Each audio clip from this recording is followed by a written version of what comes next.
Atishi, Delhi minister whose whole portfolios like for education and finance was always someone who was running at the top, at the forefront for, being elected as the chief minister to hold upon this position in the interim basis until, the Delhi State Assembly elections happen. So looking forward, of course, even what we also must remember is that when Arvind Kejriwal was in jail and when Manish Sisodia, former deputy chief minister, was also in jail, it was Atishi who chaired important cabinet meetings, held these important meetings within Delhi and, kept a sort of a hold of the party as well. So it does, it does come into synchronization at this point that the party as well as the chief of the party have decided upon together that Atishi will now take charge in the chief ministerial position.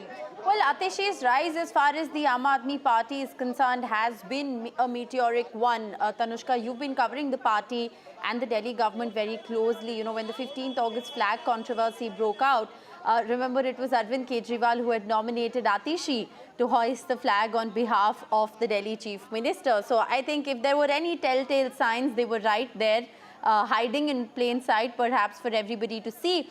But that said, Atishi did hold key portfolios even before Arvind Kejriwal went to jail. But after Manish Sisodia being in jail and Arvind Kejriwal being in jail for the last 6 months, there were over 10 portfolios, if I'm not wrong, around 13 portfolios in the Aadmi party-led government in the national capital that Atishi was handling.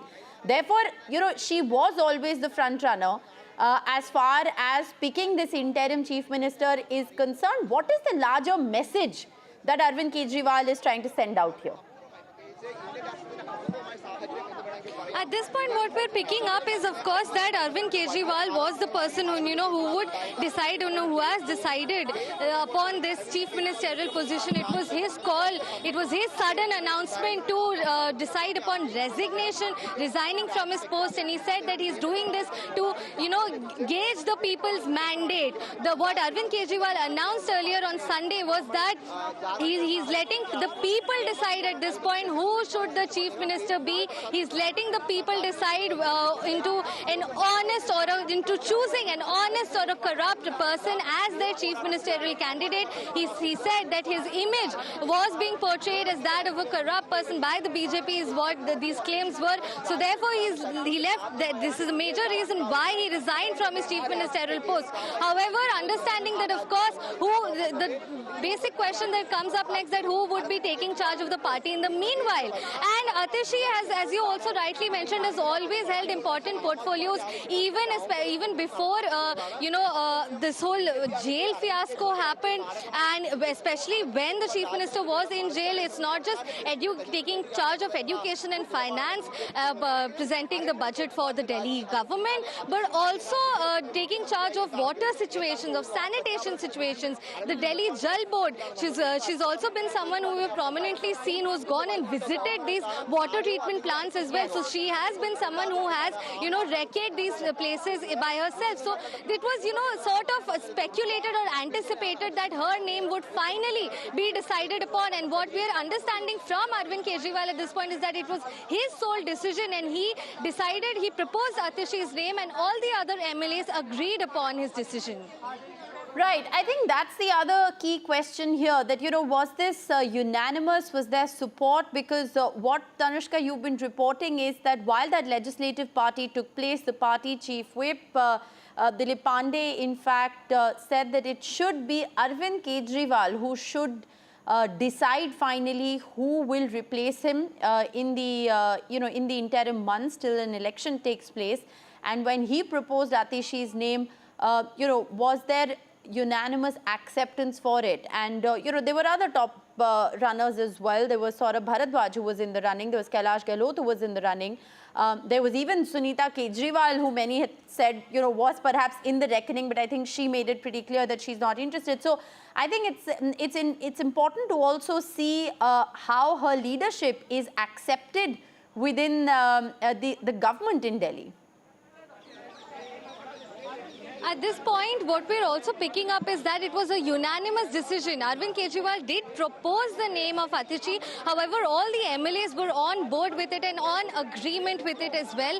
And so it was a completely unanimous decision between all the party people. And what we're also understanding is that this resignation of the Chief Minister was sort of a playbook. It was decided upon, rather, an understanding within the party when he was in jail only, when the Aam Aadmi Party Supremo was in jail, was decided that, he will come out and call upon his resignation. And ever since then, there must have been, deliberations, a lot of deliberations and debates within the party as well to decide upon this interim chief ministerial phase, who will hold on to the party until the Delhi State Assembly elections and who will be the face of the Aam Aadmi Party. Atishi, in the past few months as well, has been anyway a prominent face, taking charge of important portfolios as well as important meetings that she has presided over. So all in all, at the end, what we are understanding right from Arvind Kejriwal's residence is that it was a unanimous decision to elect in Atishi as the interim basis chief ministerial face at this point. Right. Also it's important to now understand what the playbook is going to be, Tanushka, with Atishi at the helm of affairs as far as the Delhi government is concerned. It's going to be very interesting to see what is the larger role that Arvind Kejriwal envisions for himself. Is he going to be the poster boy as far as the Aam Aadmi Party campaign is concerned? Remember, he is the tallest leader, the most popular leader as far as Aam Aadmi Party is concerned. Does this mean that he will now solely focus his energy on campaigning ahead of the Haryana polls and also ahead of the upcoming Delhi polls?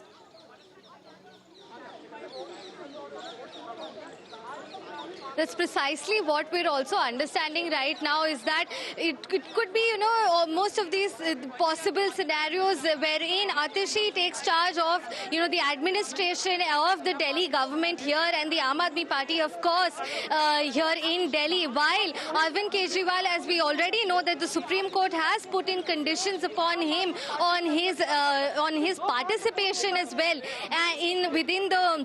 within the processes that are involved, within be it filing of documents, these important portfolios being held, or be it even visiting the Delhi Secretariat. So anyway, this is also something that the BJP and the Congress have also pointed out, that because he was bound by the Supreme Court, he virtually did not have any powers. Therefore, he was compelled to resign from his position and put someone else in place who will be the face of the party, managing the party until the Delhi State Assembly elections, which Arvind Kejriwal has also asked for a preponement of for November this year. All right. Tanushka, of course, joining us live from outside Delhi, Chief Minister Arvind Kejriwal's residence, which is where the legislative party meet of the Aam Aadmi Party is taking place. Remember, this is what we are learning via sources. There is no official announcement of the Aam Aadmi Party that has come through just yet, but we are given to understand from the legislative party meet, the inside track of the legislative party meet, that the Aam Aadmi Party convener, Delhi Chief Minister Arvind Kejriwal, has named Atishi to be his successor in the interim that there are elections in Delhi. Arvind Kejriwal, remember, made his decision public that he will be stepping down from the post of the Chief Minister until and unless the people repose their faith in the Aam Aadmi Party-led government under his leadership.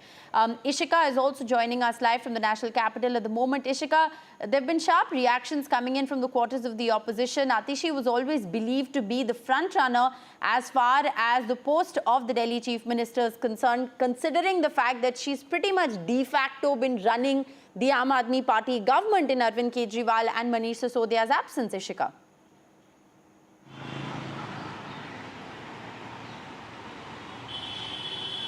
Hello?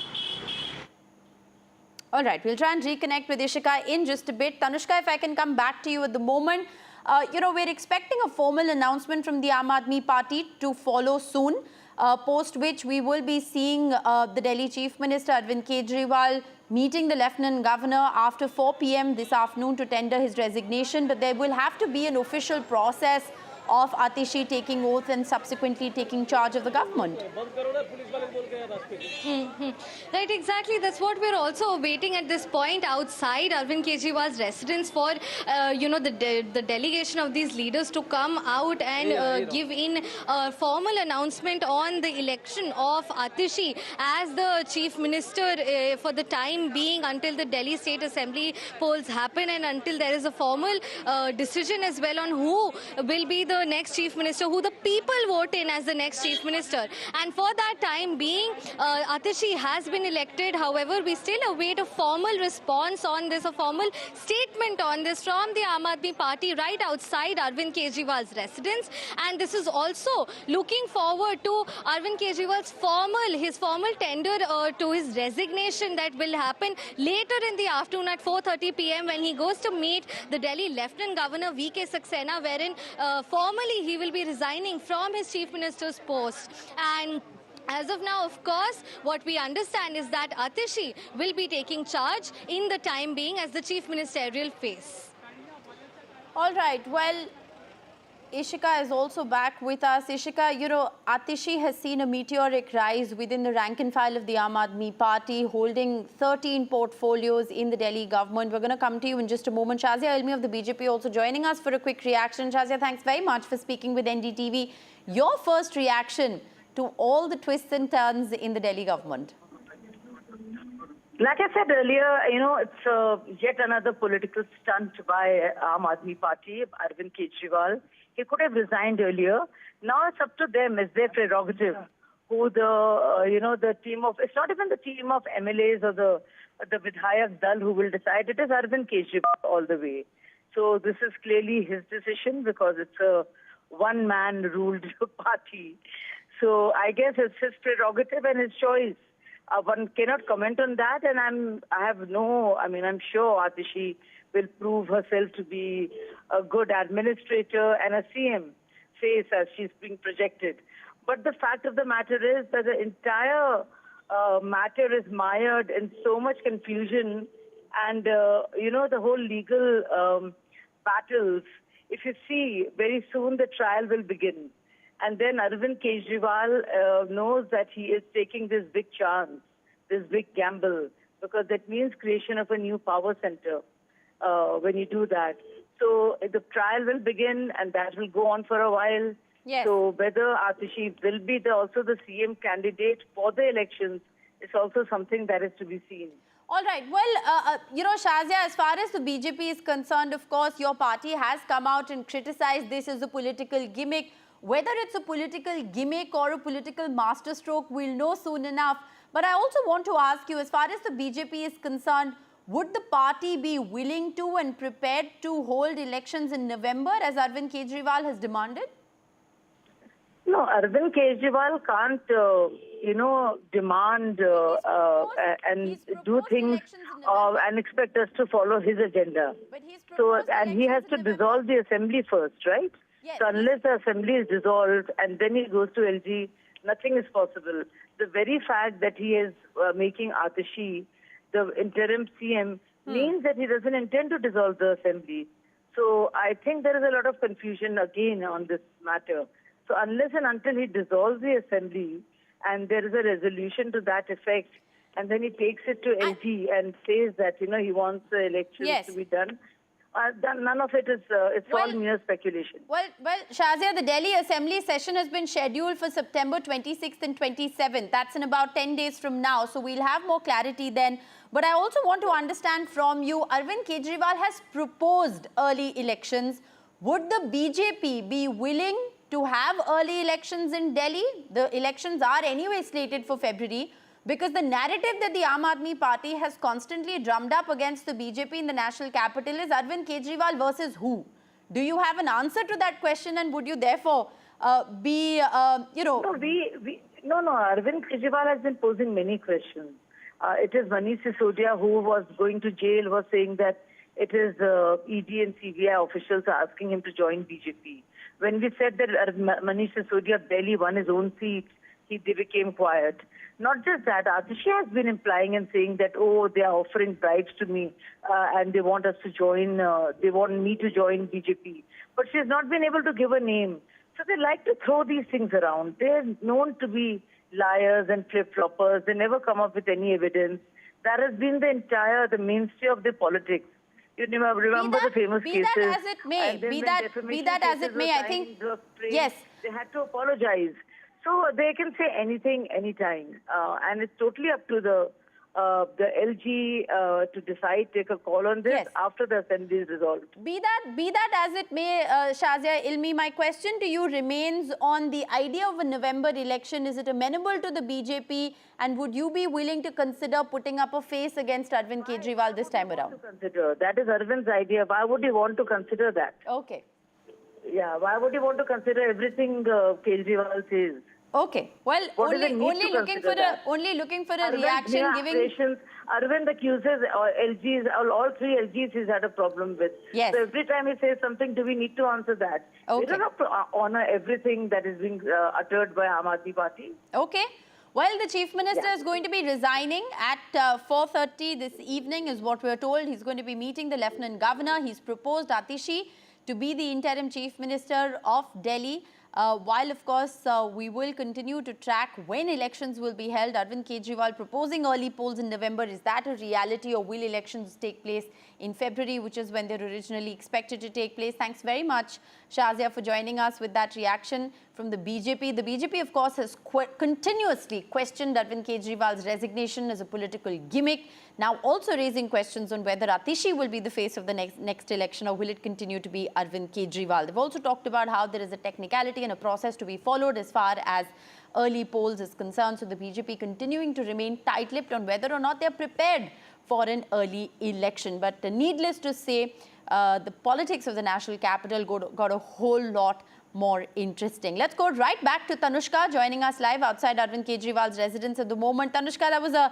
interesting reaction coming in from the BJP, adopting a bit of a wait-and-watch strategy. But speaking of what's happening within the AAP, the rank and file of the AAP, we are expecting an official announcement from the Aam Aadmi Party, which will expectedly take place in about 10 minutes from now, if they are on schedule.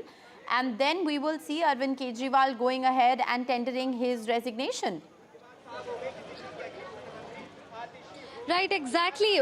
We are expecting his formal tender of resignation later in the afternoon at 4:30 p.m. wherein he'll go to meet the Delhi Lieutenant Governor V.K. Saxena, and only after that can his resignation process be tendered. In the meanwhile, we're also awaiting a formal statement from the Aam Aadmi Party on Delhi Minister Atishi being, taking over the reins from Arvind Kejriwal as the Chief Minister, as the new Chief Minister. What we know about Atishi's portfolio and position in the Aam Aadmi Party is, of course, that she has held 14 important portfolios, and she's the highest ranking among the cabinet ministers within the party. She's held important departments like the education portfolio, finance, power, public works department, water planning. So these are a lot of important cases that Atishi has also held, and she's also served as the chairperson of the Delhi Assembly Standing Committee on Education. Furthermore, what we also know about Atishi's position is that she is also someone who has headed the Mohalla Sabha project as well. So definitely a forerunner in the, this chief ministerial position. Ever since on Sunday, Arvind Kejriwal suddenly announced his resignation from the chief minister's post. And however, what is for sure that today Atishi will not be able to take the oath as the new chief minister, because this is a due process and it takes time for all of this. However, the oath-taking ceremony will definitely happen before the assembly session. The Delhi assembly session begins, for which also the date has come out, which is 26th and 27th of September. So before the Delhi assembly session begins, the oath-taking will happen. However, it will not happen today, as there are a lot of other, like Arvind Kejriwal needs to formally tender in his resignation. So it is not much of a surprise that Atishi was unanimously elected in as the new chief minister's face for this interim time being until the Delhi State Assembly polls.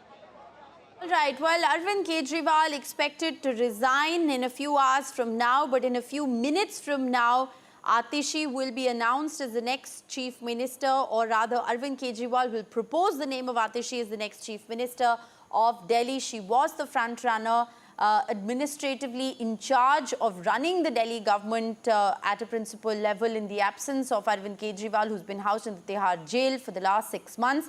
Atishi has held over 10 portfolios. 13 portfolios have been with Atishi as far as the Delhi government is concerned. So de facto, she's been running the Delhi government. She's also been fronting the Aam Aadmi Party's fight against the BJP and the Lieutenant Governor. She's been one of the most vocal people as far as the Aam Aadmi Party is concerned, fronting not just protests but also the fight, like I said, with the opposition as well as the Lieutenant Governor.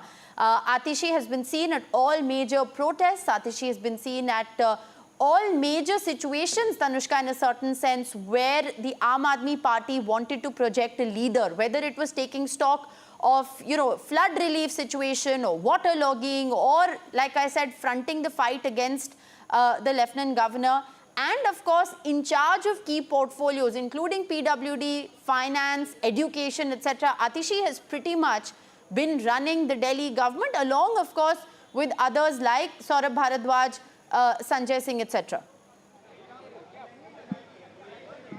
Right, exactly. Atishi has been heading in greater, capacity. The Aam Aadmi Party, not just ever since the Aam Aadmi Party Supremo Arvind Kejriwal was put into jail, even the former Deputy Chief Minister Manish Sisodia, this is when, of course, Atishi took further charge of the party, not just of her portfolios, but also of the party, essentially, becoming the face of the party. Of course, there's always been Saurabh Bharadwaj by her side at all of these ministerial meetings, at these cabinet meetings. Even press conferences have been chaired primarily by Delhi Minister Atishi, and she's also been seen being on the spot with respect to issues within Delhi, be it water issues, be it sanitation issues. There were tremendous, water problems that Delhi had faced, especially during the heat wave months. We must not forget those months, and it is at this time that Atishi visited a lot of these water treatment plants, recce them,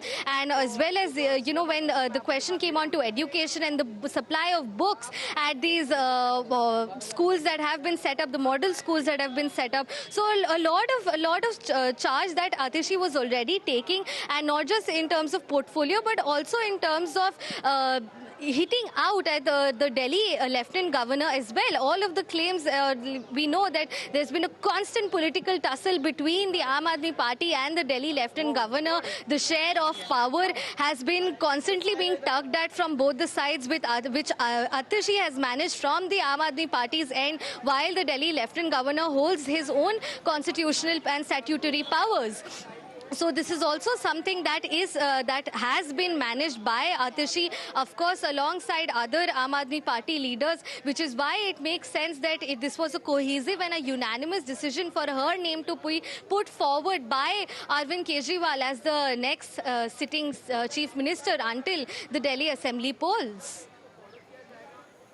Right. This is going to be very interesting to see how the next couple of weeks plays out, because there's a special session of the Delhi Assembly that has been called for, rather the next session of the Delhi Assembly that's been called for, in about 2 weeks from now. So what really happens at that special session, and procedurally also, how does this play out? Arvind Kejriwal has proposed Atishi's name at the Legislative Party meeting. That announcement officially will be made in a press conference that we're expecting to see happen in a short while from now. But procedurally, of course, Arvind Kejriwal has to first go ahead at 4:30 p.m., tender his resignation, and only after that will the official process of Atishi taking charge as the chief minister begin.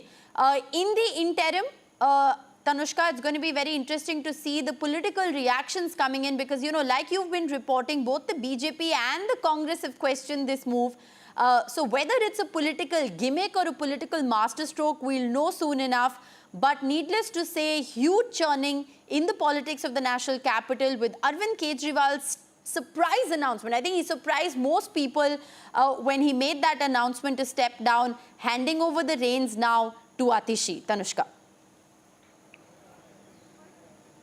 Right. Right, yes. When also we must also note that when has it happened before that a sitting chief minister was, put into jail, and that being, the first point of surprise for the national capital, for the Aam Aadmi Party in politics as well. And now the chief minister, after being granted bail by the Supreme Court, comes out and announces his resignation from his post, which is another surprise move. So both of these things, culminating together, and however, what we're also understanding is that this fact that Arvind Kejriwal would resign from his post was, part of the playbook. It was decided ever since he was in jail, and he got his bail, and he came out and he went ahead with this announcement. And of course, there were 2 days of complete lull and a whole question mark that, okay, what next for not just the Aam Aadmi Party, but for the national capital as well? Who will be the chief minister in this meantime, with the surprise announcement by Arvind Kejriwal? And now, finally, the Supremo hands over the reins from his hands to Atishi, Delhi Minister Atishi. A formal announcement is awaited, but what we are confirmed about is that Arvind Kejriwal proposed Atishi's name, and it was agreed upon by all the MLAs in this legislative meeting that started at around 11:30 in the morning at Arvind Kejriwal's residence. Everyone from Manish Sisodia, Saurabh Bhardwaj, Kailash Gehlot, all of these important Aam Aadmi Party leaders were present in this deliberation. And this decision came around. We await a formal announcement. As you also mentioned, there are a lot of procedural things that will happen now when... All right, Tanushka, thanks very much for joining us with all those latest updates. But we're also marking 100 days. Modi सरकार का तीसरा दौर और 100 दिन पूरे होने के बाद उनके कामकाज का एक लेखा जोखा जो हम आपके लिए लेकर के आ रहे हैं, और एक बेहद खास इंटरव्यू भारत के विदेश मंत्री डॉक्टर एस जयशंकर के साथ बातचीत के जरिए। डॉक्टर जयशंकर जब बोलते हैं तो उनको एक एक शब्द को ध्यान से सुनना चाहिए। वो ये बताते हैं कि क्या हुआ है, उससे ज़्यादा ये पता लगाने की कोशिश करनी चाहिए कि क्या होने वाला है। सर, आपने हमारे लिए वक्त निकाला, बहुत शुक्रिया। 100 दिनों का हाईलाइट क्या रहा फॉरेन पॉलिसी के एक्टिविटीज़ के तौर पर, ये हम आपसे समझना चाहेंगे। लेकिन उसके पहले मैं ये बताना चाहता हूं कि 2 इमेजेस हमारे दिमाग में डोमिनेट कर रही थी। वो पोलैंड से कीव की प्रधानमंत्री की रेल की 10 घंटे की यात्रा, और हमारे एनएसए का जा करके पुतिन को ब्रीफ करना कि प्रधानमंत्री ने पिछले दिनों में क्या किया है। इसको जरा आप अपने अंदाज में, अपने पर्सपेक्टिव में हमको समझाइए। अच्छा, सबसे पहले संजय जी, मैं बहुत खुशी की बात है कि मैं एक बार और आपसे आपके चैनल में आने का आपने अवसर दिया। तो जैसे कि आप जानते हैं, आज तीसरे कार्यकाल में के 100 दिन हो चुके हैं, और क्योंकि ये तीसरा कार्यकाल है, हम शुरू से, हमारी तैयारी शुरू से थी, और एक किस्म से मैं कहूँगा we got off to a very fast start. अब इसमें विदेश नीति के क्षेत्र में 2 परिप्रेक्ष्य मैं आपके सामने रखना चाहता हूँ। एक कि जो भारत की जो प्रगति, उन्नति, नेशनल डेवलपमेंट के टारगेट्स और ऑब्जेक्टिव्स जो हैं, हम विदेश नीति के माध्यम से उसको कैसे आगे बढ़ाएं। तो कुछ जो कूटनीति और जो विजिट्स वगैरह जो हुई हैं, बातचीत जो हुई हैं, वो उसके संदर्भ में है। दूसरा कि हमारी जिम्मेदारी भी होती है कि दुनिया में स्थिरता रहे, शांति हो, और क्योंकि ये हमारे लिए भी ज़रूरत है, तो इसको हम कैसे बढ़ाएं। तो अगर आप पिछले 100 दिन देखेंगे तो कुछ ऐसी एक्टिविटीज़ हुई हैं, जैसे प्रधानमंत्री सिंगापुर गए, उनकी बातचीत बहुत सारे विषयों पे हुई, पर एक अगर मैं किसी को मैं कुछ प्रायोरिटी दूंगा तो वो सेमीकंडक्टर्स का विषय था। या इनकमिंग विजिट में इनके मलेशिया के प्राइम मिनिस्टर आए और उन्होंने एक मोबिलिटी एग्रीमेंट साइन किया कि हमारी स्किल मैन पावर जो है वो मलेशिया जाए। तो एक तो मैं कहूँगा डायरेक्ट इकोनॉमिक इश्यूज थे, और इसमें बहुत सारे देश हैं जो हमारे जो नए कार्यक्रम, नए इनिशिएटिव्स जो हैं, जैसे आप जानते हैं कि 12 इंडस्ट्रियल नोड बनने वाले हैं, इंफ्रास्ट्रक्चर को हम आगे ले जाने वाले हैं, जो स्किलिंग और टैलेंट जो है इसको हम कैसे बढ़ाएं। तो ऐसी चीज़ों में बहुत सारे देश जुड़ना भी चाहते हैं, और हमारे जो, और ख़ासकर पीएम के जो पर्सनल कनेक्शंस और उनके प्रयास के कारण ये जुड़ाव जो है ये आगे बढ़ रहा है।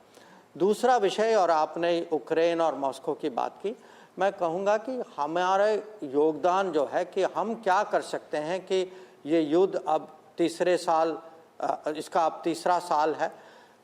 इसके अलावा कुछ और भी तनाव हैं, जैसे आप जानते हैं कि मिडल ईस्ट में, गाज़ा में, वहाँ भी लड़ाई चल रही है। तो हम जो हैं शांति के पक्ष में हम क्या कर सकते हैं, और प्रधानमंत्री जो हैं जुलाई में रूस गए थे, उसके बाद अगस्त में यूक्रेन गए थे। तो इसमें जो है और हमारी इसमें बाकी देशों के साथ भी बातचीत हो रही है, G7 के सदस्य जो हैं उनके साथ भी हो रही है, तो उसको हम कैसे आगे ले जाएं। तो मोटा मोटा मैं कहूँगा ये दो बड़े विषय हैं पिछले 100 दिन में। बिल्कुल, एक चीज़ जो बहुत साफ इमर्ज होकर के आ रही है कि इस बार का हमारा फॉरेन पॉलिसी स्टांस बहुत बोल्ड है, डिसाइसिव है, और भारत को एक नए ढंग से पूरी दुनिया के स्टेज पर पोजीशन करने की तैयारी में है। मुझे लगता है कि बहुत सारी चीज़ें अब अनफोल्ड होने वाली हैं।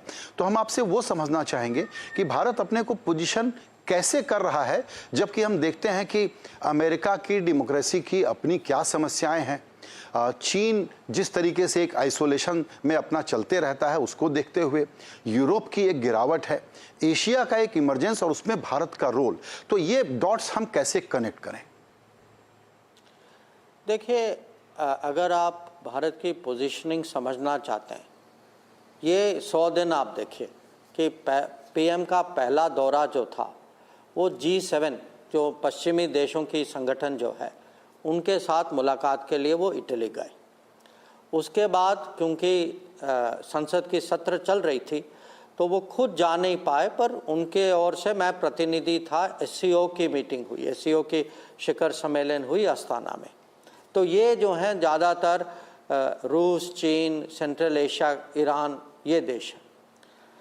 उसके बाद अगर आप देखें रशिया, यूक्रेन में हम जो हैं दोनों के साथ हमने रिश्ते बना रखे हैं, और अभी हम उस पोजीशन में हैं कि प्रधानमंत्री जो हैं दोनों राष्ट्रपति के साथ खुल के बैठ के बहुत विस्तार में बातचीत कर सकते हैं। साथ ही साथ कुछ ही दिनों में क्वाड होने वाला है, प्रधानमंत्री आसियान भी गए। और अगर आप देखें कि हमारे पड़ोस वाले जो हैं ज़्यादातर देश जो हैं वो शपथ ग्रहण के समय में आए भी थे। और इसी दौरान में अगस्त के महीने में voice of global south summit हुई, जिसमें 100 से ज़्यादा विकासशील देश उन्होंने इस समिट में भाग लिया। तो हम जो हैं, जैसे मैंने एक बार आपको पहले भी कहा था, सबका साथ सबका विकास की दुनिया में मैक्सिमम देशों के साथ कैसे बना के रखें, दुनिया की बड़ी विषय में हम इसको हम कैसे इन्फ्लुएंस करें, और जो है मैं कहूँगा जो हमारा जो राष्ट्रहित जो है और दुनिया की जो भलाई के लिए जो हम कर रहे हैं, ये दोनों, इसमें कोई कॉन्ट्रडिक्शन नहीं है, हम दोनों साथ साथ कर सकते हैं। इसके लिए हमारी पोजीशनिंग जो है बहुत अच्छी। जी, भारत के बारे में जो आपने कहा कि हमारा जो नेशनल गोल है उसको पूरा करने के लिए ही फॉरेन पॉलिसी का सारा काम उसी तरफ डायरेक्टेड है।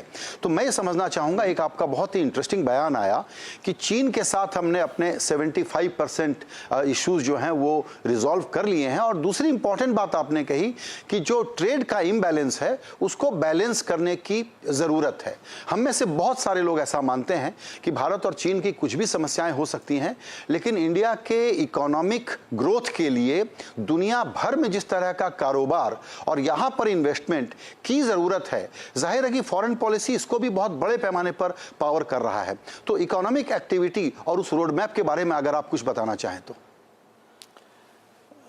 देखिए, ऐसा है कि अगर हम भारत की क्षमता की बात करें, जब तक हमारे पास टेक्नोलॉजी नहीं है तब तक हम विकसित नहीं बन सकते। जब तक हमारे पास मैन्युफैक्चरिंग नहीं होगी, टेक्नोलॉजी कहाँ से आएगी?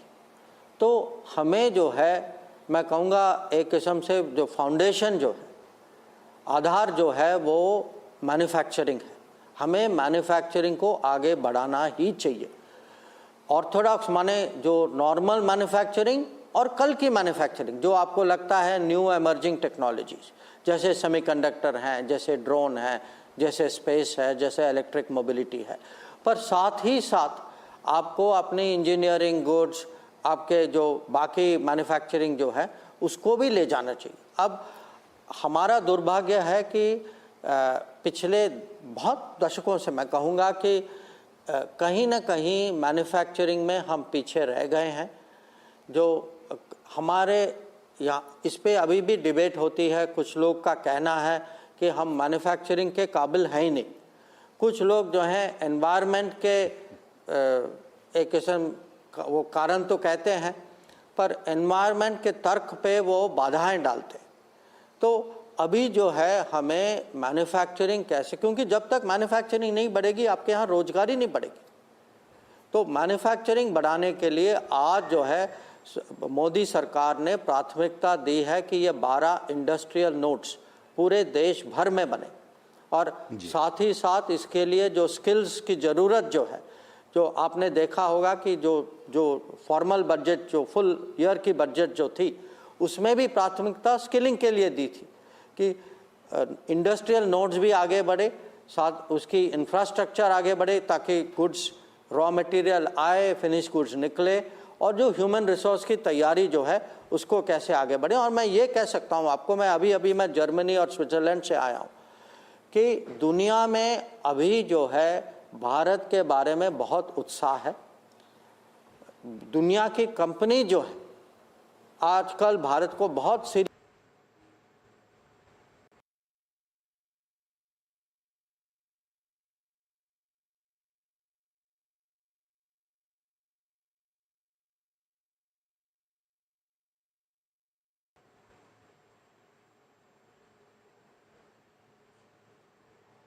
फ्यूज करें या कुछ एक किस्म से अस्थिरता या कंफ्यूजन का माहौल अगर वो हम, तो दुनिया का रेस्पॉन्स कुछ और होगा। पर मुझे पूरा विश्वास है कि हम पिछले 100 साल में हमारी सिग्नलिंग बहुत पॉजिटिव है। गवर्नमेंट के जो अभी बड़े डिसीशंस जो आए हैं इंडस्ट्री पे, इंफ्रास्ट्रक्चर पे, स्किलिंग पे, ये जो है ज़रूर दुनिया इसको मानेगी और मुझे लगता है दुनिया का इस पर रेस्पॉन्स होगा। जी, हालांकि आपने ये बात कही कि कुछ दूसरे तरह की आवाज़ें ना आए। देखिए, हमारी राय बड़ी साफ है कि दुनिया भर में इस वक्त भारत की पोजीशनिंग जो है अब वो एक कंसेंसस का विषय है, और इस तरह की कोई डोमेस्टिक नॉइज़ या कोई बाहर जाके कुछ बोले उसका कोई बहुत असर वसर है नहीं। तो एक्चुअली उसको हम लोग पूरी तरह से निगलेक्ट कर सकते हैं। लेकिन चूंकि हमारी पॉलिसी, प्रधानमंत्री मोदी की पॉलिसी पड़ोसियों को साथ लेकर के चलने की, और एक उनका बड़ा विजन रहा, बहुत काम हुआ है, ज़्यादा काम हुआ है गल्फ कंट्रीज़ के साथ, जो कि इतिहास में पहले कभी नहीं हुआ था। ऐसे में जब ऐसी एनर्जी हम लोगों को ड्राइव कर रही है तो उसमें एक आध छोटे मोटे इरिटेशंस हैं, उसको समझना जरूरी है ताकि हम समझ सकें वो बड़ी बात है या आई गई बात हो जाएगी। एग्जाम्पल, ईरान के सुप्रीम लीडर का एक बयान, या दूसरा एग्जाम्पल कि बांग्लादेश में जो वहां पर अभी पॉलिटिकल चेंजेस हुए हैं, इसको चूंकि डिप्लोमेसी आर्ट ऑफ पॉसिबल है, तो मोदी जी और आप कैसे इसको हैंडल कर रहे हैं? देखिए, आप बिल्कुल ठीक कह रहे हैं कि कभी कभी ये नहीं है कि हर चीज़ जो है आपके अनुकूल रहती है। कहीं ना कहीं कुछ ऐसी आवाज़ें आती हैं, कुछ लोग कुछ कह देते हैं या कुछ कर देते हैं, ये होता है, ये स्वाभाविक भी। तो जो बयान जो आया, आपने देखा कि हमारे प्रवक्ता ने कल उसी का उस पर टिप्पणी की है, तो मुझे उससे ज़्यादा कुछ कहने की ज़रूरत नहीं है। जो बांग्लादेश में जो घटनाएं हुई हैं, देखिए उनके यहाँ भी उनकी अपनी पॉलिटिक्स होती है, उनकी अपनी राजनीति होती है। अब उसमें जो हुआ, माने वो उनका इंटरनल अफेयर है। हम जो हैं, हमारे लिए जो गवर्नमेंट ऑफ द डे है उसके साथ हम रिश्ता बना के उसको आगे ले जाते हैं हम लोग। तो मुझे विश्वास है कि एक किस्म से वो लोग भी अपनी पोजीशन एक बार समझ लें और रिश्तों की जो महत्व जो है उसको भी अगर वो समझें, तो मुझे लगता है कि पड़ोसी रिश्ते जो हैं उसका एक माने वो उसकी क्वालिटी और उसकी लेवल कुछ और होती।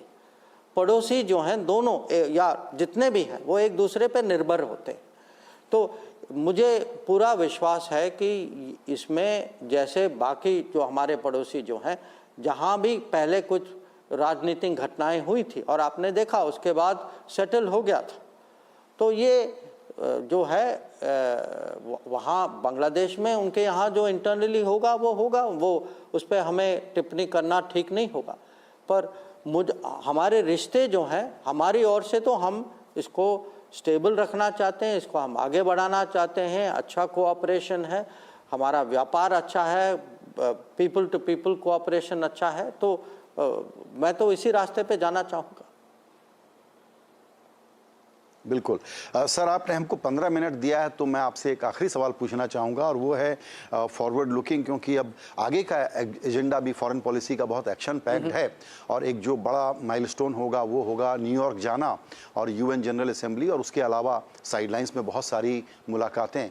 तो वो कौन कौन से एक्शन और एजेंडा हैं जिन पर हमको नज़र रखनी चाहिए कि आने वाले दिनों में ग्लोबल स्टेज पर भारत क्या कर रहा होगा?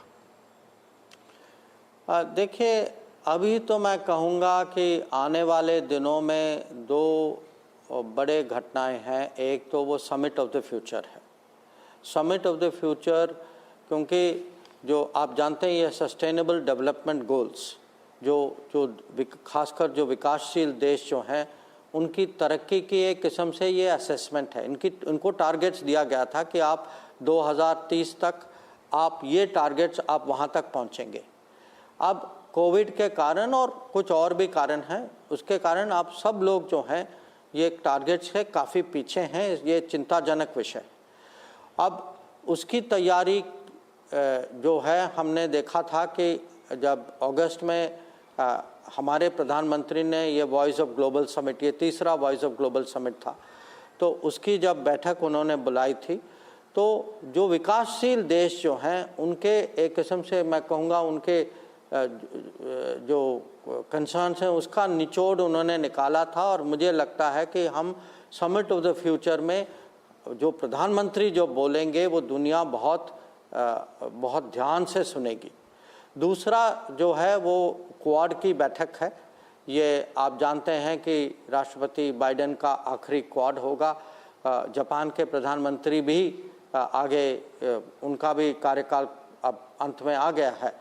तो ये जो है पिछले कुछ सालों में क्वाड में काफ़ी प्रगति हुई है। तो हम चाहेंगे कि इस मीटिंग में कुछ और भी आगे कदम आए। तो मैं ज़रूर आपको इससे ज़्यादा डिटेल में इस समय तो बता नहीं पाऊँगा, पर मैं अगर आप कह रहे हैं कि फॉरवर्ड प्रेडिक्शन अगर आप करें कुछ आगे वाले आने दिनों के लिए, मैं कहूँगा इन दोनों को आप ज़रूर फॉलो करें। ज़रूर। और एक सवाल का और लालच है, बहुत छोटा सा, वो ये कि क्या हम ये कह सकते हैं कि प्रधानमंत्री मोदी का तीसरा कार्यकाल दरअसल इस बार फॉरेन पॉलिसी, भारत की फॉरेन पॉलिसी से डिफाइन होगा और वर्ल्ड पीस की एक बड़ी लीडरशिप सामने आएगी, उसको मोदी लीड करेंगे, ये कार्यकाल 5 साल का इस प्रकार डिफाइन होगा? आप एग्री करेंगे? नहीं, देखिए, मैं तो कहूँगा कि जो ये तीसरा कार्यकाल जो है भारत में बहुत प्रगति होगी। आप देखेंगे कि नेशनल डेवलपमेंट की अलग अलग क्षेत्रों में मुझे पूरा विश्वास है कि हम काफ़ी कुछ कर पाएंगे।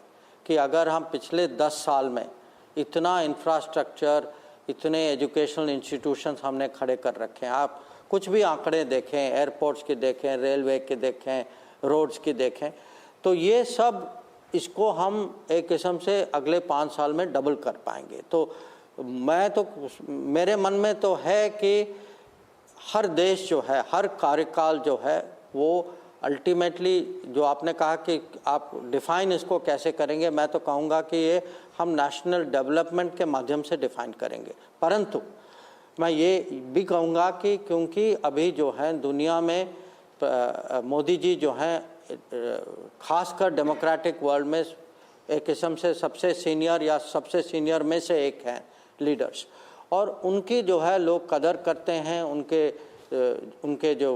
उनकी सोच जो है उस पे लोग बल देते हैं।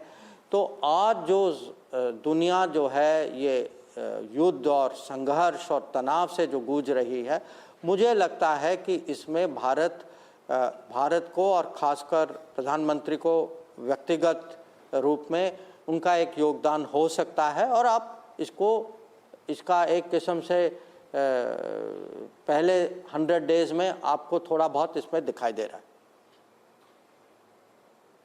बिल्कुल, 100 दिनों में हमको झलक मिली है कि 5 सालों में कितना एक्शन पैक्ड एजेंडा रहने वाला है, घरेलू नीति के फ्रंट पे भी और विदेश नीति के फ्रंट पर भी।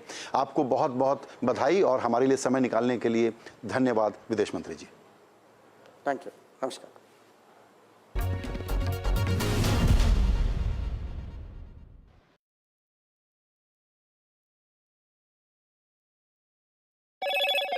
Hello, Moto. Motorola Razr 50 Ultra comes with Google Gemini.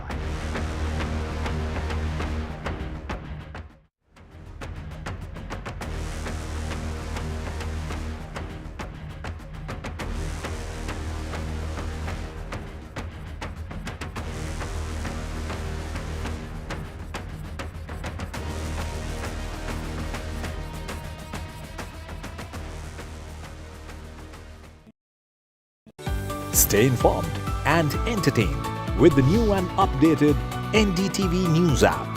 You can watch all our channels live, listen to podcasts, read breaking and exclusive news from around the world and more.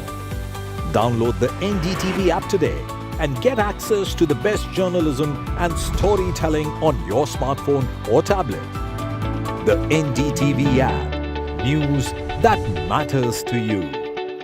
I've been reporting on all issues big and small from Andhra Pradesh, Telangana, rest of South India, bringing you all the action, all that you need to know, all that you want to know. The energy of Maximum City is infectious. I bring in that energy in our news coverage from financial capital Mumbai. India's IT capital is always buzz. It's literally a city that never sleeps. And I keep you ahead on all the Bengaluru buzz. Covering from the southernmost part of India over the last 23 years, I bring in-depth and 360-degree coverage from the Dravidian heartland. The land of Mishti is also known for its bitter politics. I have seen much water flow under the Howrah Bridge, covering Bengal in all its vivid colors. The 18th of September will be one of the most watched days for global markets. A turning point that could change the course of the financial markets and economies. The big shift is coming. It's not about if, it's about how much. Will the Fed cut rates by 25 basis points or 50 basis points? What will the impact on India be? Catch all the action live on NDTV Profit. New day, new show, a new experience. Start your day with the news, not views. We bring you stories that matter.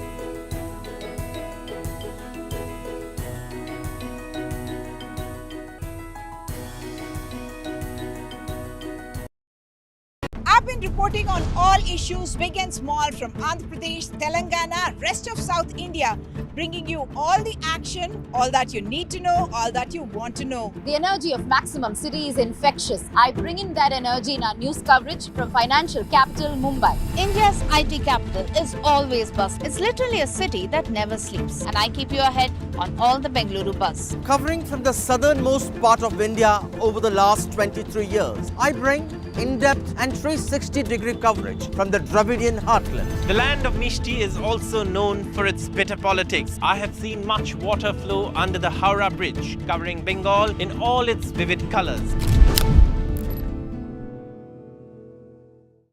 Stay informed and entertained with the new and updated NDTV News app. You can watch all our channels live, listen to podcasts, read breaking and exclusive news from around the world and more. Download the NDTV app today and get access to the best journalism and storytelling on your smartphone or tablet. The NDTV app. News that matters to you. New day, new show, a new experience. Start your day with the news, not views. We bring you stories that matter And impact your life. News that informs and keeps you ahead. from Maximum City, Mumbai, To the seat of power, Delhi. NDTV brings you the best breakfast show. breakfast news on NDTV. 8 a.m.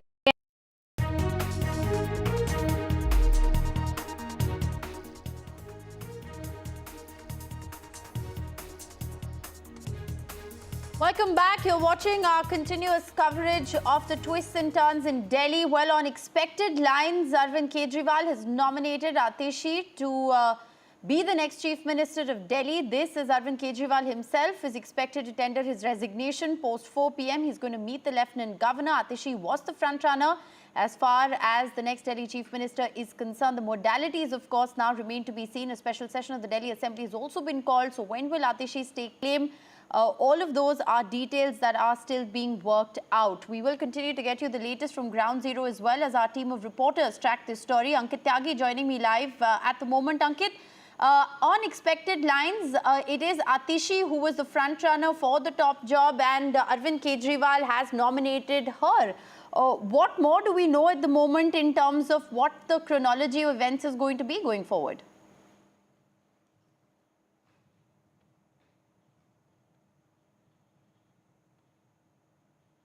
And no surprises there. Arvind Kejriwal had already decided that it is going to be Atishi.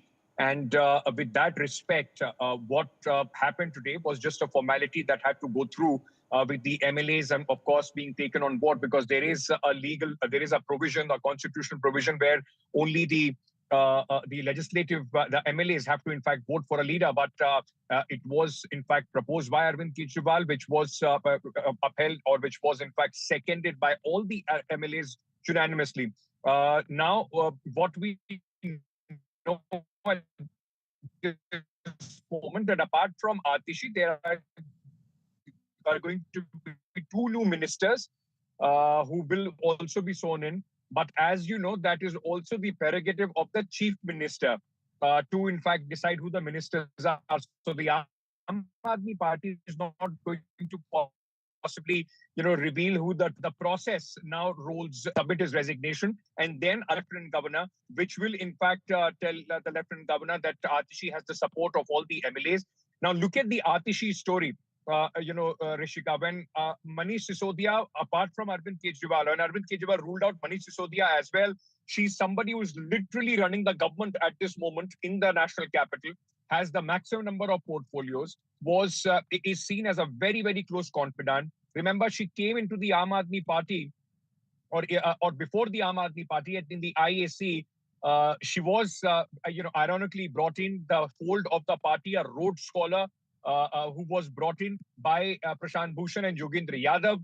Later, she became an essential media face of the party. When the Aam Aadmi Party won in 2013, at that point of time, she was also one of the TV panelists who was putting or defending the party's decision. Later on, she also was made in charge of the publicity wing of the Aam Aadmi Party, which, as you know, has been quite an important, in fact, the department as far as the Aam Aadmi Party is concerned, not only for Delhi, but also for Punjab. She still looks at a lot of things. Then it was in 2015 that Atishi, in fact, fought the election. 2020, she became the MLA from the Kalkaji constituency. She has fought the Lok Sabha election as well in 2019, lost that election, then came on along with Raghav Chadha, the two new young faces, educated faces of the Aam Aadmi Party, to fight the election in 2020, and then, of course, win it from the Kalkaji constituency. After that, Atishi has been very, very important. She's been seen as somebody who worked extremely closely with Manish Sisodia in the turnaround as far as the education, the main, in fact, this has been the main pitch of the Aam Aadmi Party, health and education. Manish Sisodia led that. Aam Aadmi Party calls it the revolution, but Atishi was on the board. She was the backroom manager for all the plans and the schemes. Once Manish Sisodia was arrested in the Delhi liquor policy scam case and was sent to prison, it was very obvious choice that Atishi will be inducted in the cabinet. Once Atishi was inducted in the cabinet, she was given the chunk of the portfolios. She enjoys the confidence of both number one, number two, Arvind Kejriwal and Manish Sisodia. And then, of course, from there on, she's been seen as the de facto deputy chief minister, to say the least, as far as the Aam Aadmi Party is concerned. Post Arvind Kejriwal's announcement of resignation, there was a sense that he has already made up his mind on her, though he did, in fact, had some consultations with the senior leaders. Atishi there was consensus. There were other names discussed, but there was consensus on Atishi. Manish Sisodia was backing her. So was Sanjay Singh in the PAC of the Aam Aadmi Party. She herself is the member of the PAC. Then, of course, Arvind Kejriwal's mood was leaning towards Atishi. Apart from that, the other members of the party were also, in fact, quite inclined to make her the sit-in chief minister, because that is what exactly how the Aam Aadmi Party is, in fact, describing this. This is just a stopgap chief minister till the time Arvind Kejriwal is able to win the mandate back and comes back as the chief minister. So Atishi, of course, and with her, all the allegations of the policy paralysis, the chief minister not being able to sign the files, all that now also is taken care of. At least for the time being, the files will be signed by the chief minister. And since in the last 10 years, from 2013, when the 49-day government was run by Arvind Kejriwal, then in 2015 and then in 2020, all the time that Arvind Kejriwal has been in power, for the first time, Delhi in last 10 years is getting a chief minister who has actual portfolios. Because remember, Arvind Kejriwal was somebody who never took any portfolio upon himself. He only used to sign the files that used to go to the Lieutenant Governor. Apart from that, all the portfolios were designated to various ministers. Now it becomes for the first time that Atishi will be somebody who will in fact go ahead and have other portfolios as well. So at least for the time being, the chief minister the former chief minister now, if I can call him, though once he resigns, he becomes a former chief minister, but Arvind Kejriwal and the Aam Aadmi Party trying to, in fact, just push away all these allegations that there is policy paralysis, that the government is not able to work. And also with Atishi as the chief minister, Arvind Kejriwal would be able to focus on the larger things for the political, some sort of a revival campaign of the Aam Aadmi Party after being 10 years in the power. These visuals that you are seeing of Atishi, very symbolic. Who are the people, those who are walking in with her? Arvind Kejriwal himself is not there. It is also Sunita Kejriwal. So the positioning of Sunita Kejriwal in the party also quite important. And the message being given there, she was the go-between the government and the party when Arvind Kejriwal was behind bars. Now, in fact, the speculation was that will she come in formally? That's not happening. Atishi is going to be the chief minister. And then, of course, there is going to be a reshuffle in the cabinet as well. There are some political points that Arvind Kejriwal would want to score with, in fact, the vacant seats in the cabinet of Delhi. But make no mistake about this, Rishika. Atishi is the minister. She's an efficient minister so far, at least that's what we have seen with the portfolios that she has. Yes. Is one of the faces of the Aam Aadmi Party. But make no mistake, whosoever sits on the chair of the chief minister, the real power still remains with Arvind Kejriwal. Well, absolutely. And I think by, with the party whip, they're proposing that it should be Arvind Kejriwal who should nominate the next chief minister, him proposing Atishi's name and others unanimously agreeing. At least that's the information that we've gotten from the legislative party meet. I think he's established, Ankit, pretty much that he is the boss. He runs the show as far as the party is concerned. Atishi has de facto in a certain sense, been running the government in Arvind Kejriwal's absence. Remember, she holds over 10 portfolios in the current Delhi government. She's proven herself to be an administrator. She's been the face of the party, as Ankit is saying, whether it was, emanating from being a spokesperson in the past to now fronting the party's battles with the Lieutenant Governor in the BJP. Atishi has been at the forefront of the Aam Aadmi Party, front and center in a certain sense for the last 6 months in Arvind Kejriwal's absence. We also have Tanushka joining us live from Arvind Kejriwal's residence at the moment. Tanushka, break it down for us. What is likely to happen through the course of the day? We're given to understand that Arvind Kejriwal will be meeting the Lieutenant Governor past 4 o'clock, which is when he will tender his resignation, and only then will the official processes for Atishi to take charge actually begin.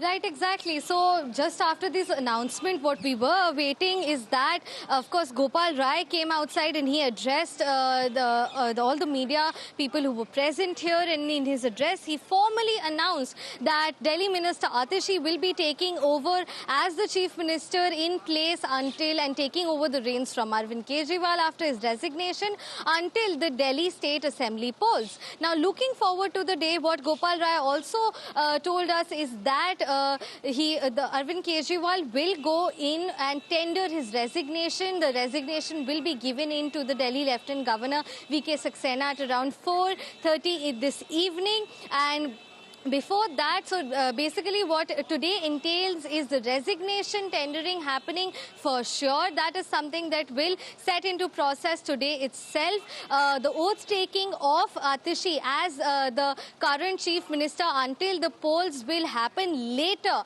This will happen anytime before the Delhi Assembly session begins, which is on the 26th and the 27th. So before that, there will be an oath taking of Atishi as the chief minister. As far as the cabinet ministers are concerned, the cabinet meeting will also happen in the coming days. Yes. That's also to happen. And what Gopal Rai also added on is that it was a unanimous decision to consider Atishi as the chief ministerial face.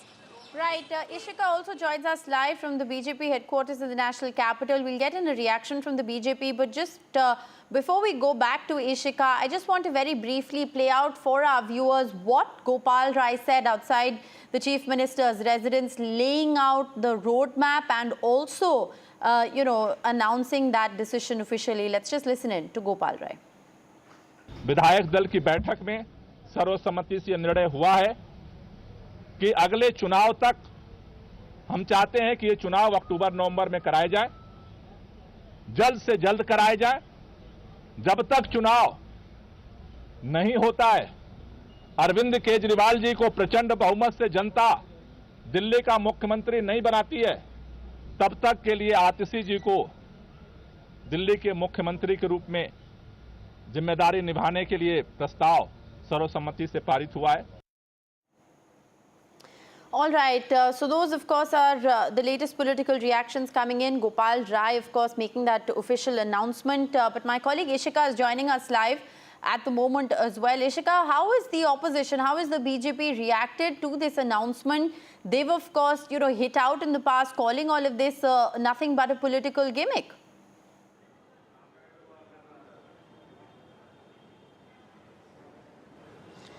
Well, yes, certainly, Rishika, after the announcement by the Aadmi Party that Atishi will be the next Chief Minister of Delhi, certainly, the BJP opposition here has in fact hit out at Arvind Kejriwal and also at the Aadmi Party, saying that this decision was made out of compulsion. In fact, Arvind Kejriwal took this decision only, under the pressure from Manish Sisodia, because what BJP alleges is that, Atishi being Manish Sisodia's mentee is from his lobby, and this certainly shows that there is some kind of rift, in the Aadmi Party as well. Now, talking about Atishi, the opposition, while we were talking to the Delhi BJP President Viren Sachdeva, in fact, he also said that, she is certainly, the works that she has done certainly shows that she has not been that good of an administrator. In fact, we have Harish Khurana ji with us joining us, sir. Atishi's name has been announced. She is now going to be the next Chief Minister of Delhi. How are you looking at it? Today, Delhi has been seen as a dummy Chief Minister in the name of Atishi. Things will not change. This whole government is involved in the corruption. So the corruption charges will remain on the Arvind Kejriwal government. Arvind Kejriwal we all know that Atishi will be just a face. End of the day, everything will be taken care by the Arvind Kejriwal only. So things will not be changed. Sir, but Gopal Rai... But the important thing is today, Atishi has to answer one question. Is your parents has not signed the petition of Afzal Guru? You have to tell the whole country what's the fact. The fact is, your parents has signed a mercy petition of Afzal Guru. So this is the face of Aam Aadmi Party and Atishi.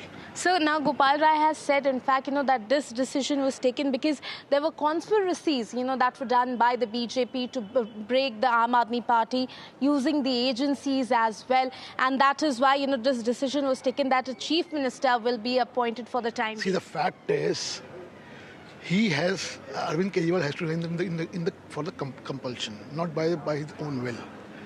We have seen that Supreme Court has given a verdict that he cannot go to Secretariat. He cannot sign any document, official document. So ultimately, what he has to do, Delhi people are asking, what for you are Chief Minister? You cannot go to a Secretariat. Why you have as a Chief Ministership? So in compulsion, he has to resign. He is taking a morality ground.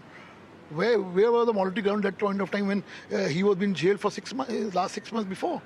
Why he has not resigned that time? So this image makeover, so-called image makeover, will not make any difference in Delhi. Delhi is in standstill in terms of development, and nothing will be changed. But importantly, what I'm asking again and again through your channel, Atishi's parent has signed a mercy petition of Afzal Guru. Yes or no? So this is the true face of Atishi. Point is this. So my last question to you is that, in fact, now we are expecting that Arvind Kejriwal will be going into campaign mode. Atishi, the new chief minister's face. February, there are Delhi polls. So how's the BJP looking at it? How's it going to impact even your campaign? I'll challenge Atishi government now. They are demanding early elections. Now you are chief minister. Call a cabinet meeting and recommend that dissolution of dissolve this assembly and have a new elections come in. We are ready for the elections now. If you are ready and for an early election, have a guts to dissolve this assembly and have a new polls. You are in power with 62 seats. Call a cabinet meeting and dissolve this. I challenge that. So certainly this is Harish Khurana, certainly challenging now Atishi, the new chief minister, to call for a cabinet meeting and then dissolve the assembly and then ask for an early elections for the national capital. Okay. Over to you. All right, so those are the reactions coming in from the BJP, which continues to raise several questions regarding Atishi being the next chief minister, also interestingly raising questions on whether or not she's going to be a dummy chief minister with Arvind Kejriwal really calling the shots. And Tanushka, I think that's going to be the big challenge as far as the Aam Aadmi Party government is concerned. Arvind Kejriwal has already established the pecking order in a certain sense by nominating Atishi, that going unopposed. He's clearly established who is running the show and who's calling the shots. So, the AAP is going to have to continuously battle this question by the BJP on Atishi just being a rubber stamp chief minister. Right, exactly. This is the sense that it has been, coming off from the opposition, of course, while the Aam Aadmi Party maintains that Atishi has always been someone who has taken a strong stance against the Delhi Lieutenant Governor as well in the entire political tussle that constantly goes on between these two parties as well. Atishi has been sort of a strong face in these affairs who has taken a stance for the Aam Aadmi Party and come out as, a leader in the Aam Aadmi Party, managing the party's, image as well. So, however, this is definitely a concern for the Aam Aadmi Party. These questions that are being raised that whether she will have, some sort of agency to go on and go on with the duties as a chief minister, or will it just be that she's, been made to sit in this position while Arvind Kejriwal continues to call the shots. However, what we do understand is that Atishi has held not just important portfolios, but she's also one of the high-ranking leaders, senior leaders in the cabinet. So she has anyway been someone who has taken charge of not just important portfolios, but also party decisions, cabinet meetings that she has presided over, especially in this time when Arvind Kejriwal was in jail, when Manish Sisodia was in jail. Atishi has, in some sort of capacity, spearheaded the party. So what is, to be awaited looking forward is how does this sort of situation mull out for the Aam Aadmi Party as well as for Atishi until the Delhi State Assembly polls. All right, Tanushka, thanks very much for joining us. We will, of course, continue to focus on this story. Ishika as well. We'll come back to the both of you with all the latest. Atishi expected to address the media at around 1 o'clock. That's in a short while from now. We'll continue to track the details of the story very closely. But let's shift our focus to the other big developing story we're tracking today,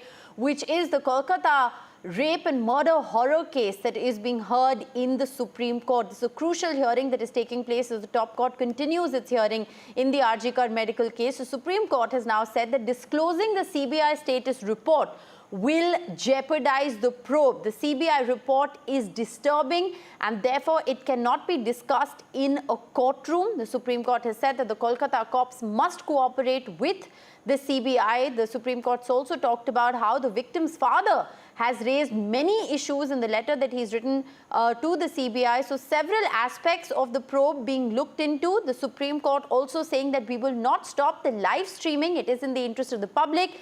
But the details of the CBI report are so disturbing that they will not be discussed in the public domain. So that's the latest as far as the hearing in the Supreme Court is concerned. We have Saurabh Gupta joining us with the very latest on this story. Saurabh, what more can you tell us at the moment? The Supreme Court there, while hearing the case, saying that they will not be disclosing the CBI status report as it could jeopardize the probe, and also that the findings of the report are indeed very disturbing.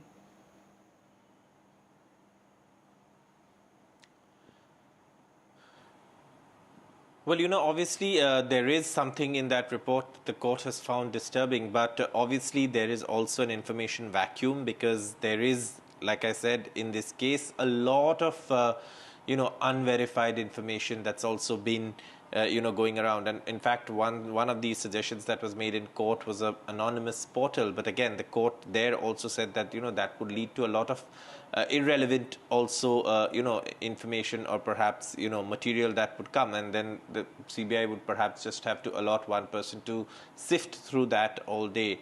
And that is something that, of course, is going to be going forward the line of investigation. Who all in the Kolkata police, will be called for investigation, because remember, one officer in charge has so far already been arrested. The grounds so far in the remand application seem to be about a delay in him reaching the site, or there were some questions about the manner in which evidence was collected. However, there was 1 hour delay, and that is something that the police have explained in a timeline as to how things proceeded and how the chain of command reached the site. But obviously, in this case, right from day one, the police commissioner, Vineet Goyal, the Kolkata police commissioner, was there at the site as well.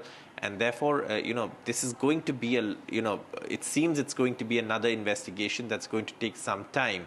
And one of the demands that the Trinamool Congress, or the ruling Trinamool Congress, has made, that there should be a speedy completion of the investigation, because one of the things that the doctors have been demanding is justice for their colleague who has been brutally raped and murdered in the hospital. Now, one of the things that also came up in the hearing was CCTV cameras and contractual staff for security. Now, because this crime has been committed by someone who's from a volunteer force in the police, which is, of course, I beg your pardon, it's not a police force, it's a volunteer force, the civic volunteer.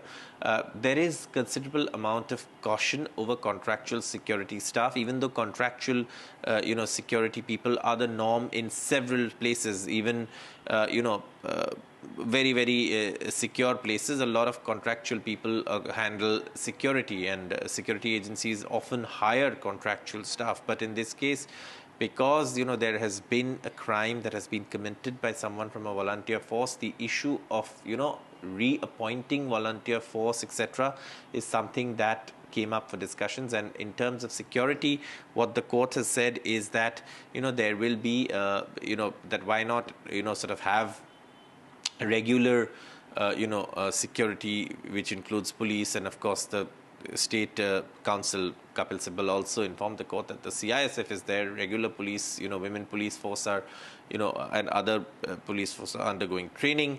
But obviously, how security is managed is going to be a challenge at hospitals because of the sheer amount of people who access public hospitals. There are patients, relatives, milling around hospital. Yes. And often doctors face security challenges from these people. Sure, as well. Saurabh, it's going to be very interesting to see how this plays out in the top core. Thanks very much for joining us with the latest. Well, on to our continuous coverage of 100 days of the Modi government. It's over to Maria.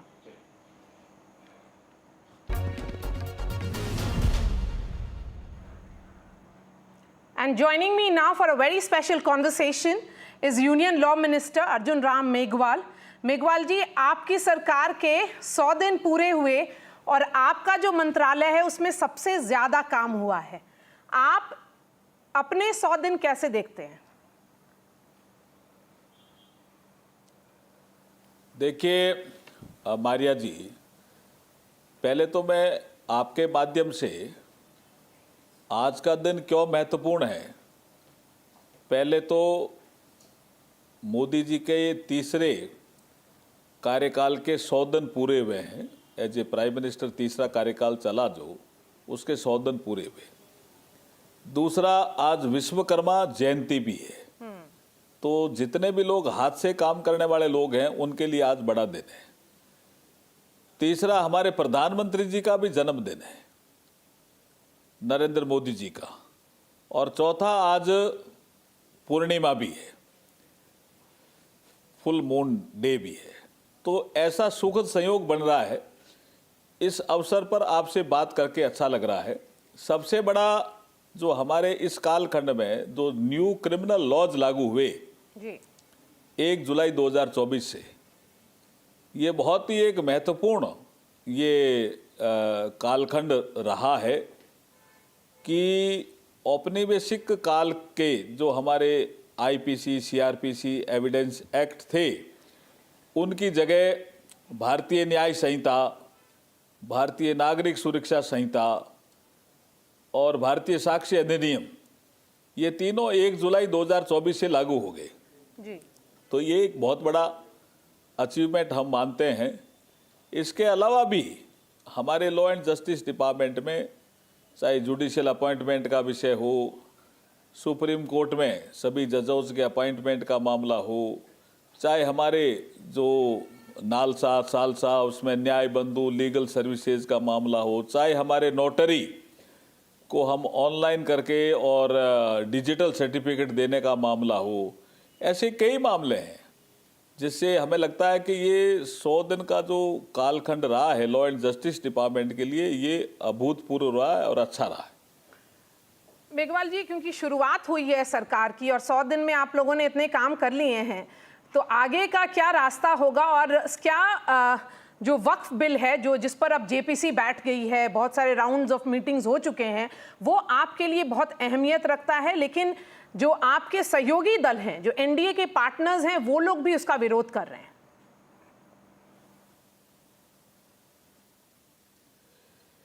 देखिए, जो वक्फ पे जो amendment आया है जी, ये amendment जो मुस्लिम समाज के जो लोग थे, जो पीड़ित थे वक्फ बोर्ड से, वक्फ कानून से, उनके रिप्रेजेंटेशन बार बार आ रहे थे कि इसमें संशोधन होना चाहिए। इसके आधार पर इसमें संशोधन आया है। और जब इसमें संशोधन आया था तो जो अपोजिशन के लोग थे, मैं पार्लियामेंट अफेयर्स भी देखता हूं, तो उस समय उन्होंने कहा कि हम इस पे चर्चा करना चाहते हैं at the time of introduction. Right. तो आपने देखा होगा कि ऑनरेबल स्पीकर साहब ने at the time of introduction इसमें चर्चा अलाउ की और करीब 2-2.5 घंटे 3 घंटे चर्चा हुई। उसमें अपोजिशन के लोग भी बोले, हमारे सहयोगी लोग भी बोले, तो सहयोगी लोग तो समर्थन में ही बोले थे लोकसभा में। उसके बाद उनकी डिमांड थी अपोजिशन की कि साहब इसको कमेटी में भेज दिया जाए। तो एक पार्लियामेंट की जॉइंट कमेटी बनी जिसके जगदम्बिका पाल अध्यक्ष बने और वो अपनी सुनवाई कर रहे हैं। तो मुझे लगता है कि इसमें जो इनक्रोचमेंट करने वाले लोग हैं, जिन्होंने कब्जा कर रखा है जमीनों पे, वो ही विरोध कर रहे हैं। अदरवाइज तो ये जिस भावना से बिल आया है ये गरीब मुसलमानों के लिए हितकारी बिल है। वन नेशन वन इलेक्शन में सरकार की तरफ से इंडिकेशन आया है कि वो इसी कार्यकाल में मोदी 3.0 में इंप्लीमेंट करने की कोशिश करेंगे, लेकिन क्या रास्ता होगा उसका आप कुछ हमें इंडिकेशन दीजिए। देखिए, आपको भी जानकारी है मारिया जी कि हमारे पूर्व राष्ट्रपति आदरणीय रामनाथ कोविंद जी की अध्यक्षता में एक कमेटी बनी थी जिसने बहुत विस्तृत विचार विमर्श करके एक रिपोर्ट दी राष्ट्रपति जी को। और इस संबंध में आपको पता ही है कि प्रधानमंत्री जी भी कई बार बोल चुके हैं, और वन नेशन वन इलेक्शन और हमारी जो कमेटी की रिपोर्ट है इसको लेकर के आपने सही कहा कि ये जो मोदी जी का जो 3.0 जो ये कार्यकाल का समय, उसमें निश्चित रूप से ये हमारा एजेंडा है। जी मेघवाल जी हमारे साथ जुड़े रहिए, क्योंकि प्रधानमंत्री नरेंद्र मोदी जी बोल रहे हैं, जरा हम उनको सुनेंगे और हम आपके पास फिर से वापस आएंगे।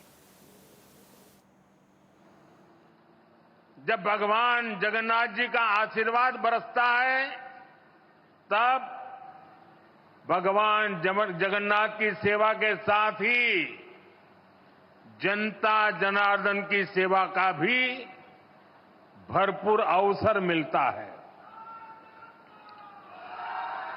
साथियों, आज देश भर में गणेश उत्सव की धूम है। गणपति को विदाई दी जा रही है। आज अनंत चतुर्दशी का पावन पर्व भी है। आज ही विश्वकर्मा पूजा भी है। दुनिया में भारत ही ऐसा देश है जहां श्रम और कौशल को विश्वकर्मा के रूप में पूजा जाता है। मैं सभी देशवासियों को विश्वकर्मा जयंती की भी शुभकामनाएं देता हूं। साथियों, ऐसे पवित्र दिन अभी मुझे उड़ीसा की माताओं बहनों के लिए सुभद्रा योजना का शुभारंभ करने का अवसर मिला है। और ये भी महाप्रभु की कृपा है कि माता सुभद्रा के नाम से योजना का आरंभ हो और स्वयं इंद्र देवता आशीर्वाद देने के लिए पधारे हैं।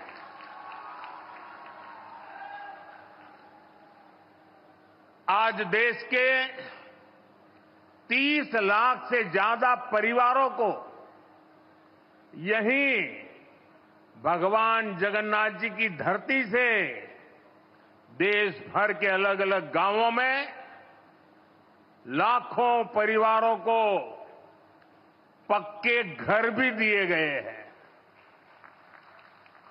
इनमें से 26 लाख घर हमारे देश के गांवों में और 4 लाख घर हमारे देश के अलग अलग शहरों में ये घर दिए गए हैं।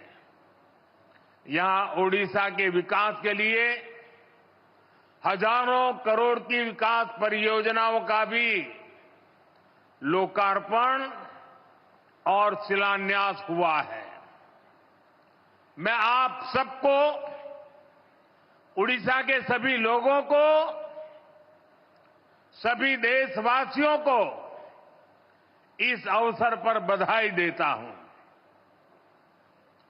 भाइयों बहनों, ओडिशा में भाजपा के नेतृत्व में नई सरकार बनते समय मैं शपथ ग्रहण समारोह में आया था। उसके बाद ये मेरी पहली यात्रा है। जब चुनाव चल रहे थे तब मैंने आपसे कहा था यहां डबल इंजन की सरकार बनेगी तो उड़ीसा विकास की नई उड़ान भरेगा। जो सपने यहां के गांव, गरीब, दलित, आदिवासी, ऐसे हमारे वंचित परिवारों ने देखे हैं, जो सपने हमारी माताओं, बहनों, बेटियों ने, महिलाओं ने, जो सपने हमारे नौजवानों ने, हमारी नौजवान बेटियों ने, जो सपने हमारे मेहनत कश मध्यम वर्ग ने देखे हैं, उन सबके सपने भी पूरे होंगे, ये मेरा विश्वास है और महाप्रभु का आशीर्वाद है। आज आप देखिए, जो वादे हमने किए थे वो अभूतपूर्व गति से पूरे हो रहे हैं। हमने कहा था हम सरकार बनते ही भगवान जगन्नाथ के मंदिर के चारों द्वार खोलेंगे। सरकार बनते ही हमने भगवान जगन्नाथ मंदिर परिषद के बंद द्वार खुलवा दिए। जैसा हमने कहा था मंदिर का रत्न भंडार भी खोल दिया गया। भाजपा सरकार दिन रात जनता जनार्दन की सेवा के लिए काम कर रही है। हमारे मोहन जी, केवी सिंहदेव जी, बहन प्रभाती परिड़ा जी और सभी मंत्रियों के नेतृत्व में सरकार खुद जनता के पास जा रही है, उनकी समस्याओं के समाधान का प्रयास कर रही है। और मैं इसके लिए यहां की मेरी पूरी टीम की, मेरे सभी साथियों की भरपूर प्रशंसा करता हूं, मैं उनकी सराहना करता हूं। भाइयों बहनों, आज का ये दिन एक और वजह से भी विशेष है। आज केंद्र की एनडीए सरकार के 100 दिन भी हो रहे हैं। इस दौरान गरीब, किसान, नौजवान और नारी शक्ति के सशक्तिकरण के लिए बड़े बड़े फैसले लिए गए हैं। बीते 100 दिन में तय हुआ कि गरीबों के लिए 3 करोड़ पक्के घर बनाएंगे। बीते 100 दिनों में नौजवानों के लिए 2 लाख करोड़ रुपए का पीएम पैकेज घोषित किया गया है। युवा साथियों को इसका बहुत लाभ होगा। इसके तहत प्राइवेट कंपनियों में नौजवानों की पहली नौकरी की पहली सैलरी सरकार देने वाली है। ओडिशा सहित पूरे देश में 75,000 नई मेडिकल सीटें जोड़ने का भी फैसला किया गया है। कुछ दिन पहले ही 25,000 गांवों को पक्की सड़क से जोड़ने की योजना को भी स्वीकृति दी गई है। इसका फायदा मेरे उड़ीसा के गांवों को भी होगा। बजट में जनजातीय मंत्रालय के बजट में करीब 2 गुनी बढ़ोतरी की गई है। देश भर में करीब 60,000 आदिवासी गांवों के विकास के लिए विशेष योजना की घोषणा की गई है। बीते 100 दिनों में ही सरकारी कर्मचारियों के लिए एक शानदार पेंशन योजना की भी घोषणा की गई है। जो कर्मचारी हैं, जो दुकानदार हैं, मध्यम वर्ग के उद्यमी हैं, उनके इनकम टैक्स में भी कमी की गई है। साथियों, बीते 100 दिन में ही उड़ीसा सहित पूरे देश में 11 लाख नई लखपति दीदी बनी है। हाल में ही धान किसानों, तिलहन और प्याज किसानों के लिए बड़ा निर्णय लिया गया है।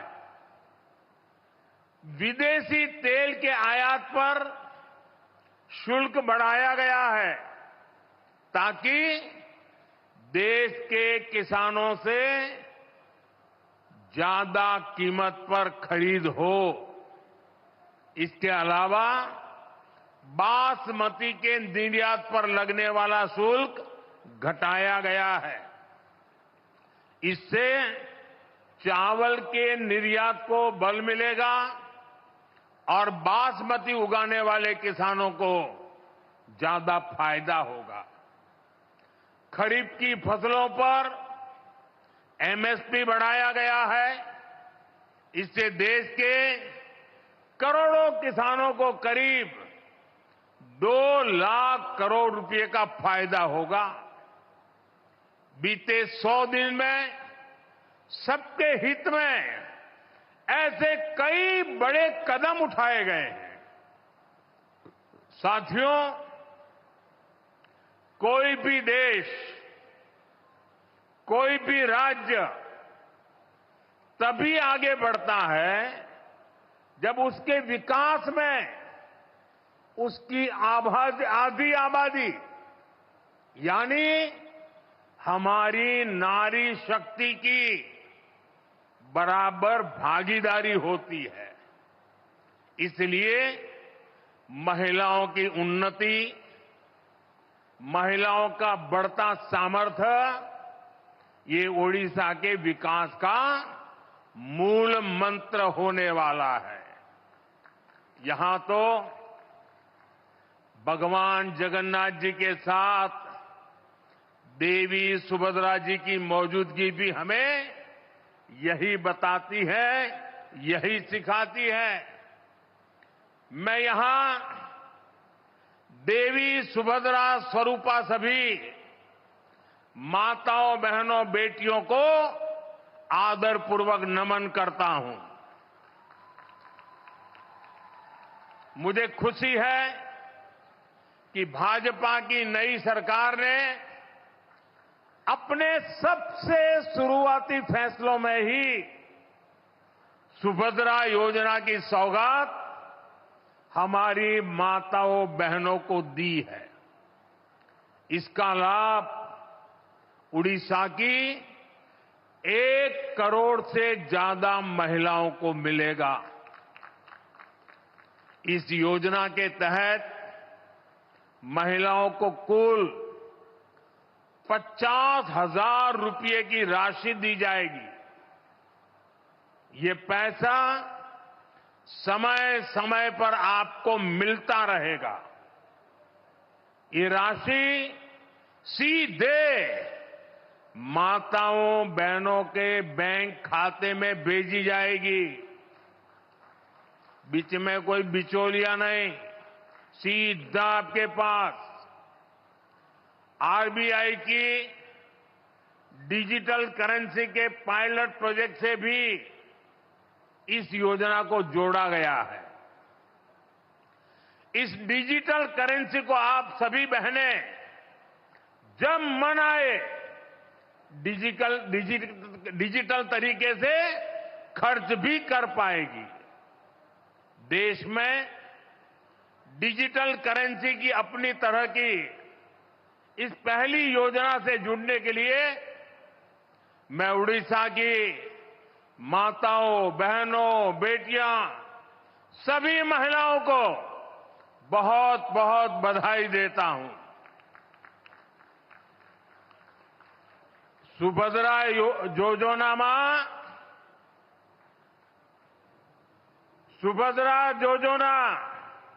मां और भौणी मानन को सशक्त करू। मां सुभद्रांग निकट रे यहां मोर प्रार्थना।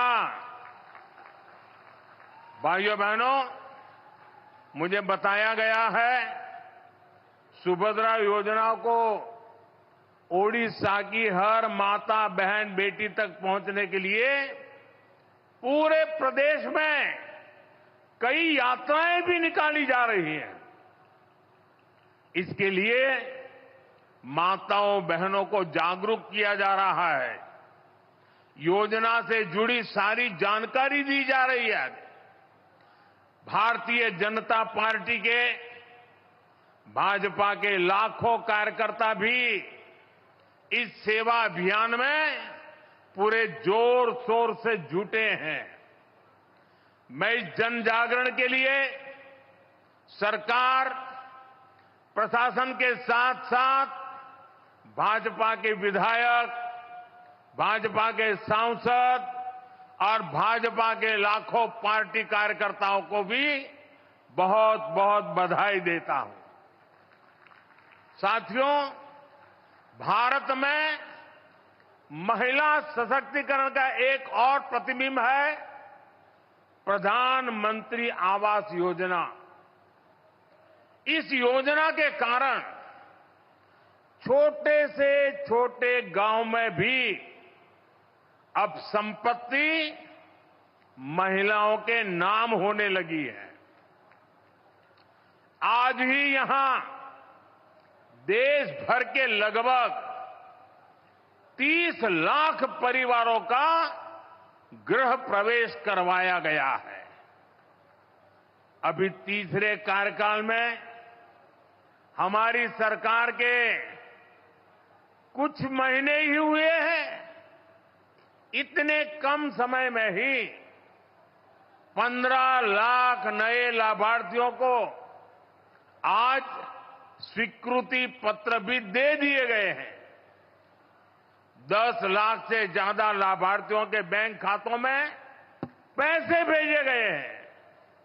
ये शुभ काम भी हमने उड़ीसा की महाप्रभु की इस पवित्र धरती से किया है और इसमें बड़ी संख्या में मेरे उड़ीसा के गरीब परिवार भी शामिल हैं।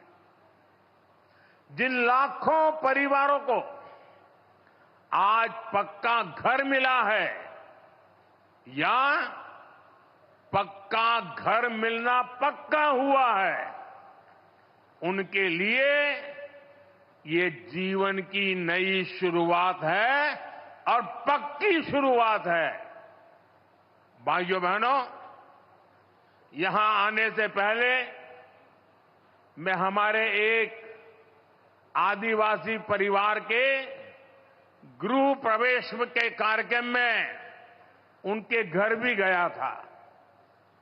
उस परिवार को भी अपना नया पीएम आवास मिला है। उस परिवार की खुशी, उनके चेहरों का संतोष मैं कभी नहीं भूल सकता। उस आदिवासी परिवार ने मुझे, मेरी बहन ने खुशी से खीरी भी खिलाई और जब मैं खीरी खा रहा था तो स्वाभाविक था कि मुझे मेरी मां की याद आना, क्योंकि जब मेरी मां जीवित थी तो मैं जन्मदिन पर हमेशा मां के आशीर्वाद लेने जाता था और मां मेरे मुंह में गुड़ खिलाती थी, लेकिन मां तो नहीं है। आज एक आदिवासी मां ने खीर खिलाकर मुझे जन्मदिन का आशीर्वाद दिया। ये अनुभव, ये एहसास मेरे पूरे जीवन की पूंजी है। गांव, गरीब, दलित, वंचित, आदिवासी समाज के जीवन में आ रहा ये बदलाव, उनकी ये खुशियां ही मुझे और मेहनत करने की ऊर्जा देती है। साथियों, उड़ीसा के पास वो सब कुछ है जो एक विकसित राज्य के लिए जरूरी होता है। यहां के युवाओं की प्रतिभा, महिलाओं का सामर्थ्य, प्राकृतिक संसाधन, उद्योगों के लिए अवसर, पर्यटन की अपार संभावनाएं, क्या कुछ यहां नहीं है। पिछले 10 वर्ष में केवल केंद्र में रहते हुए ही हमने साबित किया है कि उड़ीसा हमारे लिए कितनी बड़ी प्राथमिकता है। 10 वर्ष पहले केंद्र की तरफ से उड़ीसा को जितना पैसा मिलता था, आज उससे 3 गुना ज्यादा पैसा मिलता है। मुझे खुशी है कि अब ओडिशा में वे योजनाएं भी लागू हो रही हैं जो पहले लागू नहीं थी। आयुष्मान योजना के तहत 5 लाख रुपए तक मुफ्त इलाज का लाभ अब उड़ीसा के लोगों को भी मिलेगा। और इतना ही नहीं, अब तो केंद्र सरकार ने 70 साल के ऊपर के बुजुर्ग के लिए भी 5 लाख रुपए का इलाज मुफ्त कर दिया है। आपकी आय चाहे कितनी ही हो, आपके घर में अगर 70 साल के ऊपर के बुजुर्ग है, उनकी उम्र 70 साल से ऊपर है, तो उनके इलाज की चिंता मोदी करेगा। लोकसभा चुनाव के समय मोदी ने आपसे वायदा किया था और मोदी ने अपनी गारंटी पूरी करके दिखाई है। साथियों, गरीबी के खिलाफ भाजपा के अभियान का सबसे बड़ा लाभ उड़ीसा में रहने वाले दलित, वंचित और आदिवासी समाज को मिला है। आदिवासी समाज के कल्याण के लिए अलग मंत्रालय बनाना, आदिवासी समाज को जड़, जंगल, जमीन के अधिकार देने की बात हो, आदिवासी युवाओं को शिक्षा और रोजगार के अवसर देना हो, या ओडिशा की आदिवासी महिला को देश की माननीय राष्ट्रपति बनाना हो, ये काम पहली बार हमने किए हैं। साथियों, ओडिशा में कितने ही ऐसे आदिवासी इलाके, कितने ऐसे जनजातीय समूह थे जो कई कई पीढ़ियों तक विकास से वंचित थे। केंद्र सरकार ने जनजातियों में भी सबसे पिछड़ी जनजातियों के लिए पीएम जनमन योजना शुरू की। ओडिशा में ऐसी 13 जनजातियों की पहचान की गई है। जनमन योजना के तहत सरकार इन सभी तय विकास योजनाओं का लाभ पहुंचा रही है। आदिवासी क्षेत्रों को सिकल सेल एनीमिया से मुक्त करने के लिए भी अभियान चलाया जा रहा है। पिछले 3 महीने में इस अभियान के तहत 13 लाख से ज्यादा लोगों की स्क्रीनिंग की गई है। भाइयों और बहनों, आज हमारा देश पारंपरिक कौशल के संरक्षण पर भी अभूतपूर्व रूप से फोकस कर रहा है। हमारे यहां सैकड़ों हजारों वर्षों से लोहार, कुम्हार, सुनार, मूर्तिकार जैसे काम करने वाले लोग रहे हैं। ऐसे 18 अलग अलग पेशों को ध्यान में रखते हुए पिछले साल विश्वकर्मा दिवस पर विश्वकर्मा योजना शुरू की गई थी। इस योजना पर सरकार 13,000 करोड़ रुपए खर्च कर रही है। अभी तक 20 लाख लोग इसमें रजिस्टर हो चुके हैं। इसके तहत विश्वकर्मा साथियों को ट्रेनिंग दी जा रही है। आधुनिक औजार खरीदने के लिए हजारों रुपए दिए जा रहे हैं। साथ ही बिना गारंटी का सस्ता लोन बैंकों से दिया जा रहा है। गरीब के लिए स्वास्थ्य सुरक्षा से लेकर सामाजिक और आर्थिक सुरक्षा तक की ये गारंटी, उनके जीवन में आ रहे ये बदलाव, यही विकसित भारत की असली ताकत बनेंगे। साथियों, उड़ीसा के पास इतना बड़ा समुद्री तट है, यहां इतनी खनिज संपदा है, इतनी प्राकृतिक संपदा है। हमें इन संसाधनों को उड़ीसा का सामर्थ्य बनाना है। अगले 5 साल में हम उड़ीसा को रोड और रेलवे की कनेक्टिविटी को नई ऊंचाई पर लेकर जाना है। आज भी यहां रेल और रोड से जुड़ी कई परियोजनाओं का लोकार्पण किया गया है।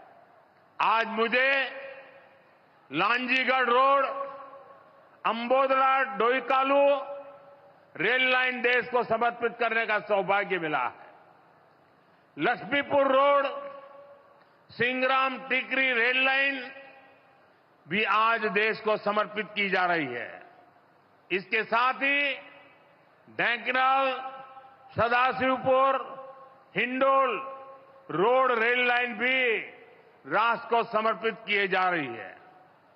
पारादीप से कनेक्टिविटी बढ़ाने के लिए भी आज काफी काम शुरू हुए हैं। मुझे जयपुर नवरंगपुर नई रेलवे लाइन की आधारशिला रखने का सौभाग्य भी मिला है। इन प्रोजेक्ट से उड़ीसा के युवाओं के लिए बड़ी संख्या में रोजगार के नए अवसर तैयार होंगे। वो दिन दूर नहीं जब पुरी से कोणार्क रेलवे लाइन पर भी तेजी से काम शुरू होगा। हाईटेक नमो भारत रैपिड रेल भी बहुत जल्द ही ओडिशा को मिलने वाली है। ये आधुनिक इंफ्रास्ट्रक्चर ओडिशा के लिए संभावनाओं के नए द्वार खोलेगा। साथियों, आज 17 सितंबर को देश हैदराबाद मुक्ति दिवस भी मना रहा है। आजादी के बाद हमारा देश जिन हालातों में था, विदेशी ताकतें जिस तरह देश को कई टुकड़ों में तोड़ना चाहती थी, अवसरवादी लोग जिस तरह सत्ता के लिए देश के टुकड़े टुकड़े करने के लिए तैयार हो गए थे, उन हालातों में सरदार पटेल सामने आए। उन्होंने असाधारण इच्छा शक्ति दिखाकर देश को एक किया। हैदराबाद में भारत विरोधी कट्टरपंथी ताकतों पर नकेल कसकर 17 सितंबर को हैदराबाद को मुक्त कराया गया। इसलिए हैदराबाद मुक्ति दिवस ये केवल एक तारीख नहीं है, ये देश की अखंडता के लिए, राष्ट्र के प्रति हमारे दायित्वों के लिए एक प्रेरणा भी है। साथियों, आज के इस अहम दिन हमें उन चुनौतियों पर भी ध्यान देना है जो देश को पीछे धकेलने में जुटी है। आज जब हम गणपति बप्पा को विदाई दे रहे हैं, तो मैं एक विषय इसी से जुड़ा उठा रहा हूं। गणेश उत्सव हमारे देश के लिए केवल एक आस्था का पर्व ही नहीं है। गणेश उत्सव ने हमारे देश की आजादी में भी बहुत बड़ी भूमिका निभाई थी।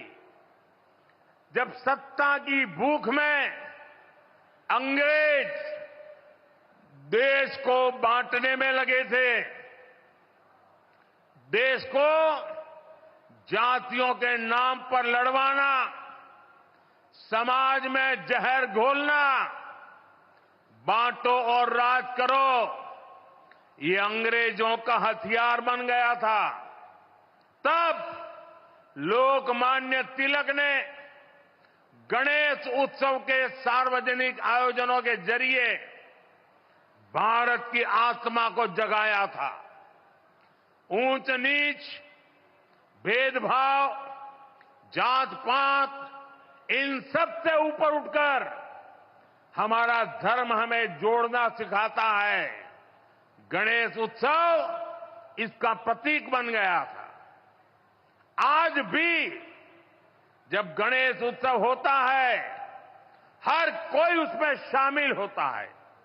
कोई भेद नहीं, कोई फर्क नहीं, पूरा समाज एक शक्ति बन करके, एक सामर्थ्यवान बन करके खड़ा होता है।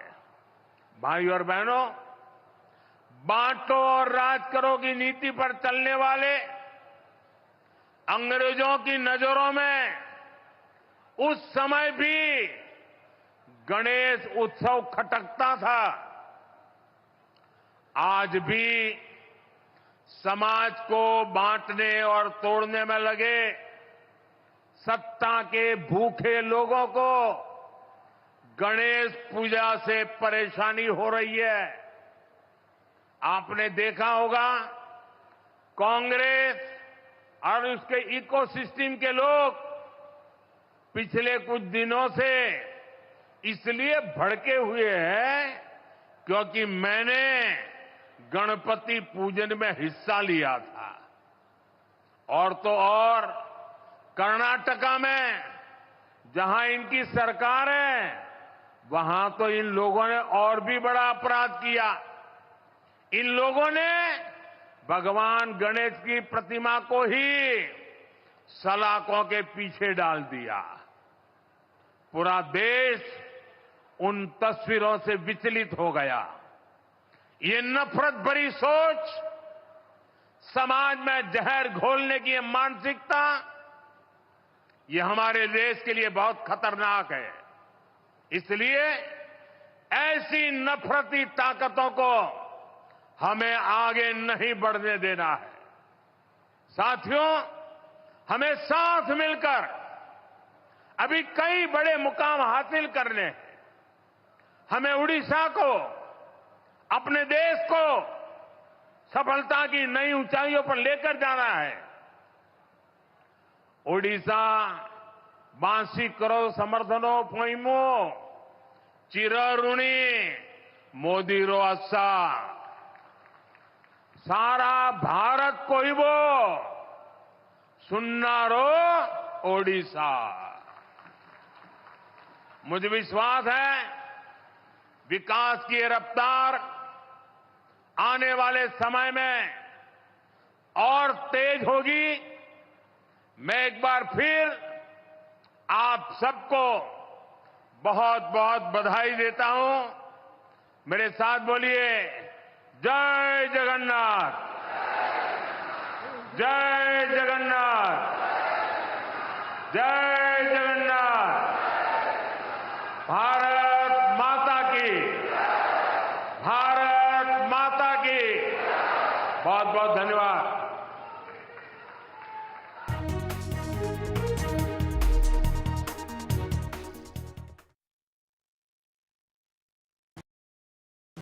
I've been reporting on all issues big and small from Andhra Pradesh, Telangana, rest of South India, bringing you all the action, all that you need to know, all that you want to know. The energy of Maximum City is infectious. I bring in that energy in our news coverage from financial capital Mumbai. India's IT capital is always buzz. It's literally a city that never sleeps. And I keep you ahead on all the Bengaluru buzz. Covering from the southernmost part of India over the last 23 years, I bring in-depth and 360-degree coverage from the Dravidian heartland. The land of Mishti is also known for its bitter politics. I have seen much water flow under the Howrah Bridge, covering Bengal in all its vivid colors. Stay informed and entertained with the new and updated NDTV News app. You can watch all our channels live, listen to podcasts, read breaking and exclusive news from around the world and more. Download the NDTV app today and get access to the best journalism and storytelling on your smartphone or tablet. The NDTV app. News that matters to you. I've been reporting on all issues big and small from Andhra Pradesh, Telangana, rest of South India, bringing you all the action, all that you need to know, all that you want to know. The energy of Maximum City is infectious. I bring in that energy in our news coverage from financial capital Mumbai. India's IT capital is always buzz. It's literally a city that never sleeps. And I keep you ahead on all the Bengaluru buzz. Covering from the southernmost part of India over the last 23 years, I bring in-depth and 360-degree coverage from the Dravidian heartland. The land of Mishti is also known for its bitter politics. I have seen much water flow under the Howrah Bridge, covering Bengal in all its vivid colors. The 18th of September will be one of the most watched days for global markets. A turning point that could change the course of the financial markets and economies. The big shift is coming. It's not about if, it's about how much. Will the Fed cut rates by 25 basis points or 50 basis points? What will the impact on India be? Catch all the action live on NDTV Profit. New day, new show, a new experience. Start your day with the news, not views. We bring you stories that matter and impact your life. News that informs and keeps you ahead. From Maximum City, Mumbai, to the seat of power, Delhi, NDTV brings you the best breakfast show. Breakfast news on NDTV, 8 a.m. every day. I've been reporting on all issues big and small from Andhra Pradesh, Telangana, rest of South India, bringing you all the action, all that you need to know, all that you want to know. The energy of Maximum City is infectious.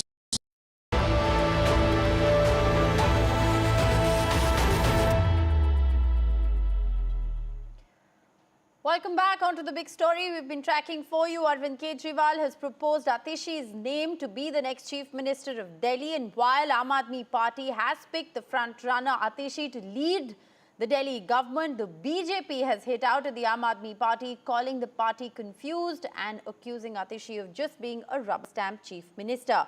Atishi, remember, has been one of those leaders of the Aam Aadmi Party who's held fort in the absence of Manish Sisodia and Arvind Kejriwal. She holds multiple portfolios in the Delhi government. So not only is she a backroom player as far as the Aam Aadmi Party is concerned, but has also been the front runner for the top job ever since Arvind Kejriwal stepped down. And interestingly, she's also been one of those people who's fronted the Aam Aadmi Party's war with the Delhi Chief Minister and taking on the BJP.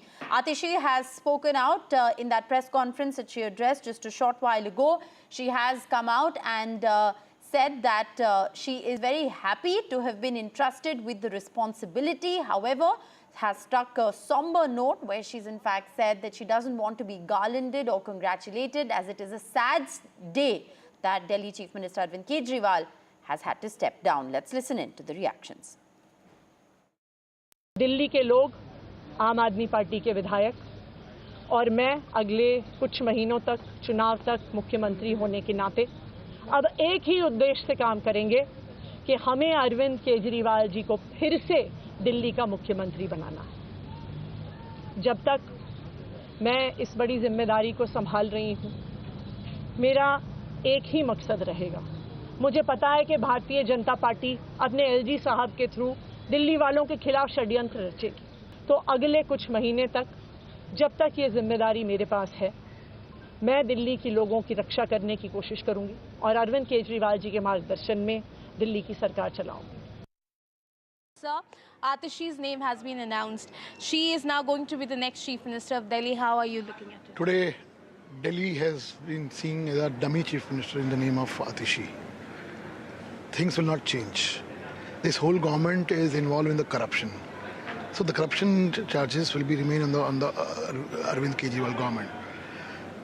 Arvind Kejriwal we all know that Atishi will be just a face. End of the day, everything will be taken care by the Arvind Kejriwal only.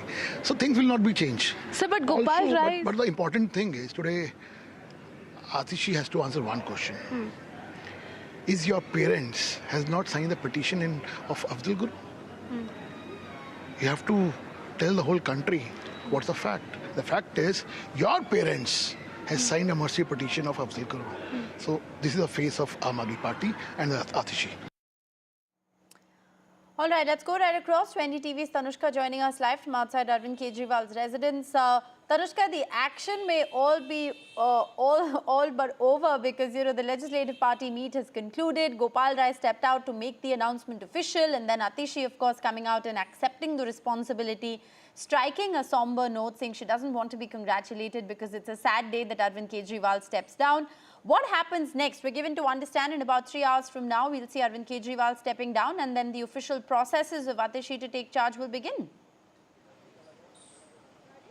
Yeah, exactly within 3 hours, Arvind Kejriwal will go in to formally tender his resignation with the Delhi Lieutenant Governor V.K. Saxena, and that is the next big movement of the day, wherein this formal resignation will happen. Delhi Minister Atishi, we know that she was proposed as the current next CM to be in to take the reins over from Arvind Kejriwal after he announced his resignation earlier on Sunday. And shortly after this announcement, Atishi also came out and she addressed to the media. A couple of points that she raised were, of course, that she is, while this is, you know, a happy occasion, but that she will be taking on to her duties now as the Chief Minister of the national capital. But it is also a sad occasion considering that what the Aam Aadmi Party looks at, you know, the people's leader Arvind Kejriwal is having to resign and step down from the Chief Ministerial position. What Atishi also maintained was that her as well as other MLAs of the Aam Aadmi Party and the leaders will continue to work under the guidance of Arvind Kejriwal and also look forward to reinstate him as the Chief Minister of Delhi. What Atishi maintained is that there is only one Chief Minister of the national capital, and that is Arvind Kejriwal, and that she is taking over these responsibilities as the CM for this interim period, and she is grateful that she has been entrusted upon with these duties. What Atishi also added upon was that her main goal and objective during this time will be to work towards the conspiracies of what the Aam Aadmi Party claims is by the BJP. She said that every single conspiracy or fake cases that the BJP has propelled onto the Aam Aadmi Party is something that she will be looking forward to take head on, and also, of course, work with the people of Delhi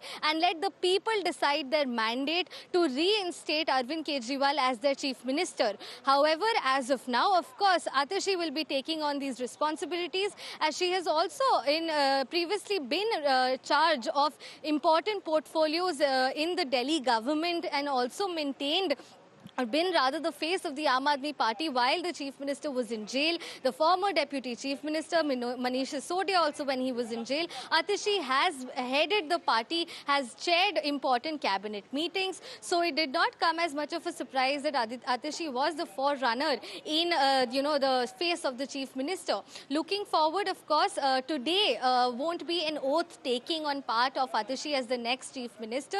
That will happen shortly in the coming coming days, but definitely before the Delhi Assembly session begins, which is on the 26th and 27th of September.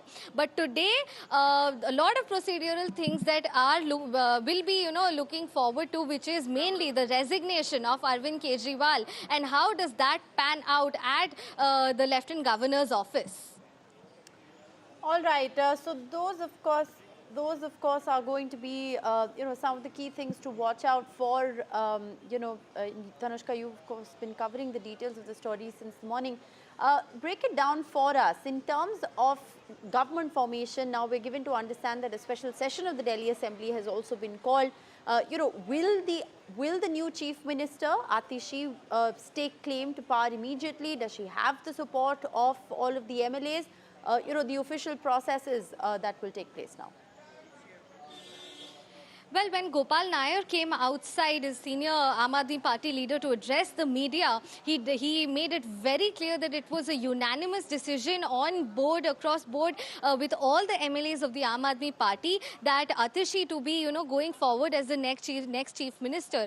Her name was proposed. That decision definitely lay with Arvind Kejriwal, but it was unanimously agreed upon thereafter by the MLAs of the Aam Aadmi Party. So yes, they will be going ahead. Atishi will be performing her duties as a chief minister until the Delhi Assembly polls, alongside her the MLAs of the Aam Aadmi Party and alongside other leaders of the Aam Aadmi Party. Even earlier, up until Arvind Kejriwal got released from jail on bail by the Supreme Court, Atishi was very close-handedly working on portfolios and taking on the constant tussle between the Lieutenant Governor with Saurabh Bhardwaj also on her side. So this is something that the party also, the sense is that the party will be supportive towards Atishi as well in this interim chief ministerial position that she will be holding. However, her taking of charge and taking of oath is something subject to due procedure, but it will happen before the Delhi Assembly session begins, which is on the 26th and 27th of September. All right. Well, Tanushka, thanks very much for joining us with all those latest updates. We're going to keep coming back to you for more as we track the details of this story. In a big move, Atishi will now be the next Chief Minister of Delhi. The modalities, of course, will play out, and we'll get you all the latest here on NDTV. Short break here. More news on the other side.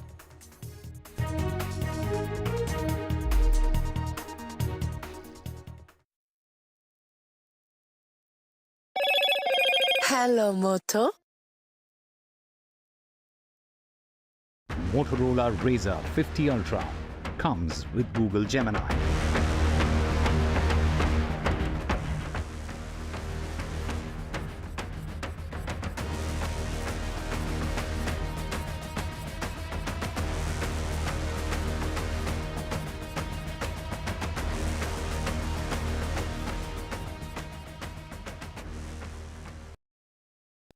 Stay informed and entertained with the new and updated NDTV News app.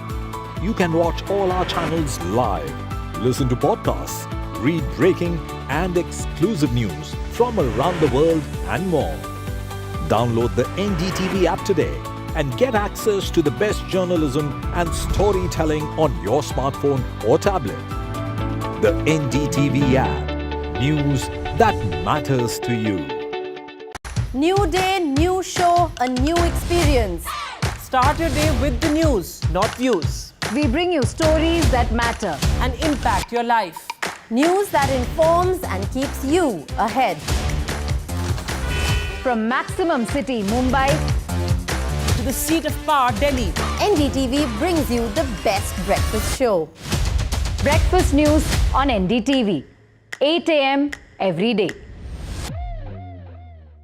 I've been reporting on all issues big and small from Andhra Pradesh, Telangana, rest of South India, bringing you all the action, all that you need to know, all that you want to know. The energy of Maximum City is infectious. I bring in that energy in our news coverage from financial capital Mumbai. India's IT capital is always buzz. It's literally a city that never sleeps. And I keep you ahead on all the Bengaluru buzz. Covering from the southernmost part of India over the last 23 years, I bring in-depth and 360-degree coverage from the Dravidian heartland. The land of Mishti is also known for its bitter politics. I have seen much water flow under the Howrah Bridge, covering Bengal in all its vivid colors. Stay informed and entertained with the new and updated NDTV News app. You can watch all our channels live, listen to podcasts, read breaking and exclusive news from around the world and more. Download the NDTV app today and get access to the best journalism and storytelling on your smartphone or tablet. The NDTV app. News that matters to you. I've been reporting on all issues big and small from Andhra Pradesh, Telangana, rest of South India, bringing you all the action, all that you need to know, all that you want to know. The energy of Maximum City is infectious. I bring in that energy in our news coverage from financial capital Mumbai. India's IT capital is always buzz. It's literally a city that never sleeps. And I keep you ahead on all the Bengaluru buzz. Covering from the southernmost part of India over the last 23 years, I bring in-depth and 360-degree coverage from the Dravidian heartland. The land of Mishti is also known for its bitter politics. I have seen much water flow under the Howrah Bridge, covering Bengal in all its vivid colors. The 18th of September will be one of the most watched days for global markets.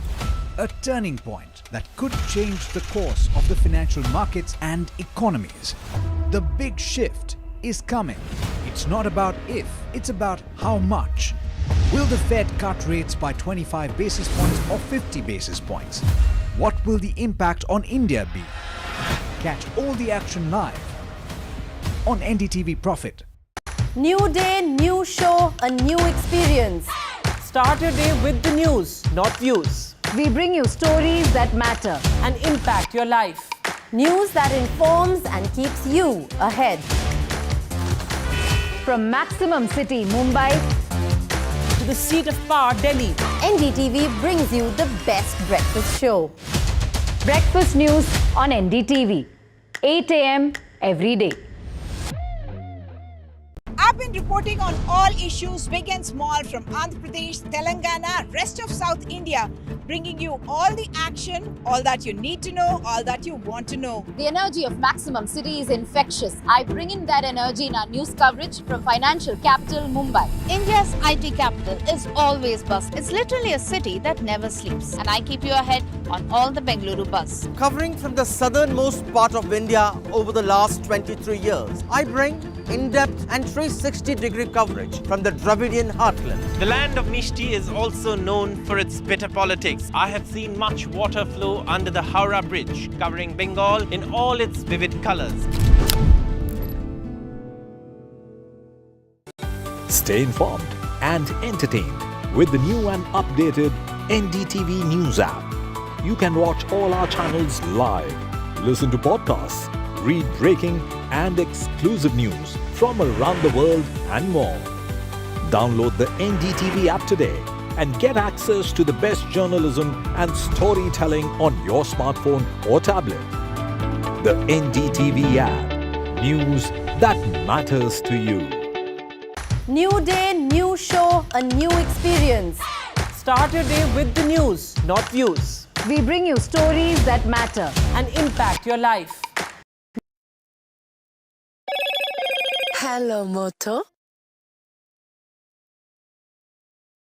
Motorola Razr 50 Ultra comes with Google Gemini.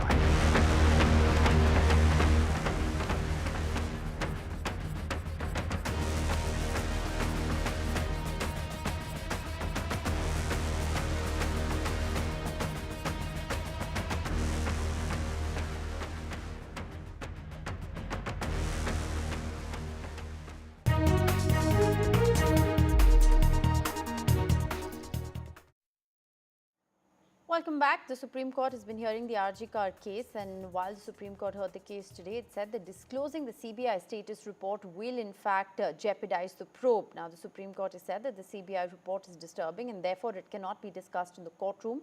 The court, of course, has maintained that they will continue the live stream as it is in public interest. But Chief Justice of India, they're pulling up the lawyer for demanding the Chief Minister's resignation, saying this isn't a political forum. So very interesting developments taking place in the RG Kar medical case hearing there in the Supreme Court, which I'm told is still underway. The Supreme Court, of course, has described the revelations in the CBI status report as disturbing while hearing the suo motu case that concerns the rape and murder of the postgraduate doctor at Kolkata's RG Kar Medical College and Hospital. A three-judge bench led by Chief Justice of India D.Y. Chandrachud also directed Wikipedia, interestingly, to remove information disclosing the victim's identity. Additionally, the judges underscored that the West Bengal government couldn't restrict women doctors from night shifts exceeding 12 hours as a part of the proposed forums. Women don't want concessions, they want equal opportunities, said the Chief Justice. So, very interesting developments that are in fact taking place. Let's go right across to NDTV. Saurabh Gupta joining us for the very latest. Saurabh, the hearing in the Supreme Court is underway, and the big headline, the big takeaway, of course, so far has been the fact that, the Chief Justice of India has said that the CBI report cannot be disclosed in court as it would jeopardize the investigation going forward, and also called the findings of the CBI report extremely disturbing.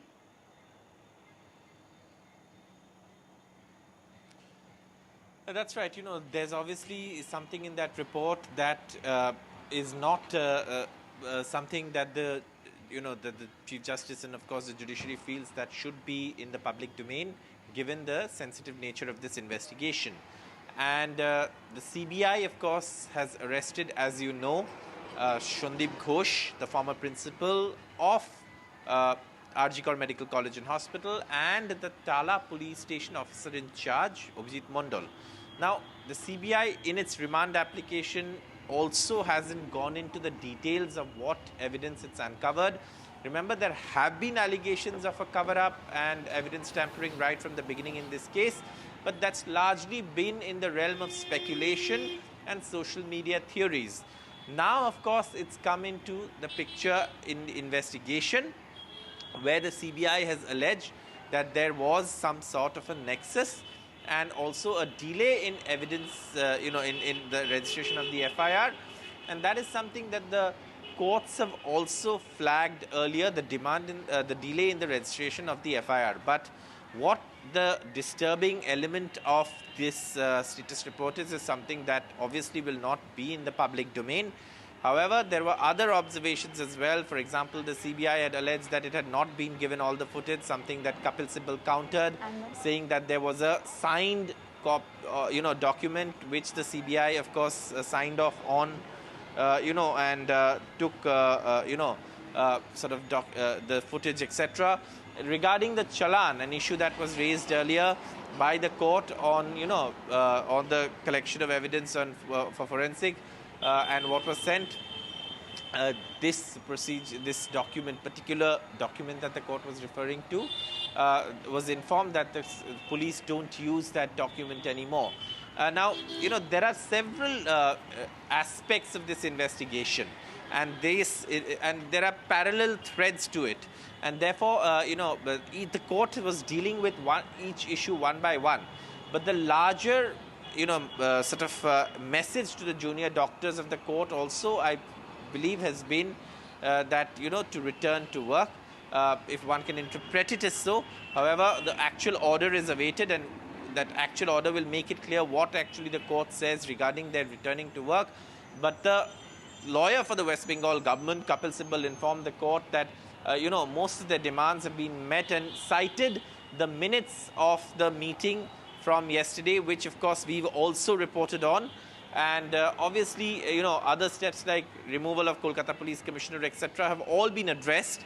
So of course Indira Jaising, senior advocate Indira Jaising, appeared for the junior doctors in the court, and of course made her points as well about why the doctors still felt insecure about people in the campus. And of course there were questions of security, contractual staff, and also CCTV cameras. Now, CCTV cameras at, in universities in West Bengal, especially in Kolkata, have also been a bone of contention. And earlier there has been opposition to it from students, at least in a university. So all of these issues the Supreme Court has taken care of, and one expects that there could be more details in the order itself. All right, Saurabh, thanks very much for joining us with the very latest. We'll keep a close watch on what happens in the Supreme Court.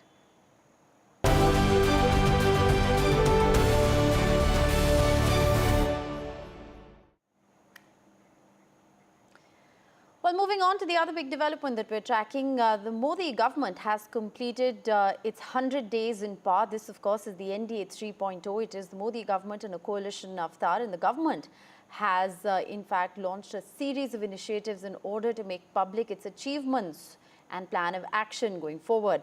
The government has said that they've taken several decisive steps in the first 100 days in power, and the government claims that projects worth 15 lakh crore rupees have been approved in these 100 days.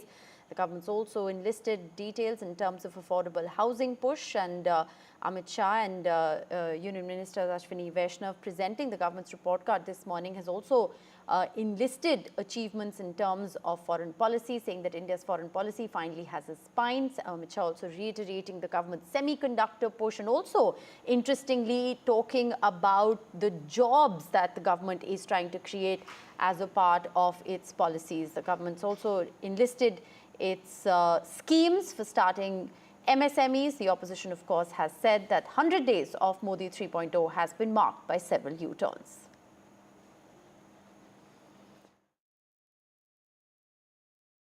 प्रधानमंत्री जी एक छोटे से गांव के गरीब परिवार में जन्म लेकर दुनिया के सबसे बड़े लोकतंत्र के प्रधानमंत्री बने। जैसे आप जानते हैं, लगातार 10 साल भारत के विकास को समर्पित, भारत की सुरक्षा को समर्पित और भारत के गरीबों के कल्याण को समर्पित सरकार चलाने के बाद इस आम चुनाव में तीसरी बार भारतीय जनता पार्टी को और हमारे साथी दलों को सरकार बनाने का एक जनादेश जनता ने दिया। With that, we're slipping into a short break. News and updates continue on the other side.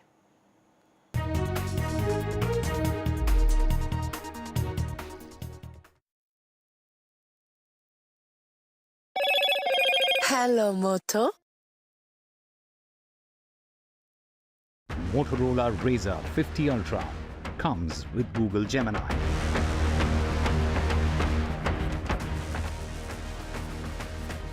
The government is marking 100 days in power. Modi government is enlisting big decisions it's taken in the first 100 days.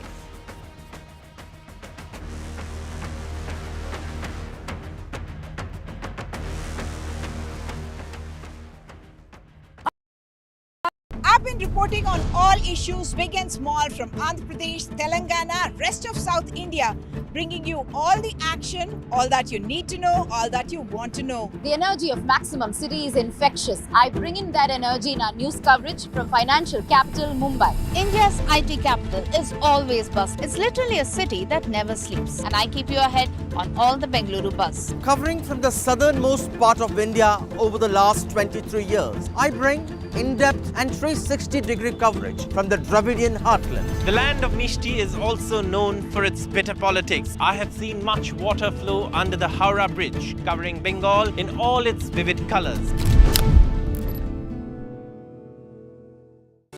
Stay informed and entertained with the new and updated NDTV News app. You can watch all our channels live, listen to podcasts, read breaking and exclusive news from around the world and more. Download the NDTV app today and get access to the best journalism and storytelling on your smartphone or tablet. The NDTV app. News that matters to you. I've been reporting on all issues big and small from Andhra Pradesh, Telangana, rest of South India, bringing you all the action, all that you need to know, all that you want to know. The energy of Maximum City is infectious. I bring in that energy in our news coverage from financial capital Mumbai. India's IT capital is always buzz. It's literally a city that never sleeps. And I keep you ahead on all the Bengaluru buzz. Covering from the southernmost part of India over the last 23 years, I bring in-depth and 360-degree coverage from the Dravidian heartland. The land of Mishti is also known for its bitter politics. I have seen much water flow under the Howrah Bridge, covering Bengal in all its vivid colors.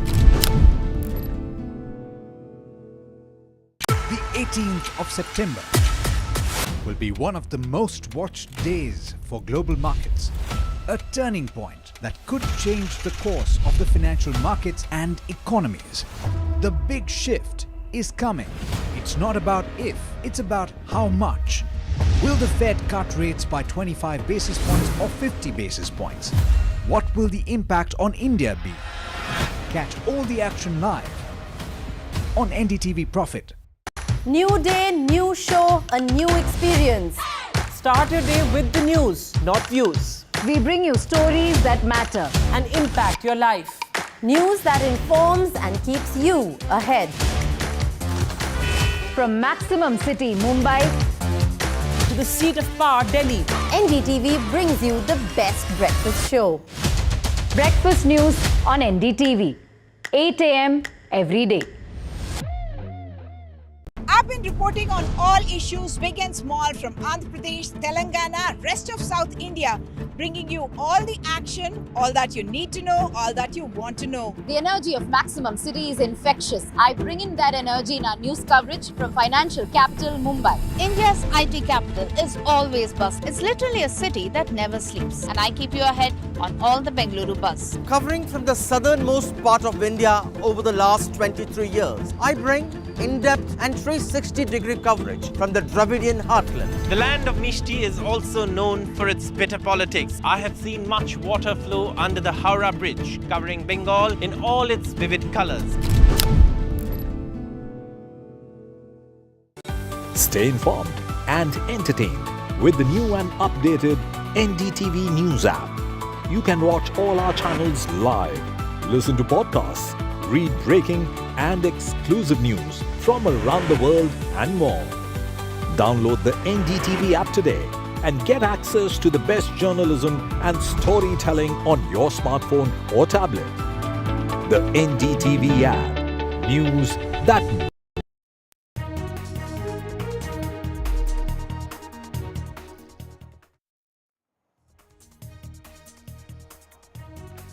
Good afternoon and welcome to NDTV. I'm Ankit Tyagi. Quickly taking you to the headlines we're tracking at 2 p.m.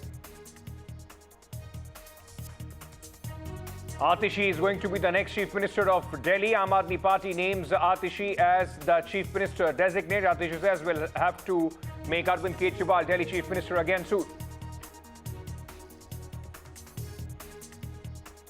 Hearing underway in the Supreme Court on the Kolkata rape and murder case. Supreme Court disclosing CBI status report will jeopardize the probe. CBI report disturbing, can't discuss it in the courtroom. External Affairs Minister S. Jaishankar speaks exclusively to NDTV, says focus on peace efforts amid war crisis in Bangladesh is internal matter.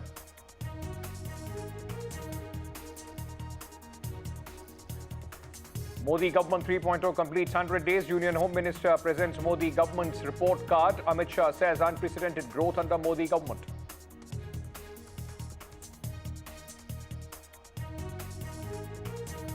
Ganpati Visarjan today, immersion of Ganpati Bappa, celebrations across India.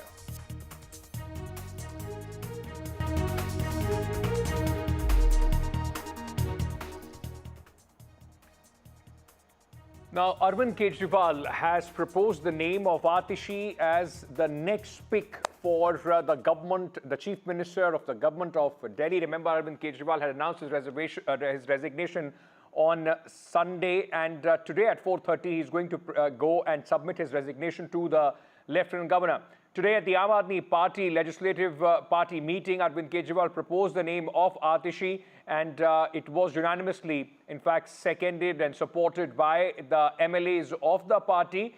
The BJP has now slammed this move and called the Aam Aadmi Party confused. In fact, Atishi has come out and has said that I'm very happy to have the faith of the Chief Minister for Arvind Kejriwal, and would in fact work to ensure that Delhi government and Aam Aadmi Party wins a thumping majority whenever the elections take place and Arvind Kejriwal comes back as the Chief Minister. Let's listen in.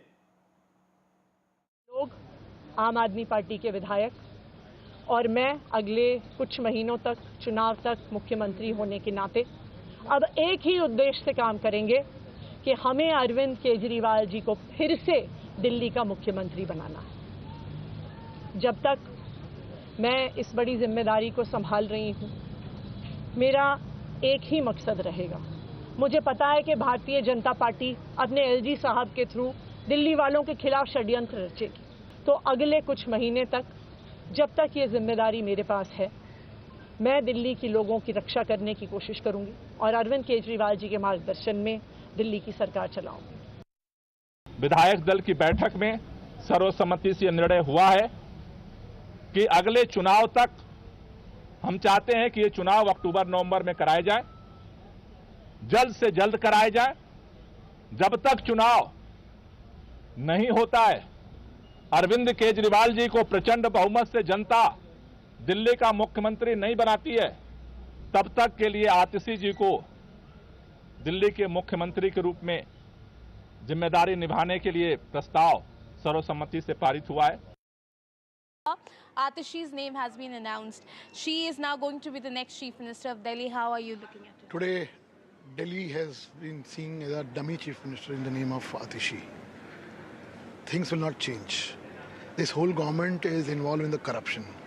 So the corruption charges will be remain on the Arvind Kejriwal government. Arvind Kejriwal we all know that Atishi will be just a face. End of the day, everything will be taken care by the Arvind Kejriwal only. So things will not be changed. Sir, but Gopal Rai... But the important thing is today, Atishi has to answer one question. Is your parents has not signed the petition of Afzal Guru? You have to tell the whole country what's the fact. The fact is, your parents has signed a mercy petition of Afzal Guru. So this is the face of Aam Aadmi Party and Atishi.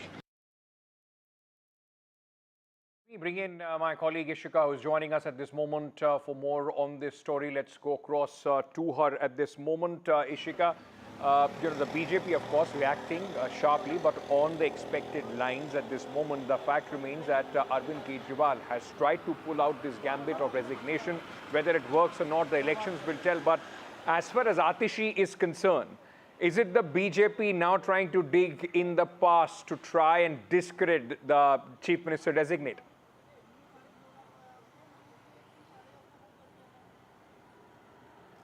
Well, if you look at, the comments, the statements that are in fact coming from the opposition here, that is the BJP, then they certainly are questioning the criteria or in fact, the past of Atishi and saying that the decision that today Arvind Kejriwal and the Aam Aadmi Party has taken is certainly, something that the people are going to question.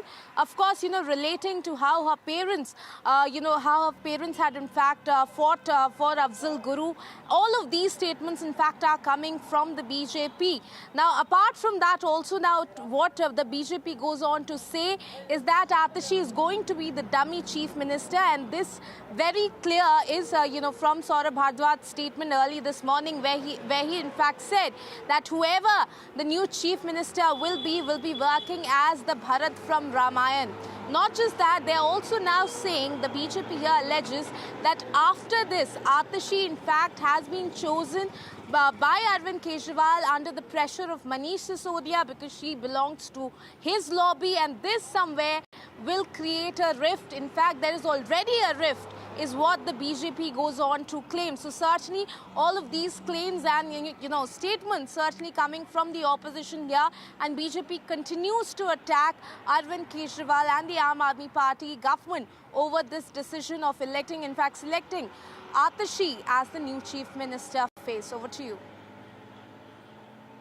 Thank you, Ishika, for joining us at this moment with all these details from the BJP camp. But let's go across to the Chief Minister's residence. Arvind Kejriwal is still the Chief Minister before his resignation is accepted by the Lieutenant Governor. 4:30 is when he's expected to meet the Lieutenant Governor. Tanushka, name has been announced. It was just a mere formality today at the meeting of the party MLAs. I mean, we know how exactly things work as far as the Aam Aadmi Party is concerned, but it will be interesting to see who are the other picks as far as the cabinet of Atishi is concerned, because she has 2 vacant spots. She will be filling those spots. And Arvind Kejriwal, what role do they play? What kind of a political messaging do they do is now the big question.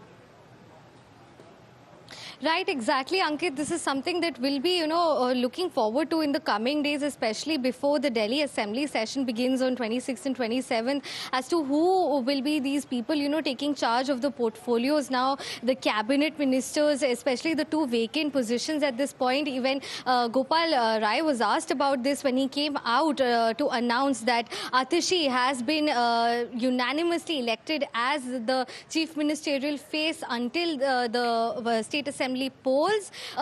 When he was asked about, the cabinet as well, he said that these are some details that need to, again, deliberations will happen on them and decisions will be taken on this after due deliberation and call. So as of now, what we understand is that what Atishi also said, that she will be taking forward and taking charge of this position under the guidance of Arvind Kejriwal. She also maintained that the chief minister of the national capital continues to remain Arvind Kejriwal, and it's just that it's the people's mandate that will decide upon the reinstating of Arvind Kejriwal as the CM or not. And what we also are picking up at this point is that Atishi, she has always been someone who has been the face of the party and has been charge of these important portfolios: education, finance, power, water planning. All of these portfolios have been held by her. She's also been a high-ranking member in the cabinet, so it was not a big surprise that she would be named, this interim basis chief minister. However, as you also mentioned, until and unless the Lieutenant Governor accepts the resignation, for which Arvind Kejriwal will go to the office of the LGA at 4:30 this evening, he still remains the chief minister of the capital. Tanushka, also this is the first time since 2013 when Arvind Kejriwal won for the first time, or became the chief minister for the first time, then resigned in 49 days, that the chief minister of Delhi is going to hold portfolios. I mean, this is an important underline, because Arvind Kejriwal never, as the chief minister, never held any portfolio. So this is the first time Delhi is going to see a chief minister who would actually have control over few, various departments. Right, that will be interesting to watch as well. What is the plan forward for the Aam Aadmi Party? This sudden announcement did come as a shock. Also, even though its playbook was decided upon when Arvind Kejriwal was in jail only, that he will come out when he is granted bail and announce upon his resignation. However, this does put not just the party but even the Delhi governance into tandem, into some sort of a movement with respect to a lot of questions that need to be answered with respect to who's going to handle what portfolio. Will the chief minister be handling some portfolios? What are these portfolios going to be? How is the functioning going to be under Atishi for this interim period? How is she going to go ahead with her own portfolios? Will those be reshuffled as well or not? Then there is Saurabh Bhardwaj as well, who has held important portfolios such as vigilance and health. So a lot of, at this point, question marks on the governance as well with respect to the capital in the Aam Aadmi Party. That's right. And it's important how things are, in fact, panning out at this moment. But Ishika, for the BJP, the charge was that, there is policy paralysis as far as Delhi is concerned.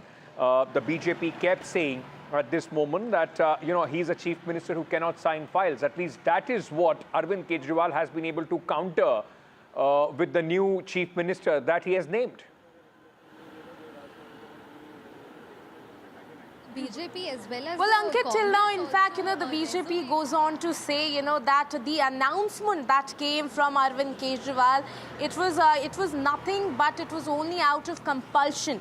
Compulsion, why? Well, because, looking at the conditions of the bail that was given by the Supreme Court, it was clearly mentioned that he cannot file, he cannot deliver the duties of a chief minister. He cannot go to the secretariat, cannot hold cabinet meetings. So this decision was made out of compulsion, and that is why, in fact, even when he is putting Atishi forward, she's only going to function as a dummy chief minister, is what, in fact, the BJP till now says. So certainly, but now, we are going to see at 4:30 the very crucial meeting between Arvind Kejriwal and Lieutenant Governor, when he will be tendering his resignation and then proposing Atishi's name. Will that be accepted? And after that, what will be, the Delhi model be looking like? How is Atishi going to function as the new chief minister? Well, we'll get to know that in few days as to how this pans out. Over to you. Thank you so much to both my colleagues for joining us, giving us the perspective as the politics in the national capital once again in some sort of an upheaval with this announcement of Arvind Kejriwal. Moving on now to West Bengal. Important hearing, ladies and gentlemen, which is going on in the Supreme Court once again with respect to the Kolkata rape and murder of the 31-year-old trainee doctor. Well, the Chief Justice of India has questioned the Bengal government once again on the women working hours. The CJI has said not right to say women doctors can't work over 12 hours. Not right to say women doctors, in fact, the government's responsibility to ensure the safety. Why can't women doctors work late shifts? Bengal government has said that it will revoke this order which has been put through.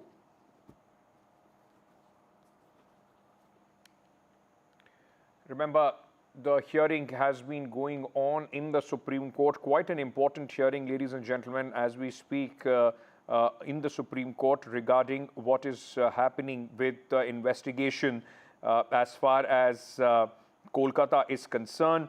The government also yesterday, remember, spoke to the doctors and tried to, in fact, break that logjam between the junior doctors, those who are on a strike. The Chief Justice of India, D.Y. Chandrachud, questioned the government of West Bengal over their order, says that it's incorrect to say female doctors cannot work more than 12 hours. He questioned why the doctors can't work at night. He also cited women in military and pilots and other professionals who work at night shifts. Female doctors did not ask for any relaxation.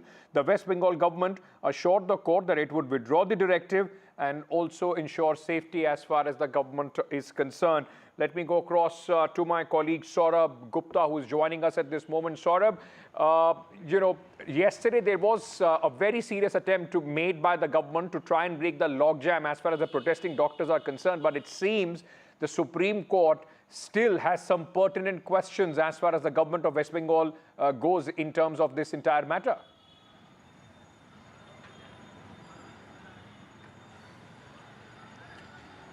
That is right. And of course, the CBI's sort of, status report, which is not in the public domain, which the court very clearly said cannot be, discussed, is something that is also, and described as disturbing, is something that has, sort of led to more questions. And that is something that, of course, will be part of the discussions as well. But, while the Supreme Court did ask about the contractual sort of persons involved in security, also about CCTV cameras, Kapil Sibal, the State's Counsel, also replied saying that, within 7 to 14 days, the work that is infrastructural work that's being done will be completed. And also said there's CISF, there's police, and apart from that, there's contractual stuff. And one thing that you mentioned is about, this Ratire Shati program, which had, advised against night shifts for women. That is something that the Supreme Court came down heavily on because, it is absolutely, clear that, it's not about, denying space for women or about night shifts, but about providing security while they are actually doing their work. So that's something that was clarified in court, and of course Kapil Sibal informed the government, informed the court that the government would delete that provision that was there as part of the general, GR or the government resolution. But it's an important hearing because obviously, one of the things is that when will this doctors' protest end? And that's something that perhaps also was touched upon by the court, and one has to await the order to see what the final directions are as far as this particular aspect is concerned. Saurabh, also just to get a sense from you, after the discussion between the junior doctors and the government yesterday, what's been the mood as far as the protesting doctors are concerned? Well, definitely the doctors see a victory in this, and that is clear from the fact that, the government has accepted most of their demands.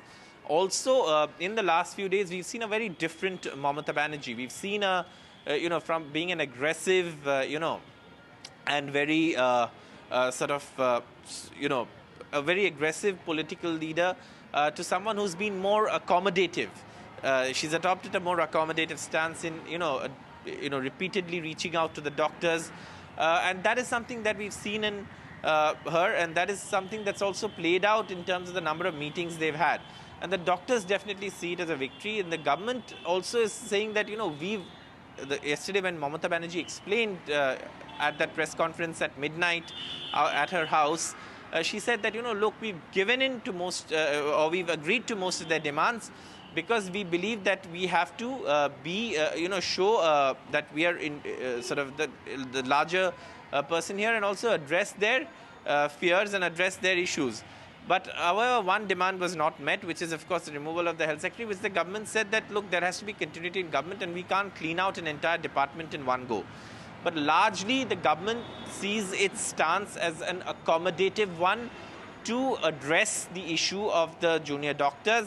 The junior doctors, of course, see it as a victory, given that most of their demands have been addressed.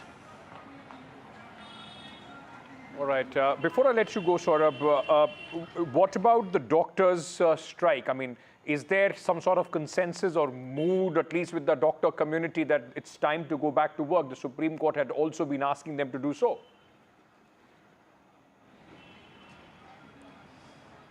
I think from the hearing, one did get a sense, and even yesterday from speaking to them, that we did get a sense that it would perhaps, end with with the Supreme Court hearing also.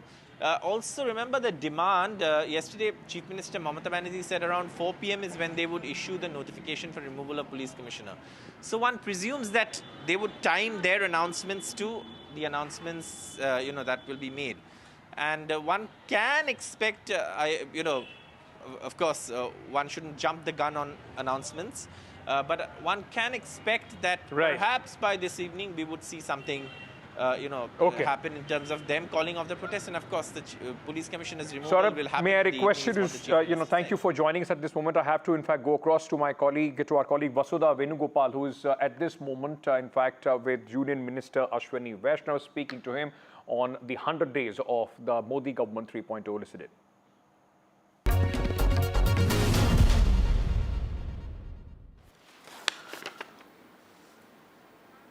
Thank you, Ankit. Modi 3.0 has finished 100 days of being at helm of the power of India. This is Narendra Modi's third term, and a lot of announcements have been made in the last 100 days to understand and to make sense of the larger policy implications, consequences of these announcements. We have with us Railways, IT, and also Aadmi Minister Ashwini Vaishnaw. Thank you, Mr. Vaishnaw. As always, it's always a pleasure to have you on NDTV.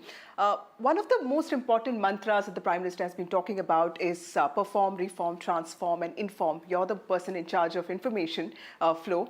But it's interesting that a large part of the expenditure of the announcements made is on infrastructure.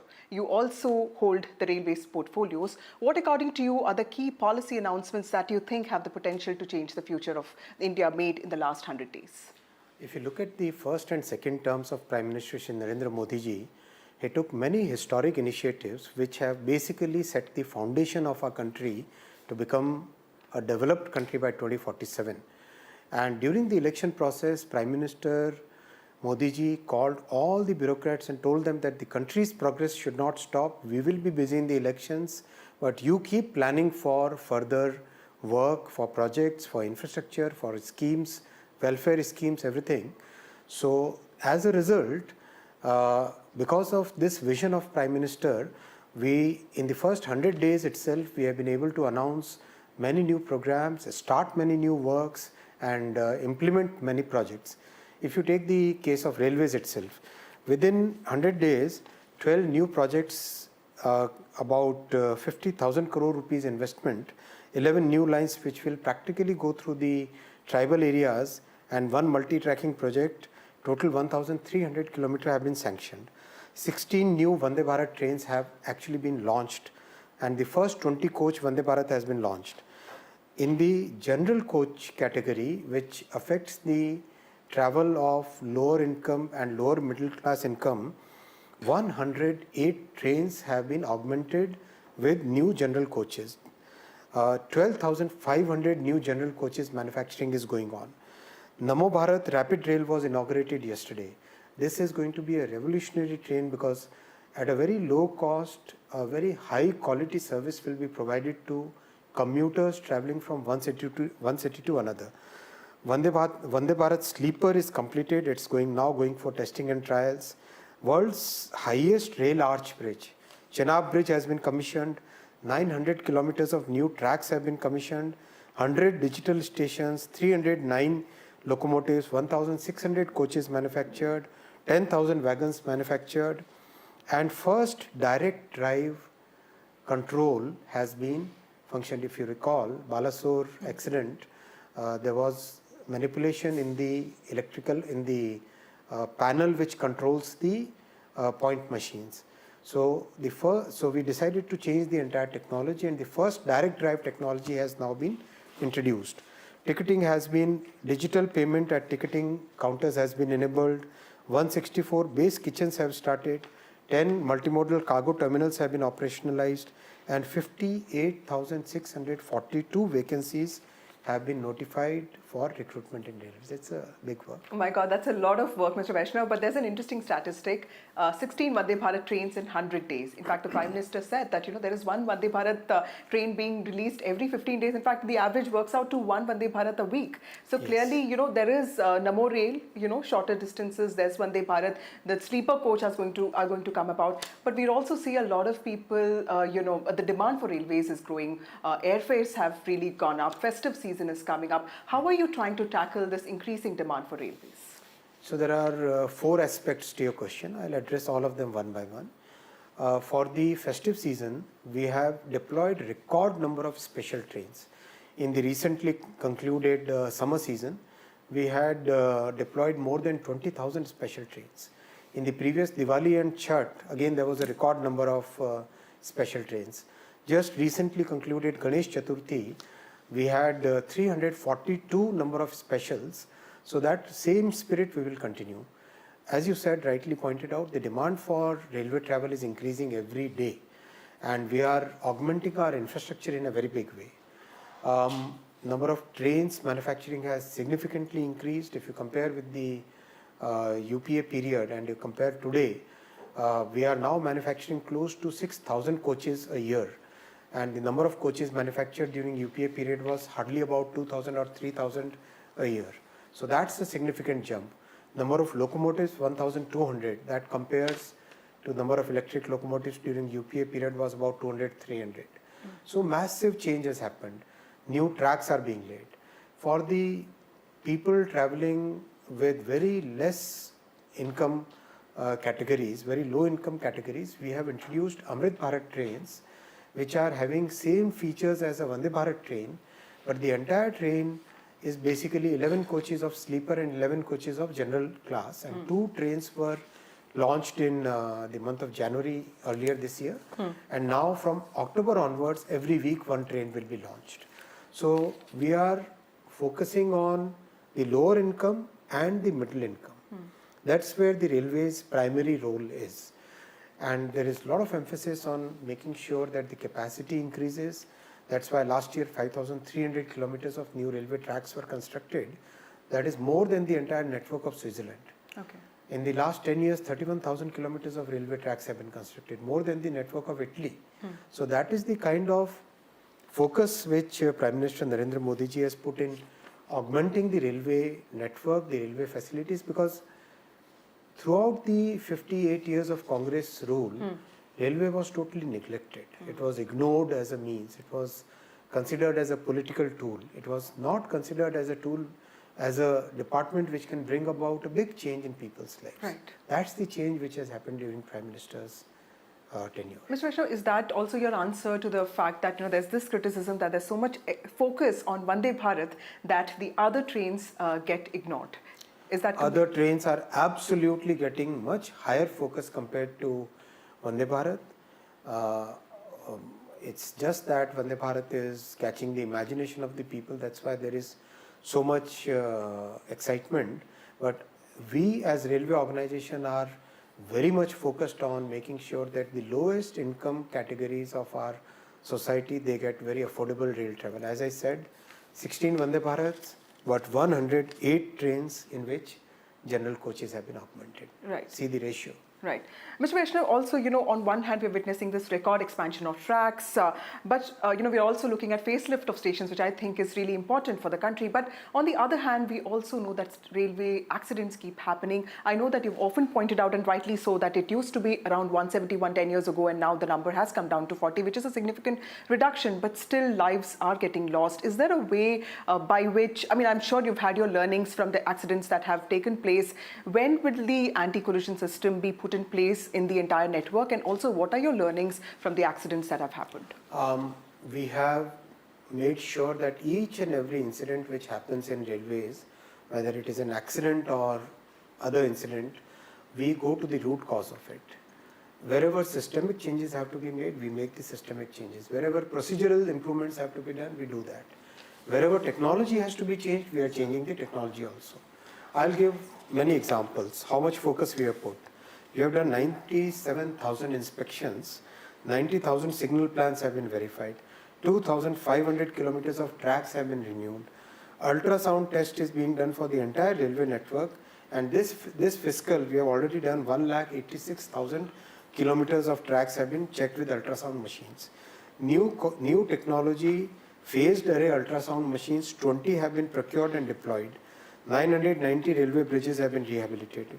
So every step we are improving we are putting huge focus on safety, and the success in getting Kavach rolled out, what the Congress governments could not do in 58 years. Within the short time frame of 10 years, we got a new technology developed, tested, and deployment started. The first tender which was done in 2022, out of that 632 kilometers already commissioned. The version 4 got approved on 16 July this year. By now we have taken out tenders for 10,000 locomotives and 9,600 kilometers of track. And I'm very happy to share, yesterday the first section with Kavach 4.0, which is the very advanced version of Kavach. That section got commissioned between Kota and Samai Madhopur on 16th September, which is yesterday, 108 kilometers. Okay. The first trains, I'll share the videos which the team has made. It's phenomenal. The trains which are carrying passengers and goods, they are absolutely, the driver is able to see the signal 3-4 kilometers, 5 kilometers, 10 kilometers ahead of the actual signal location. It's a very good technology, and I'm very happy that all this hard work which has gone in is giving results. And how long will it be for the entire track to be covered, the entire railway network of India? The countries which had half or less than half this network took about 15-20 years. But our Prime Minister has given us a very aggressive target, and we would like to complete the entire country's network. We would like to complete within 5 to 6 years from now. Okay. So also coming to the IT part of your portfolios, data privacy law is something that is, really, we're looking forward to it because it will change the way we consume information and also store our data. The rules, have to be brought in, and the data protection law came about after a lot of struggle. We saw what happened with the JPCs. When do you think the rules will come about, and what is the method that you're thinking with respect to consultation? Is the industry on board? Are the stakeholders stakeholders on board? So as you know that in the entire drafting of data protection law, we had extensively consulted with every possible stakeholder. More than 16,000 consultations were done. And before that, the JPC itself had also consulted many stakeholders, practically every stakeholder. The law is ready. And despite elections, we have worked very hard to make sure that the DPDP rules are done. The DPDP rules have already been prepared. Very soon, they are going through the approval process of the government. And very soon, we'll start the consultation process on the rules. The rules will be as simple as the DPDP Act as well as the Telecom Act that you saw. There will be a simplicity in drafting. Our Prime Minister has given us a framework called Saral Framework. And he always says that the Act or the rules, they should be easily understood by the people. And this is going to be digital by design implementation. So the digital implementation portal, the technology behind that, everything is already in place now, already developed. So very soon we will launch it. Right. So when it comes to semiconductor push, I know it started with the Prime Minister's state visit and it has taken a different form altogether. 5 semiconductor plants have been approved, but experts say that this is a gestational industry. It's very intensive because it requires the best of things, including the purest of water and non-stop electricity. And they say that this is going to be a long haul. It's going to be, betting big. Are we ready for that? Absolutely, we are ready for that, and we have taken practically every step needed to make sure that the entire ecosystem gets into place. Entire ecosystem, as you rightly pointed out, ultra pure water, ultra stable electricity, ultra clean chemicals, ultra pure materials, that entire ecosystem is in place. And that's why the entire industry recently, we had the Semicon conference, and CEOs of practically every large or small or medium semiconductor industry were present here. They were so excited about India's journey because they said India is following a policy which is absolutely the right policy for making sure that this industry grows for many more years. If you recall, this industry, our country wanted to set up this industry way back in 1962. Since then, multiple efforts were made, but it was only because of Prime Minister Narendra Modi ji's clarity of thought that we could actually come up with a policy which has helped us succeed, and now we have 5 units. Construction work is going on at fast pace. There are new products which are being developed under the design linked component of the semiconductor policy, and very happy to say that there are 3 projects in which already VC funds are showing interest. Right. They are developing new 4G chips, they are developing new IoT chips, new applications for AI, new applications for optical sensing. Multiple new ideas are coming. Our talent is vast. Right. And this very fertile talent, very big talent pool has now been given a good direction because of this semiconductor policy. Right.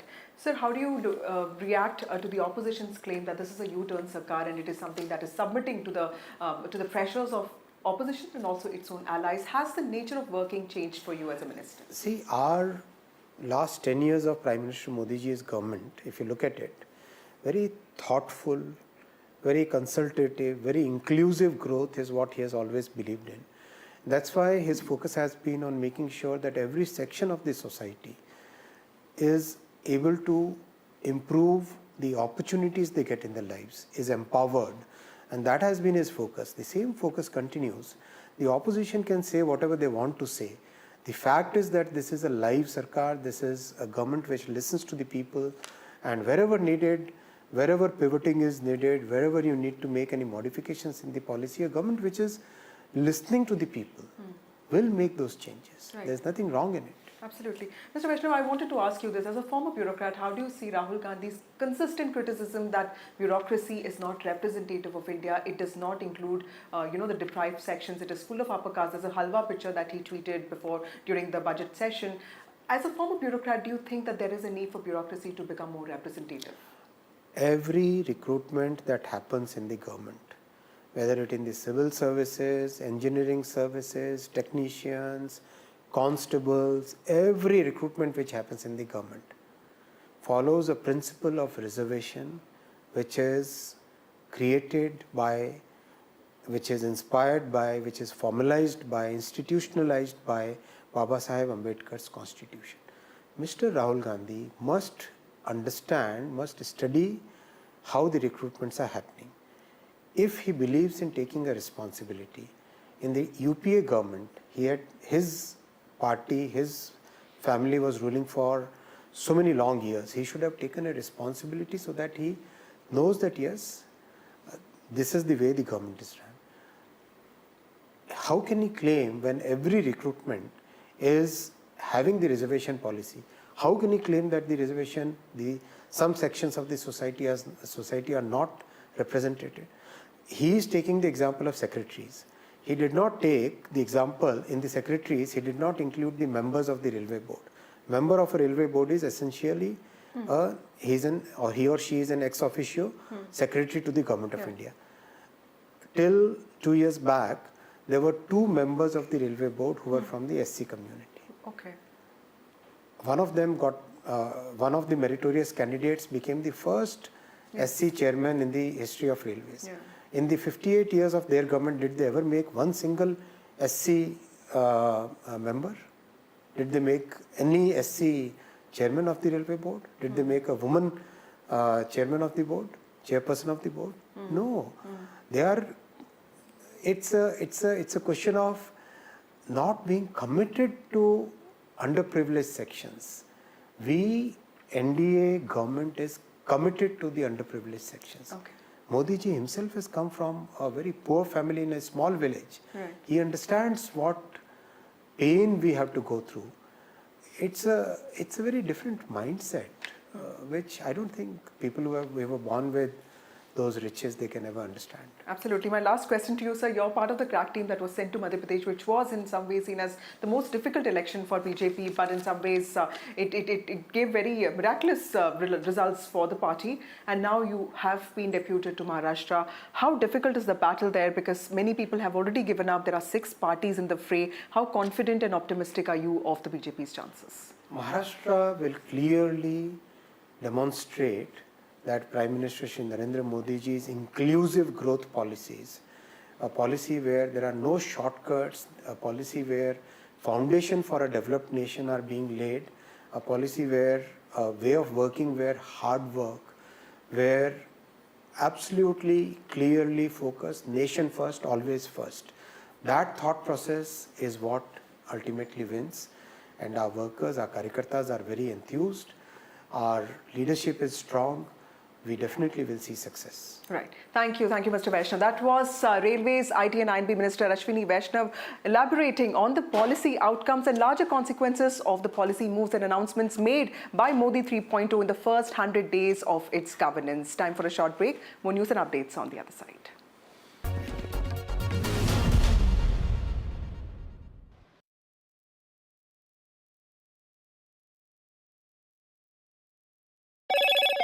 Hello, Moto. Motorola Razr 50 Ultra comes with Google Gemini.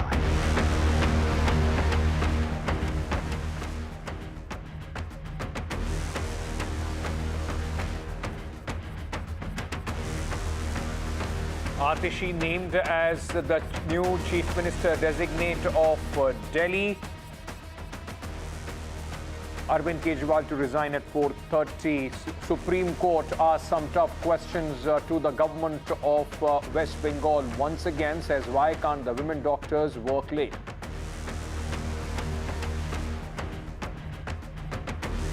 Foreign Minister S. Jaishankar speaks to NDTV, says focus on peace efforts amid war.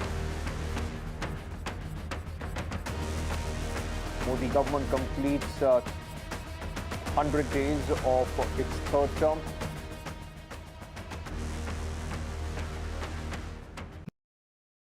New day, new show, a new experience. Start your day with the news, not views. We bring you stories that matter and impact your life. News that informs and keeps you ahead.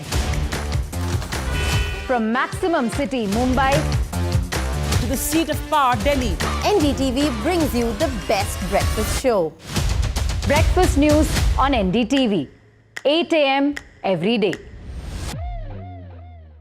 I've been reporting on all issues big and small from Andhra Pradesh, Telangana, rest of South India, bringing you all the action, all that you need to know, all that you want to know. The energy of Maximum City is infectious. I bring in that energy in our news coverage from financial capital Mumbai. India's IT capital is always buzz. It's literally a city that never sleeps. And I keep you ahead on all the Bengaluru buzz. Covering from the southernmost part of India over the last 23 years, I bring in-depth and 360-degree coverage from the Dravidian heartland. The land of Mishti is also known for its bitter politics. I have seen much water flow under the Howrah Bridge, covering Bengal in all its vivid colors.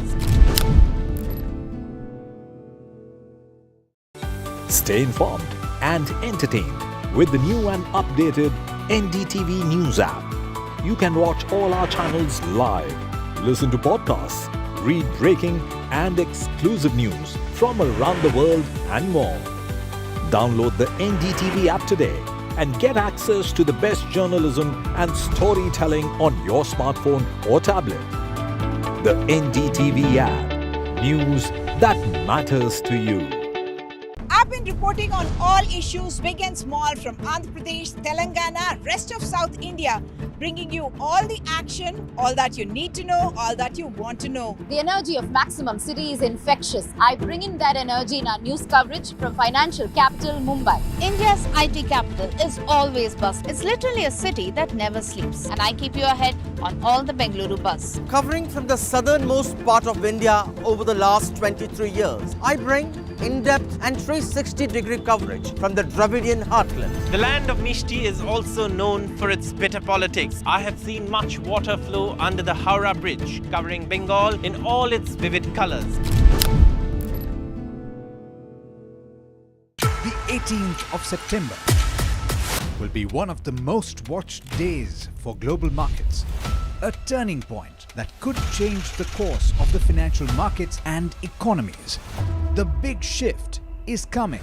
It's not about if, it's about how much. Will the Fed cut rates by 25 basis points or 50 basis points? What will the impact on India be?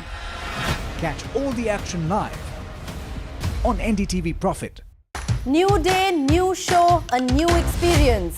Start your day with the news, not views. We bring you stories that matter and impact your life. News that informs and keeps you ahead.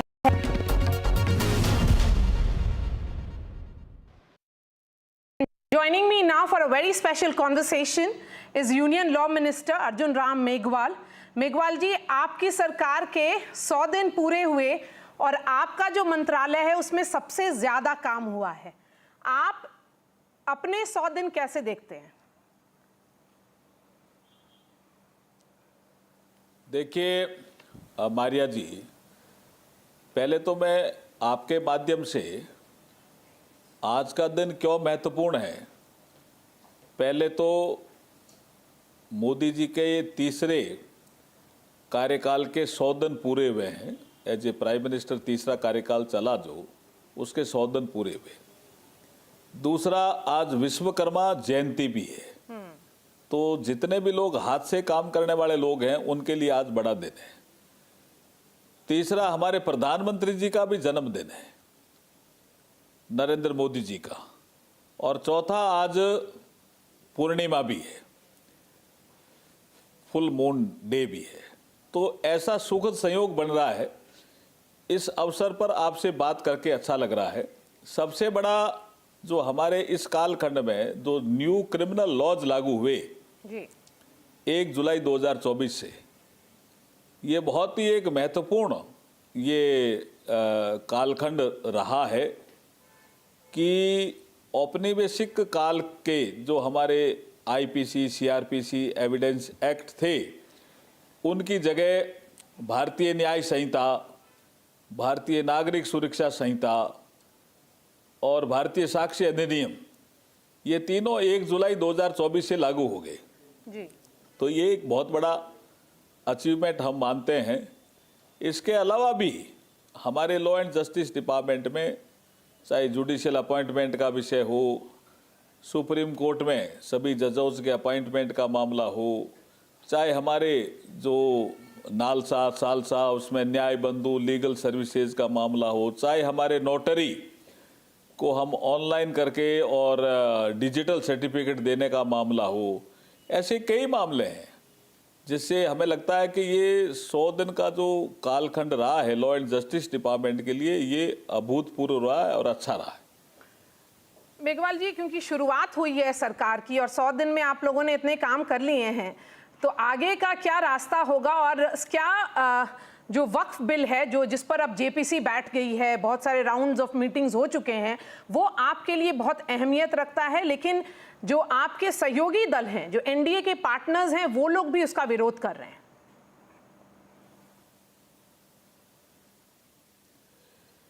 देखिए, जो वक्फ पे जो amendment आया है जी, ये amendment जो मुस्लिम समाज के जो लोग थे, जो पीड़ित थे वक्फ बोर्ड से, वक्फ कानून से, उनके रिप्रेजेंटेशन बार बार आ रहे थे कि इसमें संशोधन होना चाहिए। इसके आधार पर इसमें संशोधन आया है, और जब इसमें संशोधन आया था तो जो अपोजिशन के लोग थे, मैं पार्लियामेंट अफेयर्स भी देखता हूं, तो उस समय उन्होंने कहा कि हम इस पे चर्चा करना चाहते हैं at the time of introduction. Right. तो आपने देखा होगा कि ऑनरेबल स्पीकर साहब ने at the time of introduction इसमें चर्चा अलाउ की, और करीब 2-2.5 घंटे 3 घंटे चर्चा हुई। उसमें अपोजिशन के लोग भी बोले, हमारे सहयोगी लोग भी बोले, तो सहयोगी लोग तो समर्थन में ही बोले थे लोकसभा में। उसके बाद उनकी डिमांड थी अपोजिशन की कि साहब इसको कमेटी में भेज दिया जाए। तो एक पार्लियामेंट की जॉइंट कमेटी बनी जिसके जगदम्बिका पाल अध्यक्ष बने, और वो अपनी सुनवाई कर रहे हैं। तो मुझे लगता है कि इसमें जो इनक्रोचमेंट करने वाले लोग हैं, जिन्होंने कब्जा कर रखा है जमीनों पे, वो ही विरोध कर रहे हैं। अदरवाइज तो ये जिस भावना से बिल आया है, ये गरीब मुसलमानों के लिए हितकारी बिल है। इंडिकेशन सर्टेनली अब गवर्नमेंट की तरफ से आ रहा है कि 1 नेशन 1 इलेक्शन इसी कार्यकाल में आपके पूरा होगा। क्या उसका टाइमलाइन होगा? किस तरह से आप सरकार एज अ लॉ मिनिस्टर आप कैसे इसको इंप्लीमेंट करते हुए देखना चाहते हैं?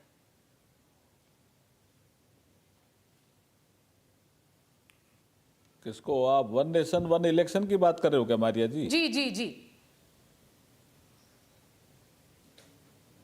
नहीं, मैंने आपको बताया ना कि हमारे भूतपूर्व राष्ट्रपति आदरणीय रामनाथ कोविंद जी की अध्यक्षता में एक कमेटी बनी थी। उसने एक रिपोर्ट दी और रिपोर्ट राष्ट्रपति जी को सौंपी थी, और उसके बाद उस पे आप निश्चित मानिए एक अध्ययन भी चल रहा है, और हमारा जो भारतीय जनता पार्टी का जो एजेंडा था, जो संकल्प पत्र था, उसमें भी इसका उल्लेख है। हमारे एनडीए के साथियों से भी हम इसकी चर्चा कर रहे हैं, और इसमें ये जो मोदी 3.0 का जो कालखंड है, इसी कालखंड में ये निश्चित रूप से आएगा, भी निश्चित रूप से आएगा, इसमें कोई शक नहीं है। यूनिफॉर्म सिविल कोड की चर्चा बहुत हो रही है, क्योंकि जब से पार्टी की स्थापना हुई है, भाजपा की स्थापना हुई है, आप उसके साथ उतने सालों से हैं, तो 3 एजेंडा हमेशा रहा है: राम टेम्पल, धारा 370 हटाना और uniform civil code. Uniform civil code क्या मुश्किल हो जाएगा, क्योंकि ये एनडीए की सरकार है, आप लोग का कंप्लीट डोमिनेशन नहीं है?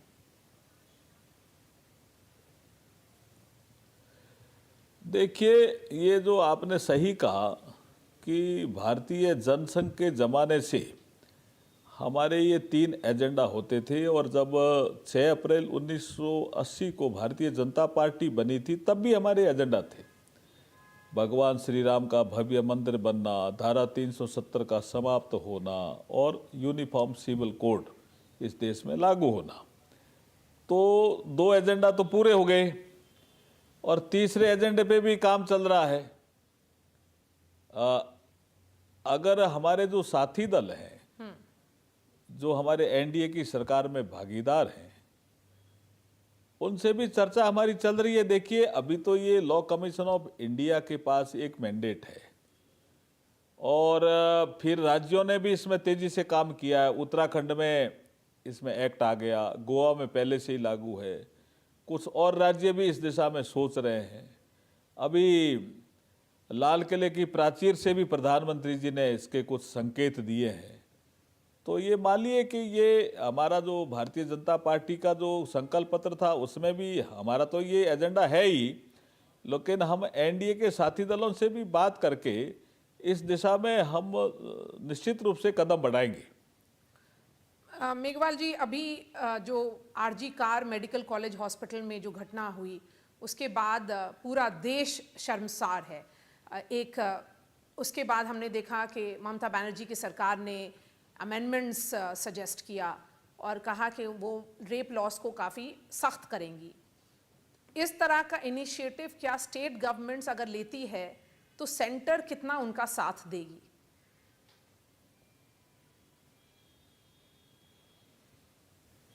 देखिए, ये जो बंगाल में जो कुछ भी हुआ आरजी कार मेडिकल कॉलेज में, ये देश को शर्मसार करने वाली घटना थी। और वहाँ की जो मुख्यमंत्री है ममता बनर्जी, जब पूरे बंगाल में ये उबाल आया कि महिलाएं सुरक्षित नहीं हैं और कुछ गुंडों ने तथ्यों को नष्ट करने का काम किया, तो उन्होंने इसको कवर अप करने के लिए हमको एक चिट्ठी लिखी कि महिलाओं के खिलाफ जब अपराध होते हैं उसके लिए सख्त कानून बनाओ, फास्ट ट्रैक कोर्ट का कानून बनाओ जी। तो हमारे यहाँ से जवाब गया है तो पहले से ही है ऑलरेडी। आप बंगाल इसमें कम काम कर रहा है, बंगाल इसमें फिसड्डी साबित हुआ है। जब उनको डाटा दिया गया तो उन्होंने कहा आप क्या करें। तो इन सब चीज़ों को कवर अप करने के लिए इन्होंने एक अलग से एक्ट बनाने की कोशिश की। जो हमारे न्यू क्रिमिनल लॉज हैं उनमें देखा कि हम टाइमलाइन कुछ अलग कर देते हैं, लेकिन आप मानिए कि इस देश में संविधान सबसे ऊपर है। संविधान में एक यूनियन लिस्ट है, उसके कानून बनाने के अधिकार केंद्र सरकार के पास ही हैं। एक स्टेट लिस्ट है, एक कंकरेंट लिस्ट है जी। लेकिन इन्होंने ये जो नया कानून बना करके जो काम करने की कोशिश की है, ये कुछ नहीं है, खाली कवर अप करने का काम है। जैसे केरला में एक बार केरला की सरकार ने कहा हम विदेश सचिव की नियुक्ति करते हैं। विदेश सचिव तो भारत सरकार का ही अंग है ना, केरल की सरकार विदेश सचिव की नियुक्ति कैसे कर सकते हैं? तो ये कुछ चीज़ें कवर अप करने के लिए कुछ सरकारें प्रयास करती है, वो संविधान के अनुरूप, क्योंकि सब चीज़ें ये आपको देखते हो कि राज्यपाल के यहाँ भी इसकी जांच होती है, फिर राष्ट्रपति जी के यहाँ भी जांच होती है। जो संविधान के अनुरूप पाया जाता है वही अप्रूवल होती है, उसके अनुरूप नहीं होता है तो उसकी अप्रूवल भी नहीं होती है। मेरा आखिरी सवाल, अब मैं आपको पॉलिटिक्स की तरफ ले जाऊंगी क्योंकि आपसे चर्चा अगर हो रही है तो पॉलिटिक्स के बिना कैसे पूरी होगी। आप स्टार कैंपेनर हैं हरियाणा चुनाव में के लिए मेघवाल जी। हरियाणा मुश्किल दिख रहा है आपकी पार्टी के लिए? जी, मारिया जी, मैं 20-25 दिनों से हरियाणा में डेली जा रहा हूं। मुझे जो आप ये कह रहे हो कोई मुश्किल नहीं है जी। भारतीय जनता पार्टी मजबूती से चुनाव के मैदान में है। कल 15 तारीख को विड्रॉल का दिन था, उसके बाद अब जो मैदान है उसमें करीब करीब हम आमने सामने ही हैं, बीजेपी और कांग्रेस, और बीच में आम आदमी पार्टी भी है, कुछ निर्दलीय भी है। लेकिन पिछले 10 सालों में जो बीजेपी ने काम किया है वहाँ, वो गुड गवर्नेंस और डेवलपमेंट, ये हमारा एजेंडा तेजी से चल पड़ा है। जैसे मैं गांव में जाता हूं तो वहाँ कहते हैं सब बिना खर्ची के, बिना पर्ची के अगर किसी ने रोजगार दिया है, नौकरी दी है तो बीजेपी ने दी है। तो हमारा एजेंडा ही गुड गवर्नेंस और डेवलपमेंट है। और अब आप देखिए कि हम, शैलजा जी कांग्रेस की नेता है, हमें उसके बारे में कुछ नहीं कहना, लेकिन एक कांग्रेस के बड़े नेता और उनके समर्थक शैलजा जी के बारे में अपशब्द बोलेंगे तो वहां का समाज, हरियाणा का समाज उसको स्वीकार करेगा क्या? इसलिए चीजें बहुत तेजी से बदल रही है। हम भारतीय जनता पार्टी हरियाणा में मजबूत सरकार बनाने जा रही है मारिया जी। अगर सरकार नहीं कुछ नंबर से पीछे रह गए आप लोग तो क्या फिर जेजेपी के साथ अलायंस होगा? दुष्यंत चौटाला आपके साथ रहे हैं, काम किया उन्होंने, डेप्यूटी चीफ मिनिस्टर भी रहे हैं। अब की बार तो मुझे नहीं लगता कि कोई जेजेपी का कोई आदमी वहां जीतेगा। क्या परिस्थितियां देखिए आप, थोड़ा सा असेसमेंट आप भी करिए। मुझे नहीं लगता। और भाजपा मजबूत सरकार बनाएगी जी, निश्चित रूप से भाजपा खुद अपने बूते पर मजबूत सरकार बनाएगी। हमारे साथ जुड़ने के लिए बहुत बहुत शुक्रिया Arjun Ram Meghwal, union minister there, explaining to us the agenda of what has been achieved and what is the road forward for his ministry, that is the law ministry. Thanks so much for speaking to NDTV, sir.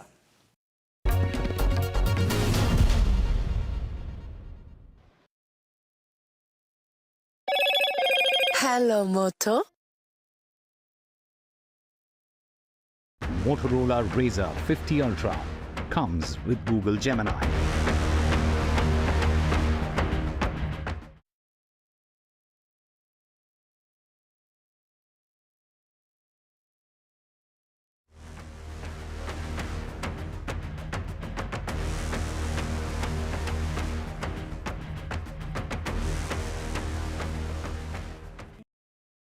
I've been reporting on all issues, big and small, from Andhra Pradesh, Telangana, rest of South India, bringing you all the action, all that you need to know, all that you want to know. The energy of Maximum City is infectious. I bring in that energy in our news coverage from financial capital Mumbai.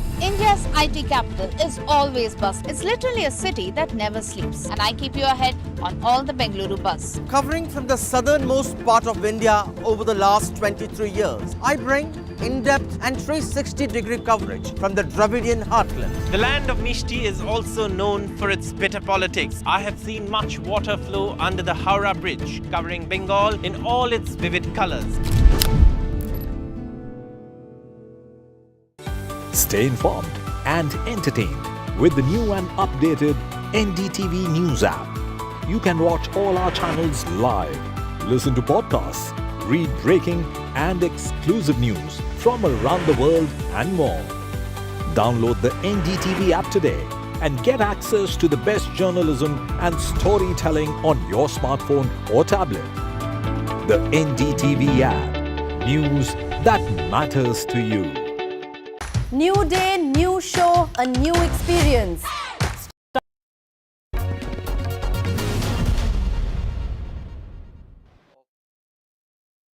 Tenure as well as the achievement of the first 100 days of the third term. Incidentally, today is Prime Minister Modi's birthday. Now, we don't celebrate Modi's birthday with cakes and candles. We celebrate with our success story and also to tell the people that, look, we are here to serve the people and to take the country forward. So with that, today's day is very special to all of us. That's fine, but this time when you came to power, as I said, it's a rare occasion. It has happened much in previous times as well. The determination that many people see is also because they think that your mandate has been reduced, and that's why you are in a super fast mode to fulfill many of your promises. If you have to judge government's strength and performance, you have to see the implementation of the schemes. Pre-2014, we all know how we used to struggle for every scheme to be implemented. Even half of the amount meant for the purpose of the development used to be siphoned off. Rajiv Gandhi himself had said that only 15% of the total amount reaches the actual targeted beneficiaries. So keeping that in mind, in 2014, when Modi ji started Jan Dhan Yojana, now this is opening of the bank account of every individual, especially the poor people. Many people used to make fun of that scheme, saying that people have no money, why the bank accounts are open. But they didn't realize that is the first financial inclusive steps taken by the Prime Minister Modi ji, and then subsequently that itself has become the hallmark of our reaching out to the people. Then Digital India program happened, Aadhaar was introduced, and then through mobile phone, the amounts were transferred directly to the targeted beneficiaries. Similar way, if you see the entire performance of the government, Modi ji didn't think in terms of compartment. He brought all the compartments into a series of links so that you take one action, then there are other parameters which are all linked to it. For example, now I have handled many portfolios during the last 3 terms. I am in charge of particular ministry, but I don't work in isolation. We are adopting the whole of the government approach. Means every part of the government, every the sphere of the influence of government is actually working together for the benefit of the people. So over the past 10 years, the amount of hard work which we have done in terms of executing the process of the implementation is so fast that now we are reaching the saturation mode. Everybody has got the benefits of the government scheme. So now we are moving towards the next phase of development. Now, when Prime Minister said 2047 we have to achieve a status of a developed nation, that means we have to work in that speed. So foundation for the Viksit Bharat is laid. Now it is how fast we can achieve that target. 2047 is the target, maybe before that. So now first 100 days, then 5 years, 10 years, then next, like that. So it's a well calculated steps. That is why we are already on the mode to enhance the speed of our implementation. Prime Minister Modi ji has already said that the implementation process as well as the manner in which we work will be 3 times faster than what we used to work in the past. So with that enhanced commitment, we are celebrating this 100 days of our achievement, whose blueprint was prepared well before the election. And then now we are in a mode of implementation of the entire thing. So if you compare with our government this term and the previous 2 terms, it is continuity, but with a faster speed in terms of implementation. So effectively you are saying, Mr. Rijiju, that it has nothing to do with your mandate. It is just that you want to achieve a certain target, and that is why this kind of speed is necessary. Now let me also ask you, for the benefit of our viewers, that which would be the one scheme that Kiran Rijiju will pick out of these 100 days that you have been implemented, which you think is a transformational scheme, like you can talk about Jan Dhan or you can talk about DBT. So which would be the one scheme of these 100 days that you would say is a transformational scheme going to transform India like never before? I think it's difficult to pick, but if you see sector-wise, the vital sectors like agriculture, the first signature of Prime Minister Modi ji's 3rd term was on disbursement of 20,000 crore to 9.3 crore farmers. So you say in Hindi, ek jhatke mein itna kaam ho gaya. So with one stroke of signature which Prime Minister did, 9.3 crore farmers are benefited. In a similar fashion, like 10 lakh Lakpati Didis.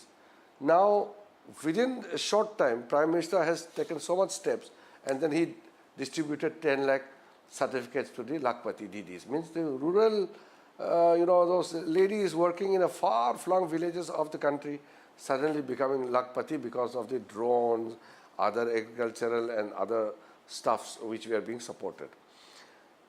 In a similar fashion, for the youth, for the women, these are, sector-wise, it's difficult to say that one I have to pick above the other one.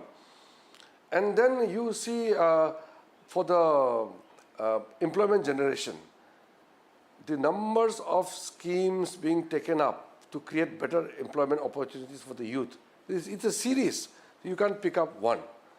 Same manner if you say infrastructure, the transformational steps taken, 11,000 1111 crore rupees announced through budget to be spent in capital expenditure.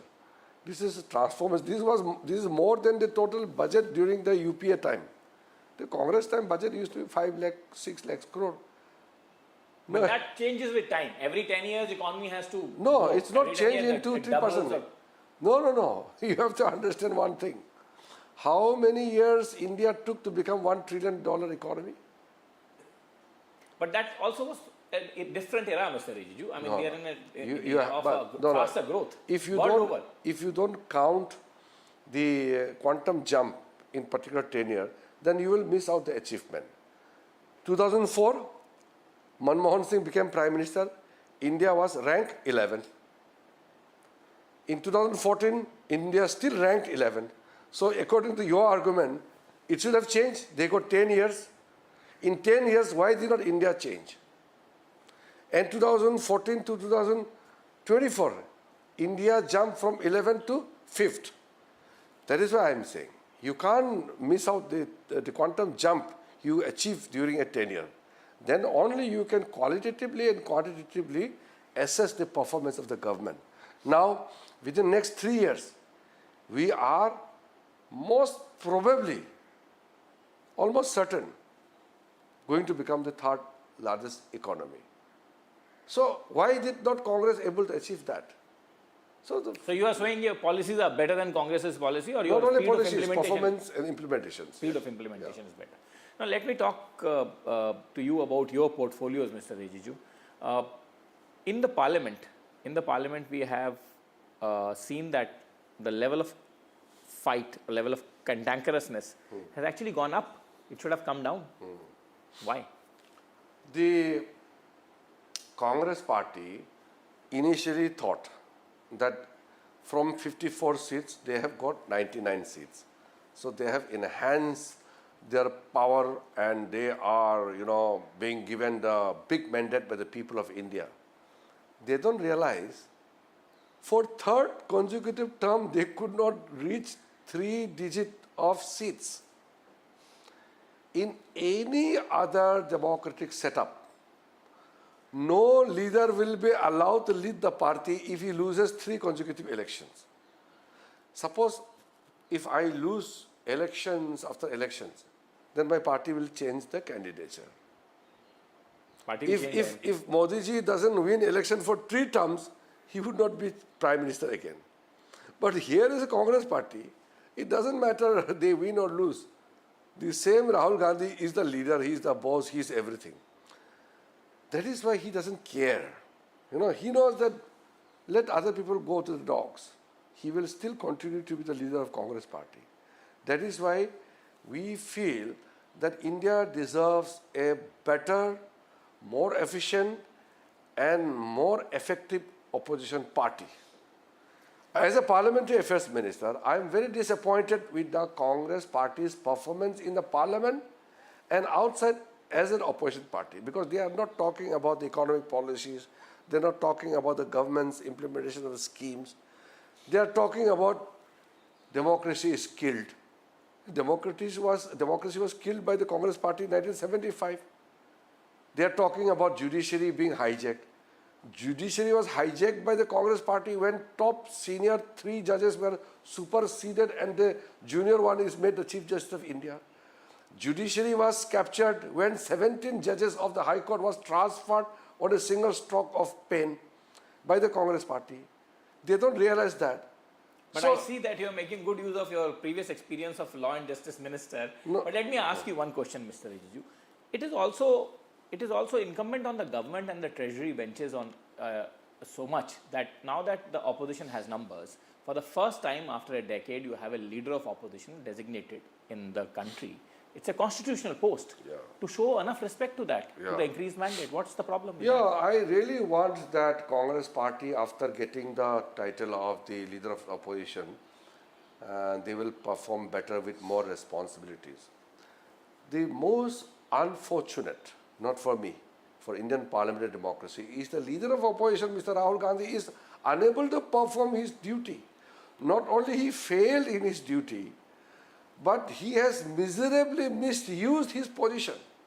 Now the leader of the opposition tells the speaker that his mic is switched off.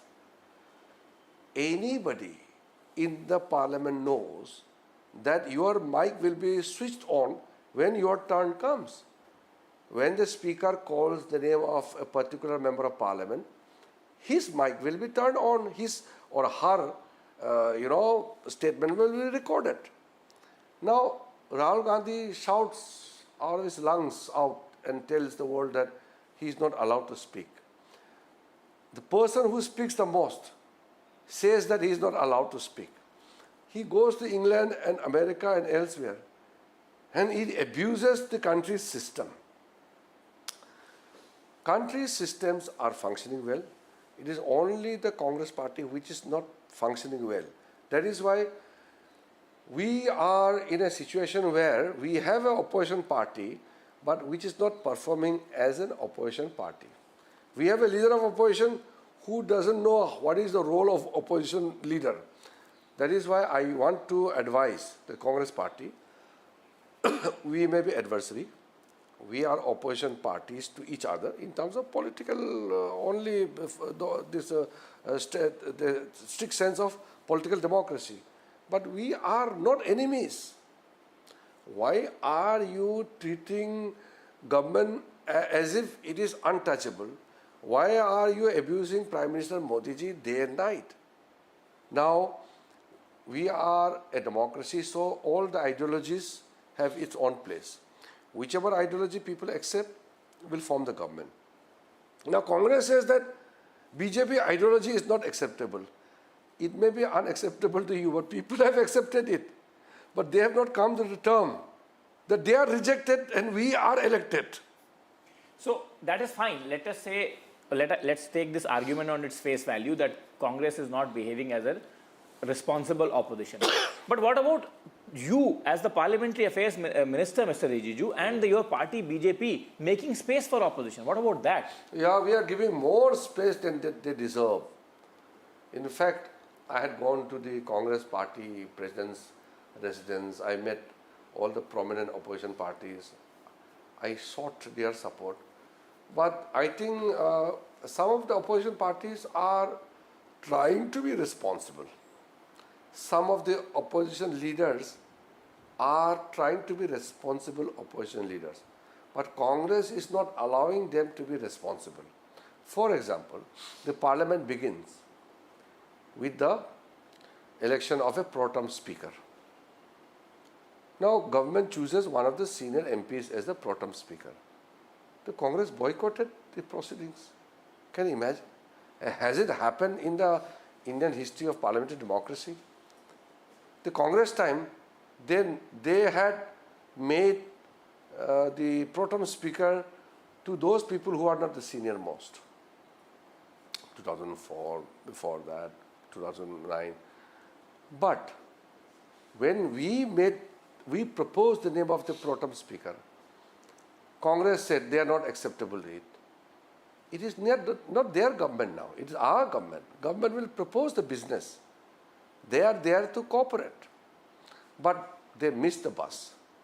They sat out, they boycotted the process of electing pro tem speaker. Similarly, they are behaving in a manner which is unbecoming of the members of the House. They did not allow Prime Minister to speak. Yes, that was unfortunate and should have been... You see, Nikunj, you are a senior journalist. You pick up the history of Indian parliamentary democracy, right from 1951 to 2024. Has there been a case where the sitting Prime Minister of the country is not allowed to speak in the parliament? This is the first time, both in Rajya Sabha and Lok Sabha, the Congress party and opposition party, they came to the well of the House, stood before the Prime Minister, and from the beginning to the end, they were shouting and not allowed PM to speak. PM had to complete his speech by raising the pitch of his voice. How unfortunate. If Prime Minister is not allowed to speak in the Parliament, who should speak? Tell me. These are the reprehensible actions taken by the opposition party which make them totally unfit to be the opposition parties. I want, as a parliamentary affairs minister, I would coordinate with all the political parties to function the parliament in a smooth manner and transact the business through proper discussions and dialogue. But unfortunately, the Congress party are neither performing as an effective opposition party nor behaving with the traditions which are prevalent in our system. Mr. Riju, that's a fair point you make, that the Prime Minister's speech should not have probably been disrupted by the opposition members, and that could have completely been avoided. But when the opposition parties say that during their term to speak, it is a very, very abrupt chair which comes in the way of their completing their sentence, or their completing their message, or their completing their whatever point they wish to make, then the acrimony is somehow there. Why? Now let me ask you an additional question. Why don't you give the deputy speaker post to the opposition?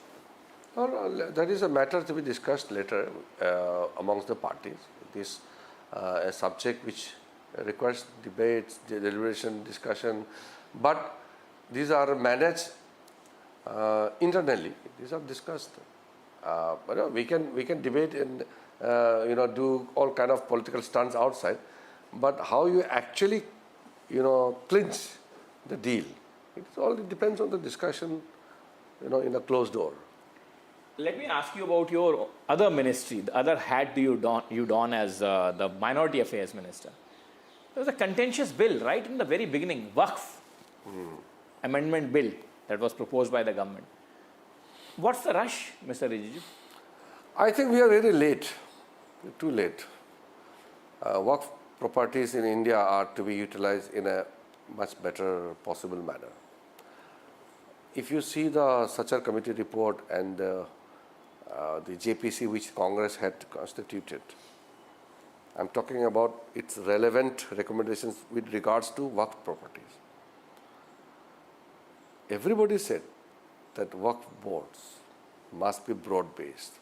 The Waqf properties must be managed with proper accounting manner, transparently, using all the modern, whatever system we have digitalized or make it transparent and all.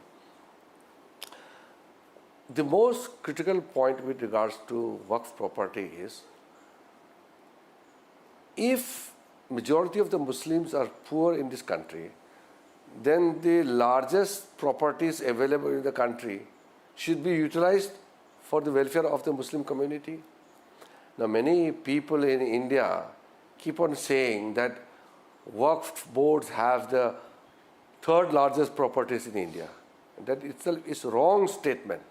I've heard it many times. Even the media people keep saying that after defense and railways, Waqf boards have the largest numbers of properties.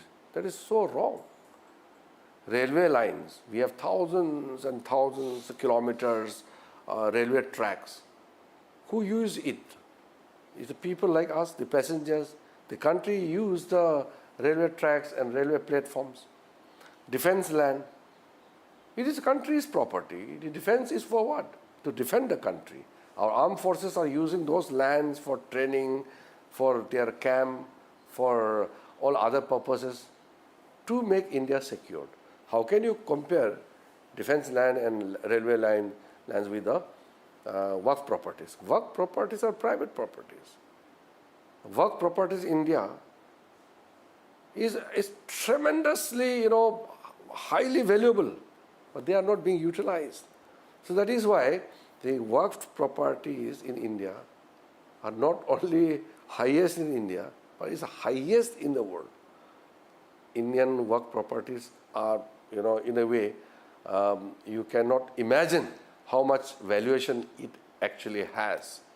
So when we say that this much of Waqf properties, more than 9 lakhs Waqf properties, should be better managed and better utilized for the welfare of the poor Muslim, the women, the children, the weaker sections within the Muslim community. Why is Congress party and these people are having problem with that? And if Muslims are poor, who is responsible? The Congress party. They ruled this country for more than 5 decades.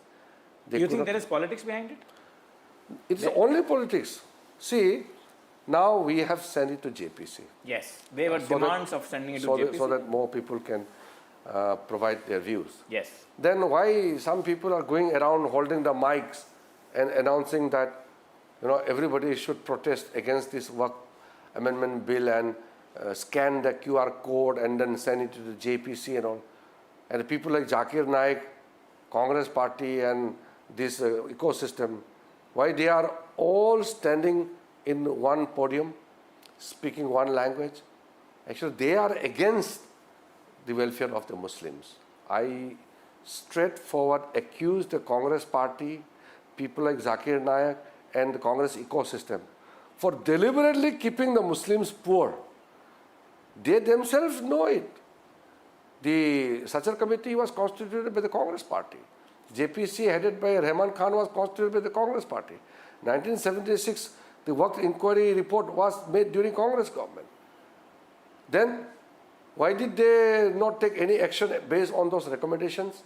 No, when we are taking, they should be very happy. They knew the problem, but they didn't have the guts to go ahead and implement it because 200 families, the powerful, corrupt families, have captured the work properties all over the country. They make millions. The rest of people are dying. And this is what our government has decided, that we will not let the poor Muslims keep on suffering and their work properties are just piling up. It's billions and billions of dollars worth of work properties are lying. Making, just Muslims should prosper doesn't make Muslim prosper. You have to ensure that for the prosperity of the Muslims, make use of those properties for the welfare of the Muslims. But the charge, Mr. Rijiju, is that you are trying to hijack those properties because you want to dismantle the influence of a certain section of minority community and bring your own people into the booth. That's the charge. The country is run by the laws enacted by the Parliament. The laws are as per the spirit of the Constitution of India. Can anybody usurp anybody's right like that? Can we make a law to take away the lands of the Muslims or any other communities? You cannot. Who is spreading such false narrative in the society? You can very well identify it. That is why Zakir Naik, Congress party, they are same, speaking same language. That is why I have seen and I have said repeatedly,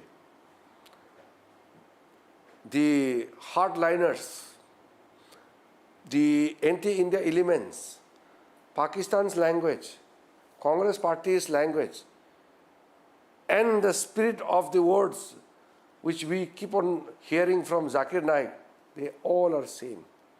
They are all not only against India, but they are against the well-being of the Muslim community. I think they treat Muslims as vote bank. So the Congress party treats Muslims as vote banks. That is why they want to keep Muslims poor. Because if Muslims prosper, they will have a better outlook towards the world, so they will not become Congress vote bank. Many of the Congress leaders come to me and they say that they start their election with 15% ready-made Muslim votes. That is the Congress attitude. And I feel sorry for the Muslim community, that the Congress party treats Muslims as a private property. They treat Muslims as their private vote bank. And poor Muslims don't know they are exploited with the Congress party for last 75 years. And they are still, some of the Muslims are still ready to be exploited by the Congress party. So, Waqf Amendment Bill is a bill which will transform the Waqf properties, and much of it is for the benefits and welfare of the Muslim community. Let me come back to the original agenda of our interview, Mr. Rijiju, the 100 days of Mr. Modi's government, Mr. Modi's third government. Do you think that the strand that have developed in these 100 days, you are going to take it forward in the next coming 4.5 years, the rest of the tenure of the government, so to say, and according to you, this probably can be the transformational period that the country needs after 1 decade of your rule, since you say that the base is now set and now you can achieve the speed that you wish to achieve. Now, this is the most important point for me, for the country. First, around 65 years, you see what is the condition of the country. Now, we have entered the Amrit Kal. At the time of the independence, in 1947, India was at par with Malaysia, Indonesia, Singapore, China, South Korea, Taiwan. See, we are, a group of countries which emerged together. Where is South Korea? South Korea's per capita income is about 15 times more than India's. Singapore's per capita income is more than 20 times of India's per capita income. All this Malaysia, all this Taiwan, South Korea, they are far ahead of India in terms of per capita income. Why? Congress time, 40% of the poor people in the world are Indians. Who made this? Now tell me, Congress had uninterrupted rule for such a long time. Why they made India a poor nation? Tell me. Has any Congress leader set a target that India should be rich, developed? No, no vision. It is only Prime Minister Modi ji who set a target with full confidence, big dream, by 2047, India will be a developed nation. And then subsequently, step by step, all necessary actions are being taken. Otherwise, should we remain poor forever? If we go by the Congress logic, and if people who love Congress party, ask them why they love to be poor, why they want India to remain poor. Today, India is the fastest growing economy amongst the big economies. And we are a leading nation, and many big countries have said that today India has a capacity which can not only drive India's future but will also influence the future of the globe. Major conflicts around the world, people are saying that Prime Minister Modi and India can take great decisions to resolve very much those important crises which we are seeing today. So that is why I'm saying, now after giving the clarion call to make India a Viksit Bharat by 2047, everybody should join. If anybody wants to oppose our government, you oppose in terms of your differences in opinion for policies and other steps taken. But where you have to hit India's basic structure, they hit India's democracy. They work with anti-India elements and they connive with them and then work against India's interests. All the people who sponsor Rahul Gandhi's trip to the foreign countries, you know very well, they are all anti-India elements.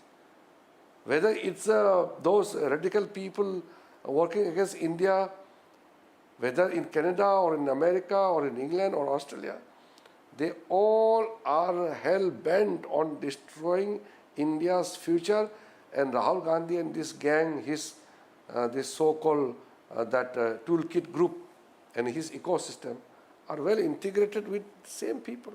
It's very unfortunate. But we will never allow them to succeed. People of India know them. That is why after third attempt, Congress could not reach 3 digits, and still they think that they have won the election. What kind of perception, what kind of people they are?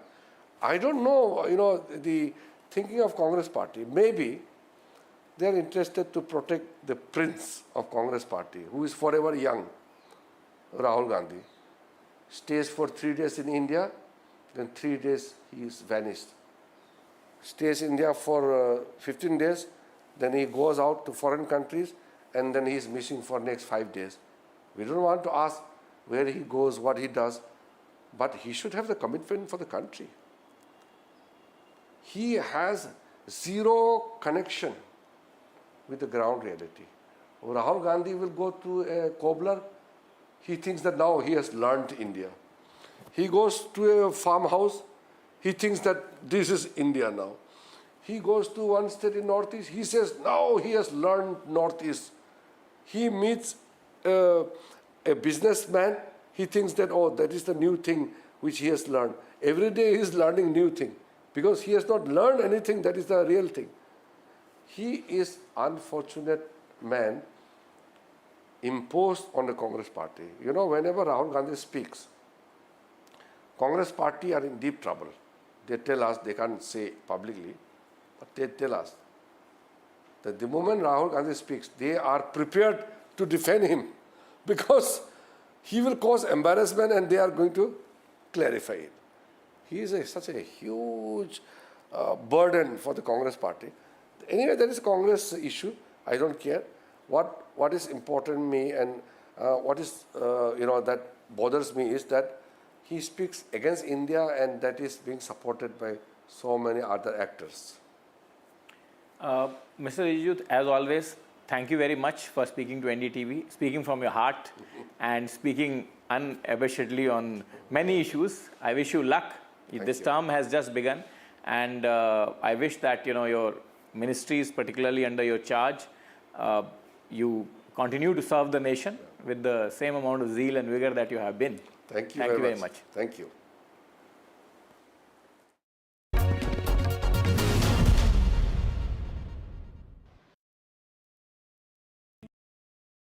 I've been reporting on all issues big and small from Andhra Pradesh, Telangana, rest of South India, bringing you all the action, all that you need to know, all that you want to know. The energy of Maximum City is infectious. I bring in that energy in our news coverage from financial capital Mumbai. India's IT capital is always buzz. It's literally a city that never sleeps. And I keep you ahead on all the Bengaluru buzz. Covering from the southernmost part of India over the last 23 years, I bring in-depth and 360-degree coverage from the Dravidian heartland. The land of Mishti is also known for its bitter politics. I have seen much water flow under the Howrah Bridge, covering Bengal in all its vivid colors. Stay informed and entertained with the new and updated NDTV News app. You can watch all our channels live, listen to podcasts, read breaking and exclusive news from around the world and more. Download the NDTV app today and get access to the best journalism and storytelling on your smartphone or tablet. The NDTV app. News that matters to you. I've been reporting on all issues big and small from Andhra Pradesh, Telangana, rest of South India, bringing you all the action, all that you need to know, all that you want to know. The energy of Maximum City is infectious. I bring in that energy in our news coverage from financial capital Mumbai. India's IT capital is always buzz. It's literally a city that never sleeps. And I keep you ahead on all the Bengaluru buzz. Covering from the southernmost part of India over the last 23 years, I bring in-depth and 360-degree coverage from the Dravidian heartland. The land of Mishti is also known for its bitter politics. I have seen much water flow under the Howrah Bridge, covering Bengal in all its vivid colors. The 18th of September will be one of the most watched days for global markets. A turning point that could change the course of the financial markets and economies. The big shift is coming. It's not about if, it's about how much. Will the Fed cut rates by 25 basis points or 50 basis points? What will the impact on India be? Catch all the action live on NDTV Profit. New day, new show, a new experience. Start your day with the news, not views. We bring you stories that matter and impact your life.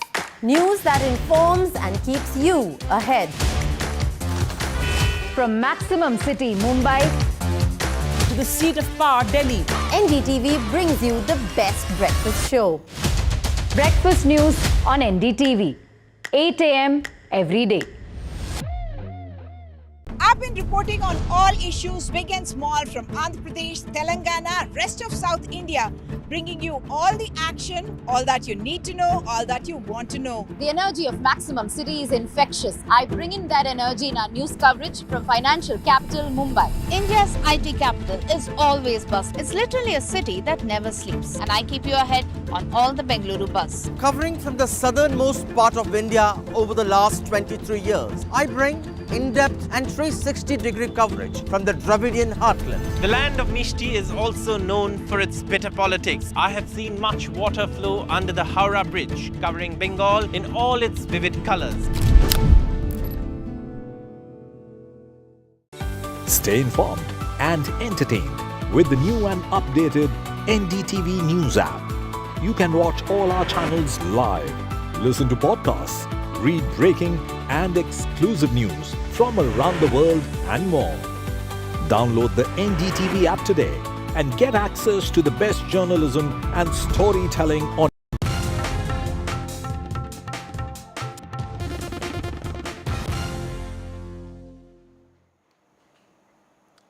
Welcome back. The Supreme Court today halted unauthorized demolition of private property anywhere in India till the 1st of October, when it will hear the arguments against bulldozer justice. The practice by some BJP-ruled states to destroy residential or commercial property owned by people accused in criminal cases. The court dismissed concerns by the government, represented by Solicitor General Tushar Mehta, that its order would impact legally sanctioned demolitions. The heavens won't fall if we ask you to hold your hands till the next hearing, is what the bench